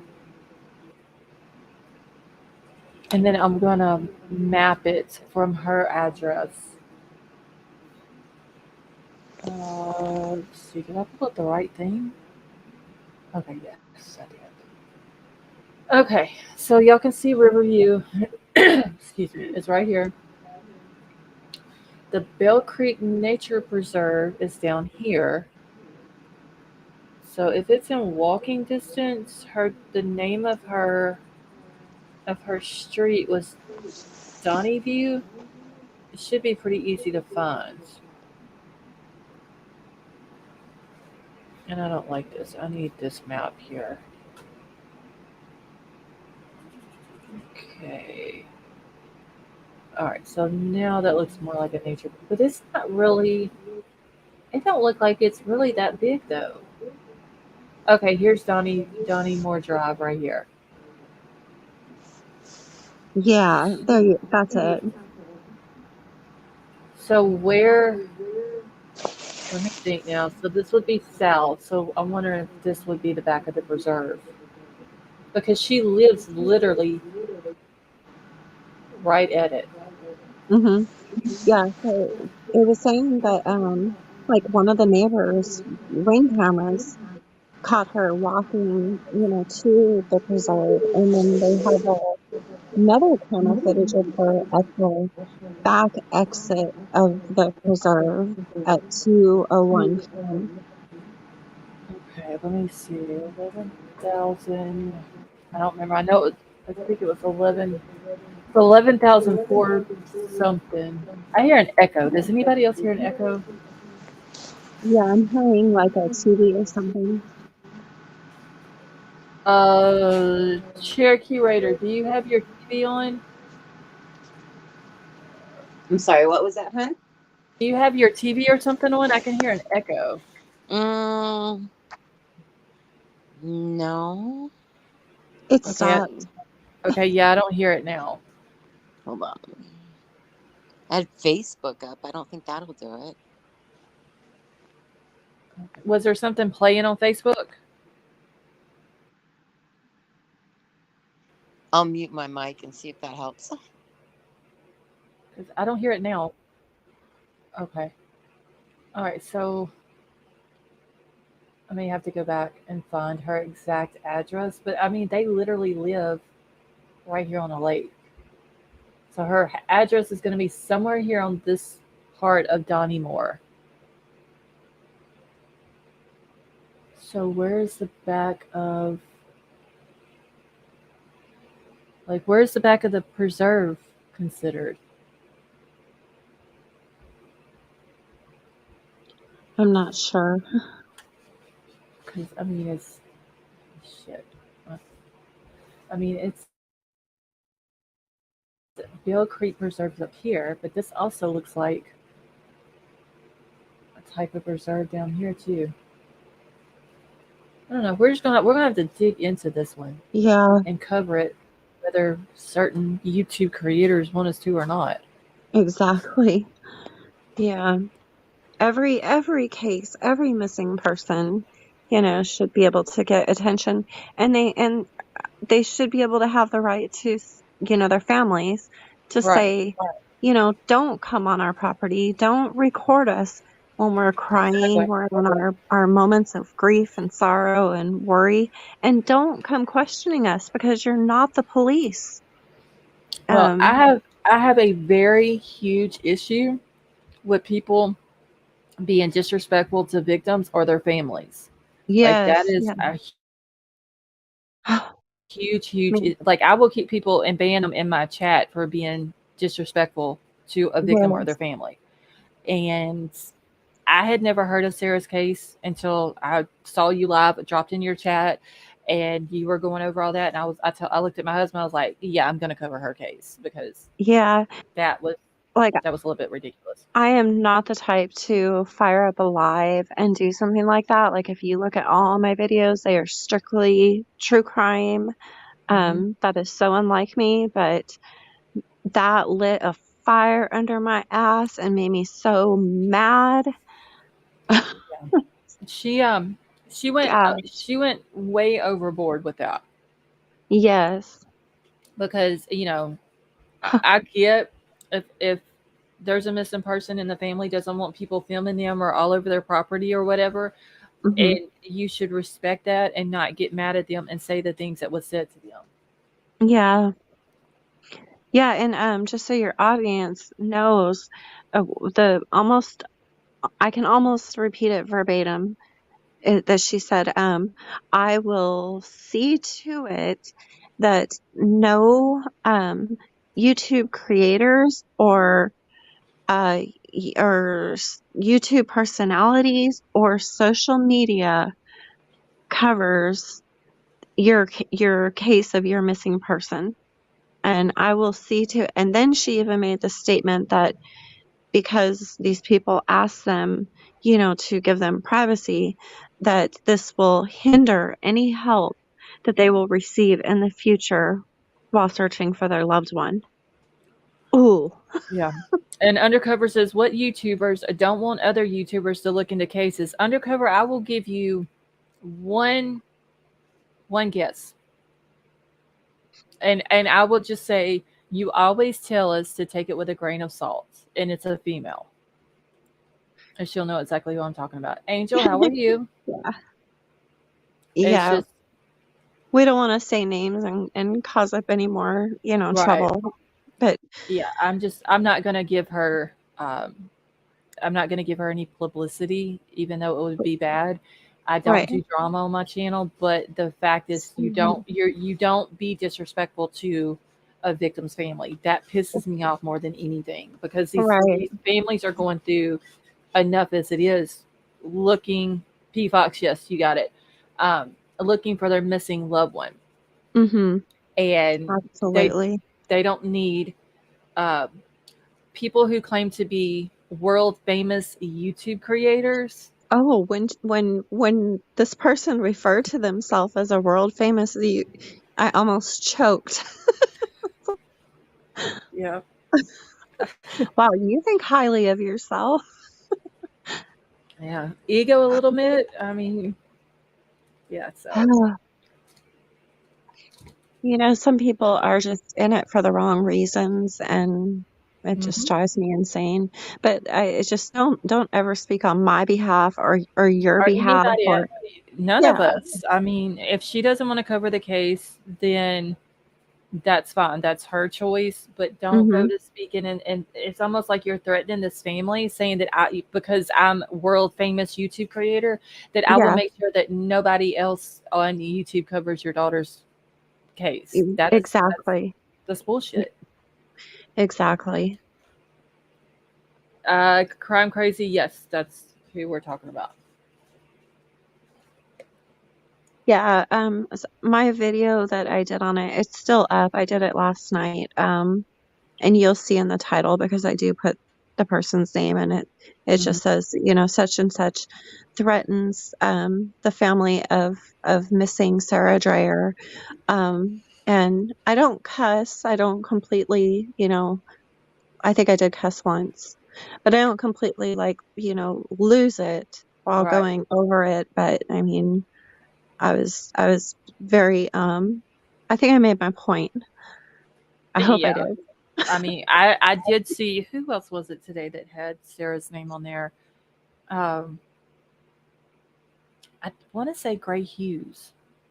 Yeah, I tagged him. So what I Okay. did is I shared the video to my community page and tagged a bunch of creators, but then I shared it to Twitter and I tagged everybody: Jennifer Coffindaffer, Vinnie Politan, Brian Enton, all the YouTubers I could think of. And then I messaged it in Messenger to people like, you know, like Duty Ron, like people that, you know, that I know will probably take a look and cover it. Right. Yeah. So I know that Gray Hughes did, because I saw where I think he went. I don't remember if he was live whenever I went live tonight, Mhm. but I did see that he had a thumbnail that had her name in it. Oh, I'm so glad. I am so glad. So he did. I don't know what the extent of what he went over, but I know Yeah. he was going to talk about it. I'm going to Yeah. dig more into it and get more information on it and just try to put it out, you know, as the Yeah. information comes out. Hey, Midwest girl, how are you? Because like, we are covering so many different cases right now. Yeah. So Yeah, I've been trying to keep up with Letitia Stout trial, and that has been a doozy, and then other cases. So yeah, I know how you feel. yeah, I've been doing Lori's audio at night, but they didn't have court today, so Yeah, I've been listening, and see, I don't ever comment because I'm because I get up so early to start listening to the Letitia Stout trial. yeah. And then at night, I listen to you playing the audio. I end up sitting my phone on my pillow, and next thing I know, I wake up and you're done. Like, Usually dang. usually I'm about 4 hours. I start about Yeah. 10:30 Central Time and go to about 2:30. Yeah. So, but yeah, they didn't have court today, so I don't know. I'm curious if who's going to be on the stand tomorrow. That's going to be interesting. Oh, yeah. Definitely. But I will for sure, because like I said, this is all I could really find on Sarah, just in like doing a quick search. Mhm. But I'm gonna keep her name out there. I could give two shits less what Blowhorn's got to say. She's Yeah. not gonna, she's not gonna speak for me. Wait, ask Avery to send over the case number that she has for. Oh, Yes. you can put it in back chat if you want to, Okay. or Hang email on. it. Either one, it doesn't matter. Okay, I'll just email you the screenshot of the case, and that way you can see the website at the top for the courthouse and everything. I'll just email you a screenshot. Okay. And I'll email you some other things that I have on her case as well. Oh, okay. So my email is, if you don't have it, is pinned to the top of the chat too. Exactly, undercover. Like, she's not going to speak for me and threaten this woman. And she doesn't. She didn't even mention any like certain YouTube creators that she was going to keep from covering this case. She said she was going to make sure that none of us did. Mhm. So here I am. Right. Please speak on my behalf, because I don't treat victims or their families like that. Yeah. That makes the whole true crime community as a whole, that makes us look bad. Exactly. And that's what I was saying. Let's use this to set a precedence going forward so that when people are in these situations and we, cover their cases, that, families don't automatically think that we are bad and have bad intentions. But, we want them to know that we're not all like that, and we do want to help them and get their loved ones' face everywhere, Oh, Right. it still angers me. It's a good thing Yeah. I don't live near her. I mean, I've never really mentioned her on my chat. Now, I have talked about JLR and some of the stuff that he puts out. I do like to watch because it has good information in it, but not Mhm. everything. Um, Yeah, but he's I an never interesting watch. character. He really is, but like, and I was telling the people in the chat, we was talking about it last night. Like when he went to Idaho, up to Moscow, and he had drove from the uh, the store where they caught the car on the camera back to the kid's house. You know, if Mhm. you look at it on a map, it looks like it's further than what it actually is. Well, he drove it, filming it, and Mhm. it was only 3 minutes. Oh, Stuff yeah. like stuff like that. I will watch when he walked from the corner club down to the where the food truck was at. I watch that. It's certain things I will watch that he puts out because it's good information. Right, And right. it gives a different perspective to it. But there's a lot of stuff that I don't care to watch of his, so I don't. But Yeah. the other one, yeah, I never had Mhm. any I interest. I understand what you're saying, and it very well could be with JLR, because we all know, about his past, and it very Right. well could be that he's trying to turn his life around, Mhm. and this is his way of, doing good and giving back, but Right. he's always gonna have to understand that, just a simple search of his name is gonna make people skeptical, and For so sure. if they say, "Please don't come on my property and ask me questions or film me, when I'm crying for my missing loved one," he's gonna have to respect that. Respect that. Yeah. Hmm. Yeah. Have you That's heard, Scarlett, on the just because you brought up Moscow or um, there was a news report that I heard that she had one of the Echo Dots or something like that. It's one of the I think they said it was an Echo or something in her room, and Yeah. the FBI is going over the files because it records sound, right? So it listens for you to say, "Hey, Echo, do this or do that," and Mhm. they're going over the information that was actually recorded from that night.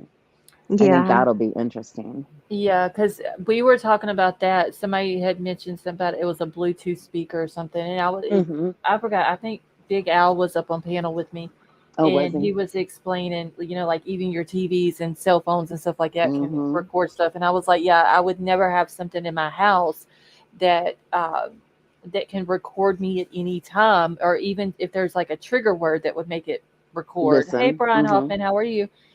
Yeah, because it would be my luck. I would forget the trigger word and then would start recording stuff. But yeah, we had talked about that. And I Hmm. forgot. I'm sure News Nation is the one who put that out. I saw it on, what was it, Banfield? Yeah, she's Yeah, News Nation. Yeah, she one of did it. her sources probably Hmm. told her. Well, they had an in-depth. It was somebody.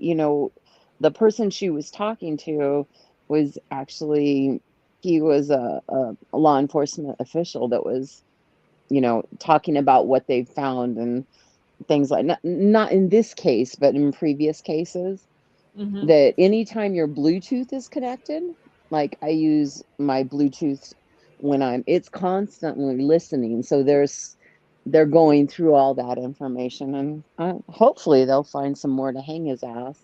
That's all I can say. See, that's why I always keep my Bluetooth turned off on my phone. Hmm. Yeah. Yeah, I had a recent experience. So, you can set your Bluetooth to where you don't have to have a PIN number, like to pair it. Uh And, huh. Right. being in a college house, they probably didn't have a PIN, probably the same with their Hmm. Wi-Fi. Right. And so recently, when I was in a rental vehicle, and I was in it for quite a while, so my phone, was Bluetoothing to it, for phone calls coming through and stuff. Well, since I turned the rental back in, I never disconnected my phone from it. And I was wondering why I wasn't getting a lot of things to my phone. Oh I had to call no. it to the rental place, and it was still taking my info, and they're like 2 miles away from me. I was like, what in the Oh world? man. So some Oh person, wow. whoever's rented that vehicle is seeing my information. I was like, wow, that is amazing. Yeah, that's some scary shit right there. Yeah. Yes. Okay, So so the creator that you were talking about that was saying no one's going to cover it, did I miss? How is she related to the case? I missed that part. She's just near the area of where this Oh, happened but in she's Florida. not related to the person in any way. No. no. Oh, well, yeah, she can kick rocks. For sure. Mm-hmm. Okay, so Brian Hoffman said that they found a body in a field a couple of days ago. I do remember hearing that. It was a body that had been burned. I don't Yeah. remember. I know somebody sent me an email about it. I don't remember what part. So, Brian, what It's part of Florida? It's 16 miles from where she went missing. But Oh, okay. I have been praying because they did say they suspect that it's a male. They're not Okay. positive because it was so burned, but they suspect it's a male. But it is exactly because I put in the address of where the body was found and the Mhm. address of the preserve. It's exactly 16 miles. Oh, I was wow. like, oh, this can't be good. But That's too close, honestly. yes.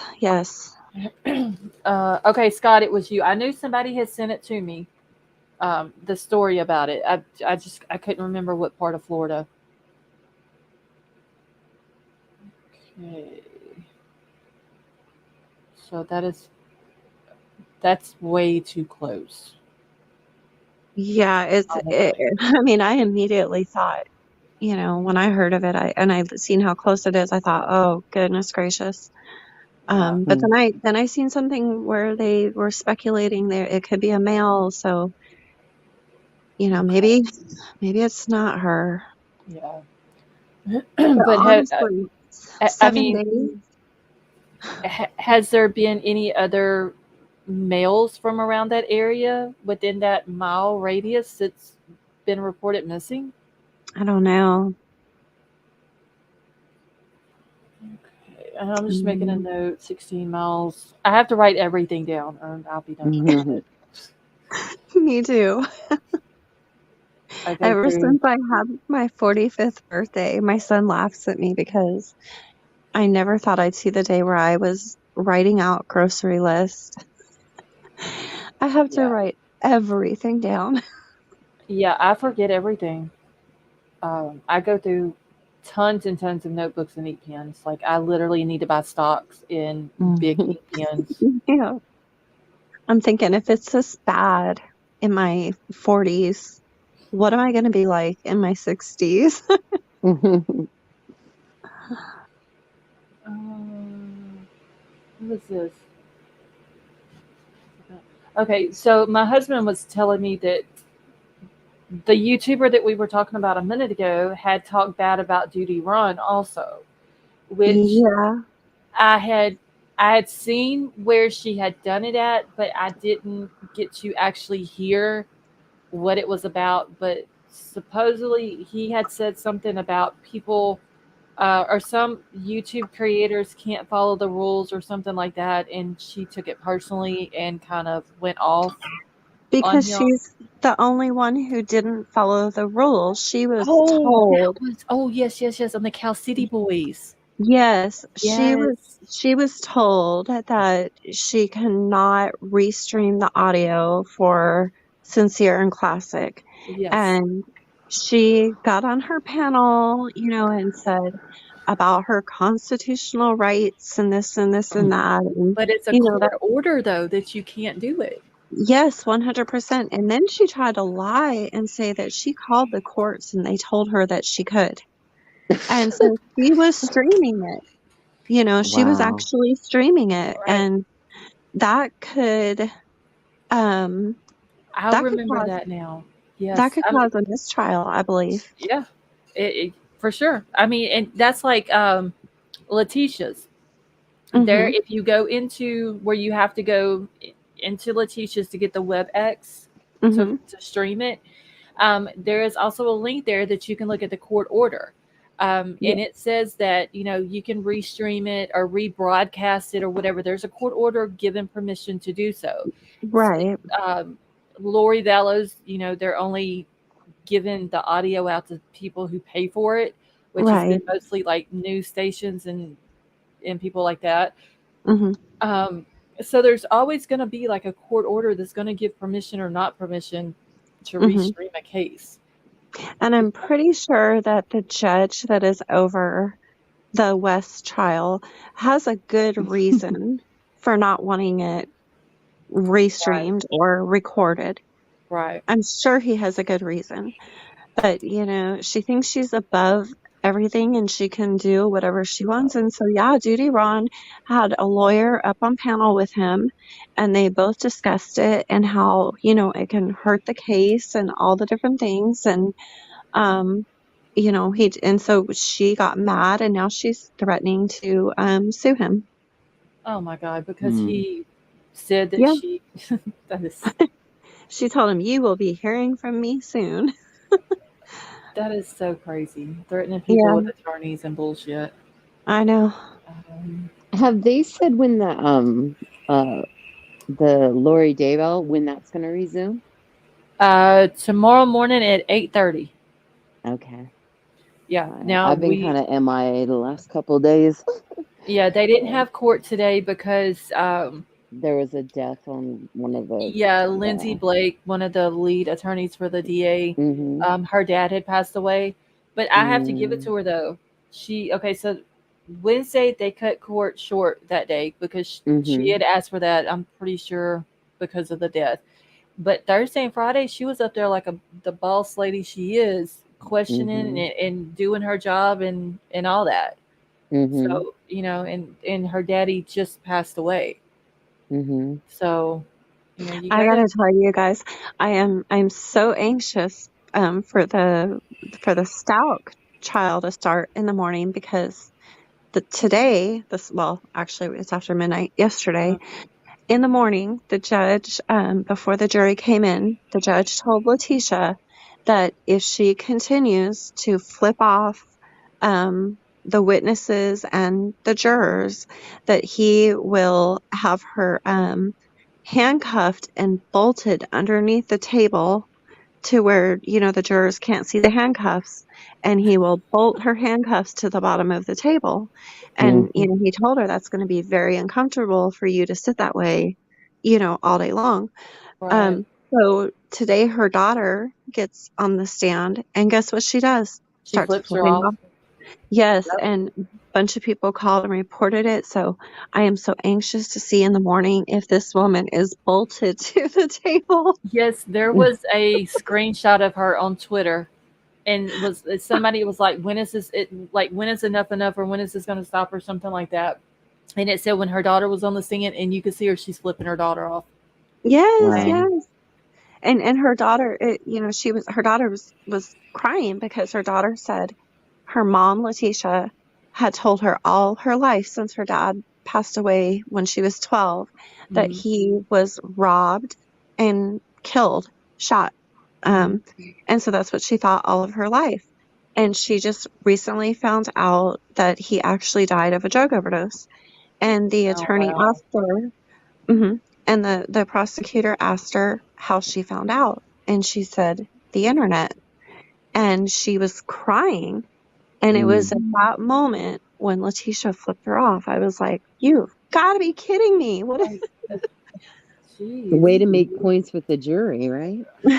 Well, I mean, the judge, I even played it the other night for y'all. The judge said that, addressed and was like, if you do it again, I will have you removed from the court and the trial will go on. And that's where I was talking about they should just put her in a straitjacket, put a mask on her, strap her to a dolly and roll her in there and just stand her up in the corner. And she literally stands up, sits back down, looks at her attorney, does the hand motion again. Like she was saying, well, this is all I was doing. And like flips the bird again after the judge just sitting right there and said, don't do it again. Yeah. Well, he got her this morning because he said, you're going to sit through this trial. because she tried to fight it. She didn't want to be in there, and she's been sticking like tissues in her ears. She doesn't want to listen. Oh, she didn't listen to none of the phone calls. Like the first 3 days, she would Yeah. not listen to the phone calls. Lori Vallow tried to do the same thing. Tried to waive her right to be in the Yeah. courtroom one afternoon whenever they were showing autopsy photos of the kids. Mm-hmm. And the It's judge was like, nope, you're going to be in here and you're going to watch it. Yeah. Yeah. Because they were saying on a news report, like a local news report here, that if she was excused, that under the laws in Idaho, if she is convicted, it can be overturned because she wasn't there when all the Exactly. evidence was presented. Yeah. So, yeah. Well, at least Judge Boyce did one thing right. I mean, I was upset with him because he took the dang death penalty off the table. But Right. Yeah. at least he was like, no, you're gonna stay in here and she should. I mean, she's there on trial accused of killing her kids and her husband's ex-wife. Mhm. Well, Mhm. it was his current wife at the time. She should stay there and listen to it. Yeah. And hear what she did and what these people have to say about her. But Yeah. I'm for And sure see gonna the have to watch photos Letitia. of what I think it was an act. I think what she was putting out there was an act because Oh, she for knows she's sure. being scrutinized by the jury For sure. and she doesn't know how to show emotion. So she wanted to escape that, Mhm. I mean, she can do her fake tears and say, "Oh, this is too much," but they But see right through it. So she like wanted to just be excused from it so nobody can judge her for not reacting like a mother would act. You know yeah, what I because mean? 100%. that morning when Mhm. they were showing the pictures and stuff like that, which now granted the pictures after lunch that day were more graphic, but they were showing pictures that morning and she had no emotion whatsoever. Exactly. And it was like the lawyers probably told her at lunch, you're not showing any emotion for this jury. Like you need to show something. And Lori Mhm. just went from 0 to 1,000 with her Yeah. act and just kind of Yeah. overacted it. Yeah. Wow. I'm Ooh, just my waiting heart's going for 100 miles an hour when I think about that woman. I just, oh God. Crazy. that's how I feel about Letitia, and I'm just waiting for her to do some like That one too. crazy monkey jump in the courtroom and go for a deputy's gun. I feel like on edge watching the trial because you never know with her what she is getting ready to do. That's what I was talking about. It wasn't last night, it was night before last. I was talking about like she's evil for what she done to Gannon, but Mhm. Lori's evil. Evil, yeah. Letitia's more mean, where Letitia Mhm. would jump the judge if she thought Right. If she she could get to could, him yeah. before somebody stopped her. Like she's not Mhm. scared Exactly. to do anything. Yeah. 100%. I agree with She's you. thug crazy. Right. She's if you put her like okay, I would say that Letitia has got street smarts where Lori doesn't. Like Right. Letitia could for sure take Lori out. Mhm. For Mhm. sure. Maybe Now, wouldn't that be great if they could be like in the same prison and just like oh my I mean, I goodness. know it could never happen, but I think there's going to be a special, place for her when if Lori is convicted and then she'll get hers. Oh People yeah, like I said, around here are so angry. I Like, mean, Alex is sitting down at the gates of hell on his little stool with his welcome home Chad and Lori sign, just waiting for her and Chad to show up. yeah. They Mhm. probably got a whole special section for the three of them, just Mhm. in hell waiting on them. I just watched the Netflix documentary "Sins of Our Mother" on Lori Vallow over the weekend, Mhm. So did I. and I was I was so mind blown. I mean, I didn't realize that she was that obsessed with religion, and Mhm. I find it very hard to believe that she would be so vulnerable to just believe a man telling her, we were married in prior lives and things like that. I was just watching it thinking, like how do you just believe that? You cannot possibly be that, just that gullible. It Right. just makes Mhm. no Mhm. sense. I I think can what she had was because they said she got $60,000 from Joseph Ryan on a life insurance policy, and um she knew that uh, Charles had that $1 million life insurance policy on him. And I think that the thing that she could see the most was the money, but there was only one way to get it, and she needed Alex and Chad to help So her did get she get the money? it. Not from Charles, she didn't, because Charles that year in March, he had it changed over to Kay, his sister, Oh, that's right. That's right. and she thought that she was going to get it. Lori did, and even called like a few days after he died, and they was like, okay, well, we're going to email you, information with it'll be something for the person who is the beneficiary to fill out. And then there was a text message that she sent that they read out in court the other day that she sent to Chad that said, I'm not getting the life insurance policy. He had it changed over in March to Kay. That's like a spear going through my heart. I was just like, bitch, you just thought you were getting it and you're not. And now all of this that you did, you killed this man for his money, and there was absolutely no reason at all to even murder him. She's got so much blood on her hands. Oh, for sure. I can't figure out which one is worse, her or Chad. They might be tit for tat. I mean, I'm just. I think Lori was the whole puppet master of it, honestly. So do I. I think she had him so. He was infatuated. Now, don't get me wrong. Tammy was a pretty woman, but if you put Tammy by Lori and you had to choose which is the prettiest one, and not knowing anything about Lori's background, Lori would have been the prettiest out of the two. And she used that to her advantage with Chad. Right. And she got Chad to do whatever she wanted to. And then they fed Alex this whole belief that Alex was Lori's protector. And whatever Lori or Chad said, Alex done it. And then in the end, I still fully believe that Lori had something to do with Alex dying.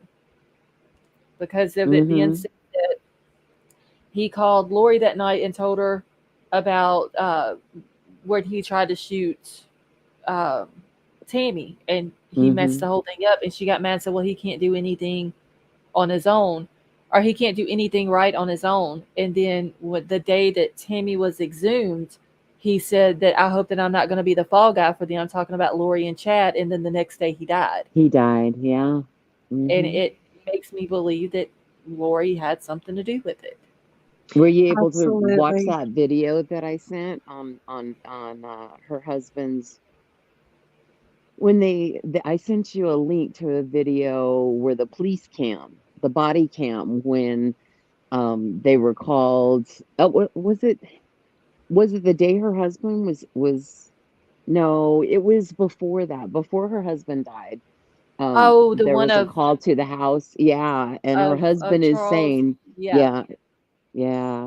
That's chilling to watch now, like after the fact, because he was begged begging for him. help. Yeah. He begged them 2 different times. He begged them to get help because he told them, she said she would kill me. And I wonder how they feel now that now here Charles is dead, and it's, they're going to hold Lori responsible for his death, and not to mention JJ and Tylee. I had some missionaries come to my door the other day, and I asked him, I was like, you guys must be like feeling pressure because of this Lori Daybell, and we're in Idaho, right? I mean, and they were like, what is that? We haven't heard anything about it. And I said, where are you from? And but one of them is from St. George. And when I mentioned, they talk about the blessing because I went to St. George 2 years ago, and I spent 3 months just traveling through that area. And one of the missionaries is from St. George, and he was living there at that time, those blessings. And as soon as I said that, I said, they had blessings, and she was in her, I explained the story to him, and I told him, I was like, in St. George, they had a conference, and his eyes got so big, like he was there and he knew them, but he didn't say anything as far as, according to them. I mean, the missionaries are young, and they were like, no, we haven't even heard about that. And that's because the church, whoever the leader is of the church up there, I guess I don't know if it's by state or whatever, but whoever the leader is has told the whole Mormon church, hey, K-Mash, that they are to stay silent and not speak on it at all. Mm-hmm. They Anything to were do with really Chad or Lori. shocked, though. Both of them were just like, "Oh my gosh, I hadn't heard anything." Like they don't know anything. And I said they have people, because they had somebody who was at the St. George conference on the stand the other day, and I told him that, and this I crushed his little heart. You know what I mean? This is his hometown. That's where he's from, and I'm He sure was he knows some probably of these like, "Oh people. my God, we should never come back to this woman's house again because she's going to question us about Lori and Chad Daybell." Oh, I threw up all kinds of questions. They were telling me like, we got into conversations about drinking coffee and caffeine and wine, and Mhm. because those are the things. I mean, this where I live is like a major Mormon community, and Right. my brother's first wife is married to a Mormon pastor now. And I remember my nieces and nephews could never have caffeine, anything with caffeine. And he was like, "Well, we're allowed to drink, we can have Mountain Dew now." So that must be, she must have been an extremist. Mhm. And I was like, "You're not making, and they said you can't drink coffee because there's some kind of dye in it that deteriorates your system." But then he contradicted himself by saying we can have Red Bull, we can drink Red Bulls and all this other stuff. And I asked him about wine, and they're like, "No, no wine," And I said, "What about the Last Supper? They had wine at the Last Supper," and he was like, "No, it was grape juice." They didn't have means to ferment it back. They add chemicals into it when they ferment it. And yeah, Yeah. so they left after a little while, and they haven't texted me or called me or done anything to reach I out to ran me. them off from my house one time, which I'm a Christian, but I don't like it when they come to your door, like just trying to push Oh, yeah. religion on you. I don't like nobody showing up at my house unannounced. Yeah. That's what I And told him. I was like, "Don't come, you can't, yeah, you don't just show up on other people's, you don't show up at somebody's door. Like in Yeah. modern technology, you got a cell phone, you want to stop by and talk, you better call text first. me." Yeah, Yeah. yeah. You guys, so they had my number and everything because I just want to like dig in deep. You know what I mean? It's kind of my own little research. But I told Yeah. them I even went to they invited me to go to the church, and I went. And I told him, I was, and they say, they're Christian. Mormon is Christian, Mhm. according to them. I was like, I was raised as a Southern Baptist, and we rejoiced in the Lord. I said Right. it was totally different. I said when I went to your guys' service, it was so solemn and so just sad to me. I said it was weird to experience that, and I asked him. I said, "Is every weekend like that?" And they both just kind of were like, "Well, people give their testimonies." And I was like, "Yeah, but I want something that's going to be uplifting." You know what I Right. mean? If I'm going to go sit and because I think that sometimes church, it can be, I'm kind of non-denominational. I believe in being a good person first and foremost. I think there's so many wars over religion that I don't want to call myself specifically anything at this point other than I believe there's a higher power, I'm and the that same as you. you should Yeah. strive to do your best by your fellow person, period. You don't have to tag Absolutely. it with a name or a title. And I'm not knocking people who do. I have my best friends are Baptists, and my friend in Kentucky was a preacher, and he's Southern Baptist. Oops, I think I just lost my earbud. I thought it just went out. But I go to church with him when I'm there, and I just anyway, I'll Southern get off on my. Baptists have the best food after church. Oh, I know. I love when I go to Kentucky. He makes his cornbread, and oh, he's a good Oh, cook. and you have to wear your church clothes. You can't wear like your Thanksgiving leggings, and then after church Hmm. you go, they always have like this big where everybody brings a dish, and Hmm. oh my goodness gracious. Mm-hmm. It is just torture because you're in your church clothes and you're wanting to just stuff your face. And but that's the best part of Southern Baptist is the food afterwards. Well, when I go with him, I think it's amazing because they like it's a younger the church that he goes to, it's like a younger crowd and they have like electric guitars and I love the music and that's what if I were going to devote myself to going to a church on Sunday, I want to hear music and happiness. I don't want to hear stories of when I went to the Mormon church just to see what goes on there. It was so sad, and like this lady was talking about her daughter almost dying, and every story there were like probably 20 people who got up and spoke, and it was like for an hour, and they just talked about all this sorrow and despair, and I was like, oh, this is Have so you heavy. been I don't want to be here. have you been to a Pentecostal church? No, I haven't. I have. I was raised Pentecostal, but not United Pentecostal. My grandfather was a preacher of Assembly of God Church. Oh, okay. So that's what I Um, was raised as. I went to one here in Alabama. I was invited, and it was quite interesting because it got to a part where everybody started walking up to the front, and then the next thing I know, they are all speaking in tongue, Oh, and tongues. several people like collapsed on the floor. Mm.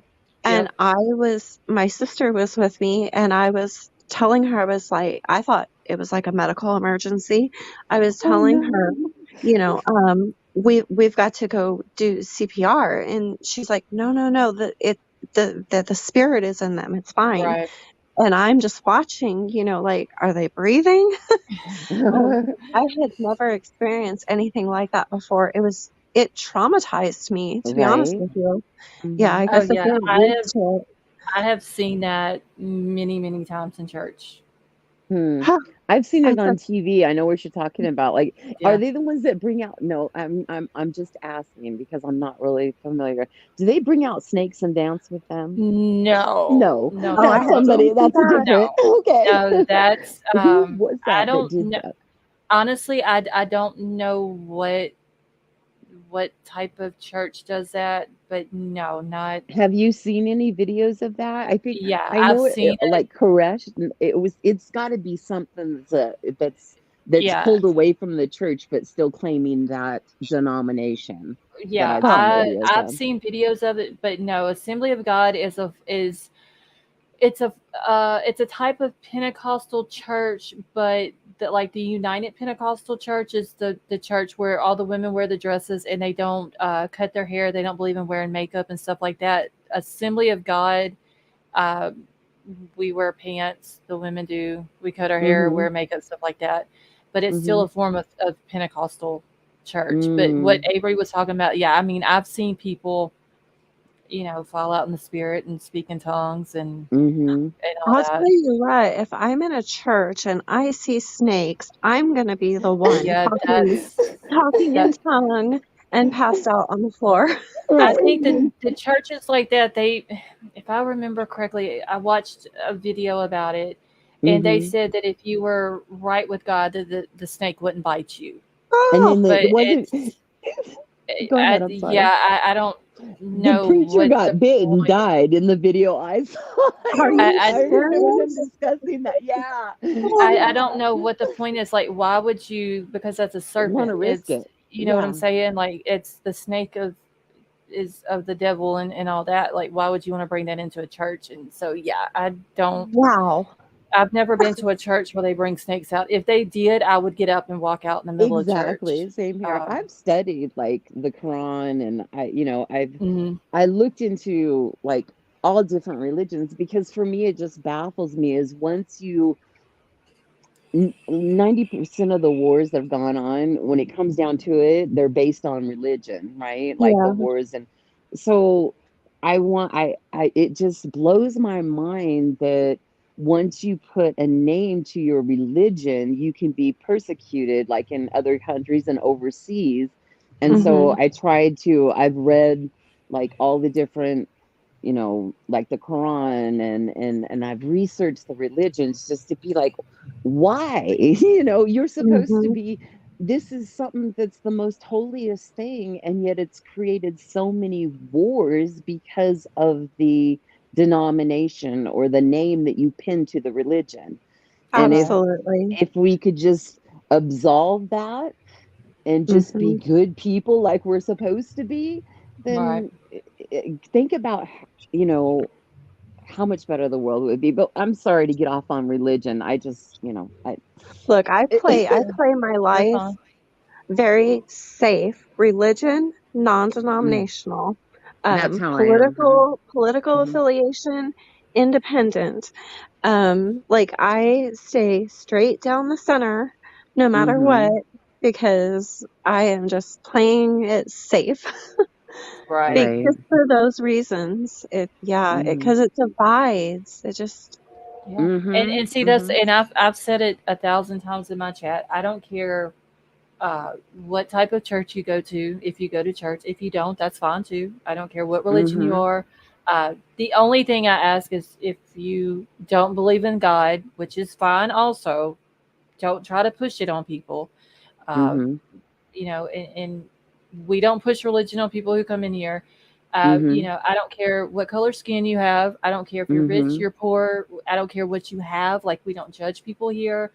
Um, and, you know, because I want everybody to feel welcome Mhm. here, no Mhm. matter what type of lifestyle they have. I don't care what your sexual preferences are. Mhm. You know, in Just some be respectful and be right, human when you come into the chat. I think that's one yeah, of the reasons you're so popular, is because you're genuine, and you're unless somebody is a criminal, there's no, you know what I mean? Like, right. people love to come here because you're so open to Yeah, I mean, I don't, you everyone. know, Mhm. I don't care what, you know, just as long as you're not disrespectful to anybody in my chat or disrespectful to Exactly. victims or their families, you Mhm. know, because if Mhm. you go to getting disrespectful to the families or the victims, I will have a shit fit. Like, Right. I don't like that. These, Mm-mm. you know, there's enough going on in that family, um, with whether it, like Idaho 4 murdered kids. Those families have enough going on. Uh, Right. you know, this case with the Sarah lady, you know, her family's got enough going on. They don't need the Mhm. extra added to it of, you know, if they want to jump on YouTube and just hear what people are putting out about their family or whatever, because Kaylee's family has been in my chat, or not in my chat, but watched videos on the channel before. Um, Mhm. they don't need to go to YouTube or any social media platform and see the disrespect going on, Right, you know. right. And absolutely. that is like one of many pet peeves that I have, Mhm. Mhm. but probably my number one on YouTube, within my channel. Like, don't, you know, Mhm. I don't. see Brandy Neal, Michael Vaughn's mother. I see her often, and if in fact, I think she was in my chat the other night. She, when you were talking about Sarah, I seen her in there. Yeah, Yeah. and she, I feel so horrible for her because I see so many channels that just say such negative things, and I'm like, I just can't Mhm. even imagine. One, you're already, missing It's your so child, and unnecessary. yeah, Mhm. Well, and then on that's top of it, to have, people that. talk. Yeah, I mean, there was a lady who's been in my chat for God since I started Kylie Rodney's case, I think. And there's these 4 kids who were missing from the state of Washington where their dad took them, and the mom doesn't know where they're at or anything. And the Mhm. youngest little girl, she's 3 and she has a heart condition and she's not getting her heart medicine that she needs. And the mom comes up on my panel, her and her sister, you know, and I've been talking to her through Facebook and all that. And this lady gets up on my panel the other night and just starts like talking bad about her. Like, you know, she didn't sound too enthused whenever I tried to get in touch with her about going on somebody else's panel, and she just needs to get on the ball with it. I'm sitting here thinking, she was literally on my panel just a few nights ago. Like, you're sitting here talking crap about this lady who has 4 Yeah. kids who are missing right now. Wow, no, Mhm. that's And terrible. I was just like, come to find out there was some other stuff going on behind the scenes. and she's no longer welcome on my panel because Mm. I don't care if you're on Yeah. my panel every night. If it was my mama, I would be like, no, you can't. Sorry, Mm-hmm. you're not going to Right. disrespect. Yeah, that was hard to hear that night. And I give your mods props for standing up for the victim. Like Because whew. and I told the mom what was said because I'm not going to take the video down and I'm not going to Mhm. edit it out because I don't do all that. But I told her because I don't need her going back and listening to it or somebody else hearing it and Mhm. running and telling the mom. So I went ahead and I told her what was said. I'm going to be straight out with her and be honest with her. And I'm trying my best to help her. One of my other subs, had put her in contact with people. Like we're tagging stuff and all that on Twitter because the law enforcement ain't doing shit for them. And Mhm. Mhm. and I was like, I'm just gonna go ahead and tell her because I don't want her hearing it on my Right. channel and me not told her about it first. So I went ahead and told her about it. But the person Yeah. who said it has been on my panel many, many, Many many times. times, Mhm. like many times, and I was just like, no, you can't do that no more. Do I you just mind if No. I ask you her name? Because I haven't heard of her case with 4 missing children. it's The the Washington case? it's the Mm. Susie kids, SUSEE. Okay, Susie. Um, Okay, I'm gonna it's look it up. it's okay. So the kids It's is Archer and Phalian. They're both 10. They're twins. And then Uh-huh. there's Ember that is 6, and then little Hazel is 3. And Oh, Hazel has a heart condition that she has to take heart medicine 3 times a day. She's been on it since she was 2 weeks old. oh Um, no. they have been missing since March the 2nd, and the mom knows that the little girl is not getting her heart medication because she has been picking it up from the pharmacy. And she asked the pharmacy, like, um, you know, is there a way that you can see if he's been picking up, meaning the dad? And they said if he was picking it up anywhere else, it would come back a message to us saying that we can't feel it. So, So the dad is who but if took he her. would have crossed the yeah, border, he can get it in Mexico. If they would have somehow crossed a border into Canada, or or because that's close, Mexico. or Oh Mexico, wow. they can get it there and nobody would Yeah. know. And That's see, So more than scary. likely that's what he did. It's very close. I mean, right, just to get in, go into Canada with him. I'm just, you know, I just pray that they're safe. I've me dealt too. with the loss, and it gets to me because the child's 3 years old, and when I lost my Xander, he was 2. And some of those cases, I think Mhm. that's why it's striking such a chord with me. When I go back to the Bay, I'm definitely going to get the word out too, because I know a lot of people in the industry that will move forward with it and get it out there. You Right. know what I mean? 'Cause I Well, think they're safe. Wow. I think the father's keeping them safe. I think that somehow they left into Canada or somewhere where it can't be traced, and that he is giving his daughter. yeah. Because why would he take her? Okay, why would he take her Hmm. and Other then than to issue a punish, life sentence for her, basically, other by than not to medicating her? punish the mom. Right. Because what I'm worried Wow. about is that if he's not giving her the medicine and something happens to her, because she also has to be on a certain type of diet. Um, Mm-hmm. if she doesn't eat so many times a day, she'll go in a ketoacidotic shock and have a seizure from Ugh, it. ugh. And Oh I'm gosh. worried Unless about, something happened to her already. right. Oh, Well, see, hey, Sunflower Dragon, what I'm worried about is that something's going to happen to the little girl. And because the police has put out on their social media that there is an arrest warrant for him and there is a $1 million bond on that warrant, that he's going to get scared and something happens to her, he's not going to take her to a hospital. Well, And that's go what I'm ahead. I worried about. apologize.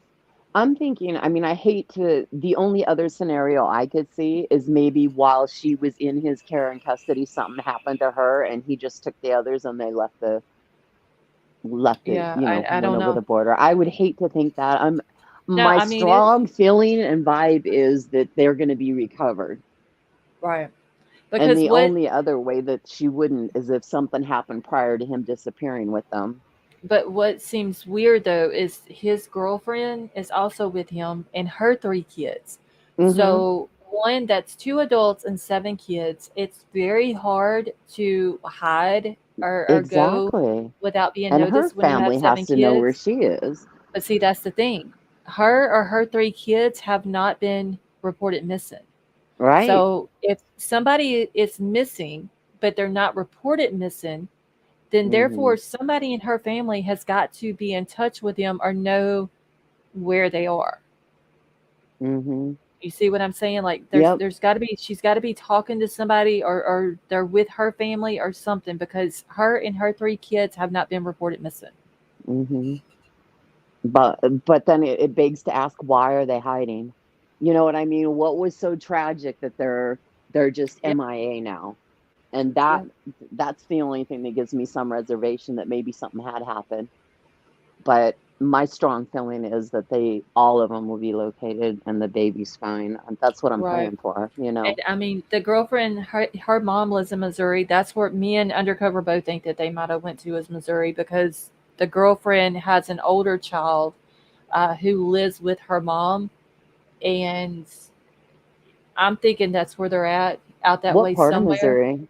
Uh, If you Undercover, do you can, try and remember? find out, because I have some law enforcement friends in Missouri Okay, area. I'll have to go back through all of my notes. I don't have that notebook up here with me, but if Mm-hmm. I can find it, I can email it to you. Yeah, sounds But good. Sounds good. what worries me with that though is if they're camping out somewhere. We've all heard about all the storms, the tornadoes that went through there. Yeah. You know, there was like I think 80 something tornadoes a couple of weeks ago in one day. Mm-hmm. Mm-hmm. Just when I was watching Ryan Hall, there's been tornadoes since then. So if they're in that area, there's bad weather. Hopefully, they're in a house somewhere with somebody and Yeah, they were just safe. bunkered down somewhere. Yeah. Right. If they're in the state of Washington or Oregon where she's from or just any of those states, all the snow and the cold weather, if they're somewhere down in Nevada where she has ties to or out in California where she has ties to, there's been a lot of rain out in California and it's hot as hell, I'm pretty sure, in Nevada right Mm. now. So it's Yeah, it just depends on which area. the Mm-hmm. weather issue also bothers me, and I want all 4 of the kids brought home, but I'm worried about all 4 of them, and I've even told the mom this, but it's Mm-hmm. to a point where if Hazel's not getting her medicine, it's become Mm-hmm. a life and death situation for her, Mm-hmm. and I'm super worried about all of them, but I'm worried for her because I'm just scared that he's not going to take her to a hospital if something happens Mm-hmm. and something bad happens to her. And Have you guys been tagging like Nancy Grace? Because she has her kids and she's dealt with this stuff. I thought about that when I was watching one of I haven't. hers. I know that Marissa that comes in here, she's from that area in Mm-hmm. Washington. She's tagged a lot of people up there. Uh, Mm-hmm. Pretty much me and Undercover, we've been tagging Kitsap County, like asking, "Are you going to do Mm-hmm. something? Why is Mm-hmm. people on social media having to share the missing person post?" I think you Until should tag Nancy Grace on Twitter I may and have. just, yeah, I would, because she has her twins and she's dealt with death before, and she's really passionate when it comes to kids, and Right. she Yeah, a would be lot the of one to people stand don't. up and say why, and she's not afraid to go up against Right. law enforcement and when Yeah, it needs to be done. You know what and I a mean? So, and a lot of people don't like Nancy Grace, and I think that's just because she's nope. she's blunt, and I like her. Mm-hmm. So do I. Um, so I may have to do that. And Avery, if you need We another lost link, honey, Avery. yeah, Yeah. she may come back up. Um, Did you but drop a link to Avery's YouTube? yes, they did. They Because did I missed earlier. it. Okay, I'll try and go back and find it. Okay, I think it's just I don't Avery want to fall. Shannon, I believe. Oh, I Let me. see. Sorry, I lost my signal. She just posted in chat, so I can click on her from there. I don't know if you'll be able to, but hold on, I can grab her link. I just gotta go. Mm-hmm. Why is it not going? Wait, what happened? Oh, okay. Can you still You hear still me? here? Okay. Uh-huh. I All can hear right. you. I See was you. just Link for Avery. I just one of the mods, I think, okay. Let me grab the are doing link. that part of it. I Let don't me know get what the back heck Okay, so Crime Crazy just posted at Avery's Avery's channel channel. link. Okay, got it. Thank you, Crime Crazy. All right, let me paste a link for Avery. Okay. Oh, her internet's acting up like mine acts up. Okay. I hadn't been able to plug in my Bluetooth. And earlier, what happened when you heard the echo, I didn't realize it. My Bluetooth went dead and it went to my I didn't realize it wasn't in my ear. It was going to my other speaker. It defaulted to that. Oh, okay. Yeah, So I could hear if for it. some reason I drop out, it's going to be because of my Bluetooth. I plugged it in for a while and I took it back out, but Okay. Yeah, I yeah. could hear it. It was like a really, really low echo. Mm, It wasn't one that was really loud. okay. Yeah, that's what happened. I still had my Bluetooth in. And then I was like, oh my gosh. Yeah, That's it what it wasn't was. too bad. I've had other people up here that echoed like super loud into my Hmm. headset. Yeah, that's not All right. good. I'm gonna give her a few minutes, and then if she doesn't come back up, I'm gonna end it for the night. Let me get this off of Hmm. here. Are Okay. you gonna do the sorry. Ouch. Oh, my arm. Sorry. Oh no, I you're moved it good. the wrong way. Are you gonna do start back up tomorrow night with the With trial like you Lori's, were? Uh-huh. yeah, I'm gonna go ahead and keep that going. I'm hoping though that they will start back. For some reason, the last 2 or 3 nights they were releasing it like super late Hmm. because they were releasing it at like 6 o'clock my time or 6:30. Hmm. Ouch. So I'm hoping that they will release it early enough that I can cover that because it's going to be more than likely 5 hours, and then maybe do cover some other stuff at the end of it. Like some updates Hmm. or talk about Lori's case or whatever. Right. If Let's see. I don't think anybody it's going to let hears me back Nancy up. Grace is going to be at the trial, you guys got to email me and I will drive my little happy ass over there and I will meet with her and I'll go over this Washington case with her. I promise you. Okay. I've been Uh, waiting. I've been trying to see if she, says anything about attending the trial because it's not that far from me at all. right. And she's Um, pretty good with the public. I'll take a Avery, poster. thank you so much for coming up. And at any time that you want to come up, just let me know and I will drop a link for you. Okay, so I think I'm fixing to get out of here too.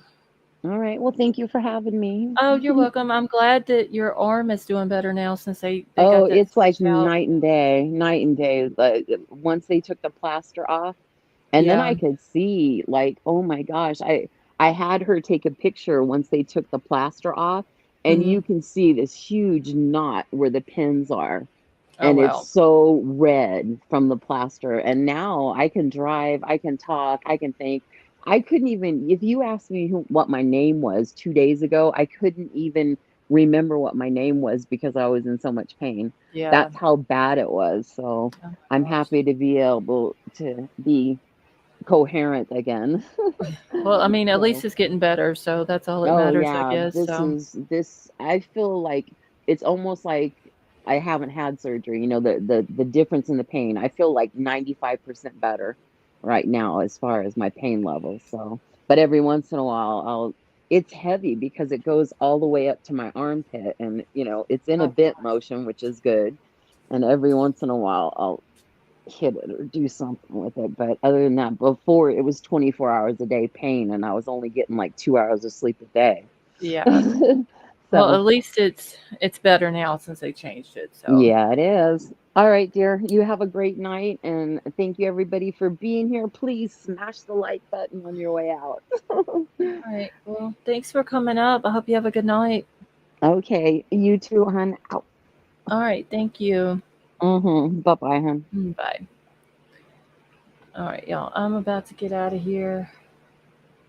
So it's like almost 4 o'clock. I need to go to sleep. So thank you all so much for coming and hanging out. And Cherokee Raider and Avery, thank you so much for coming up. And Big Al for coming up.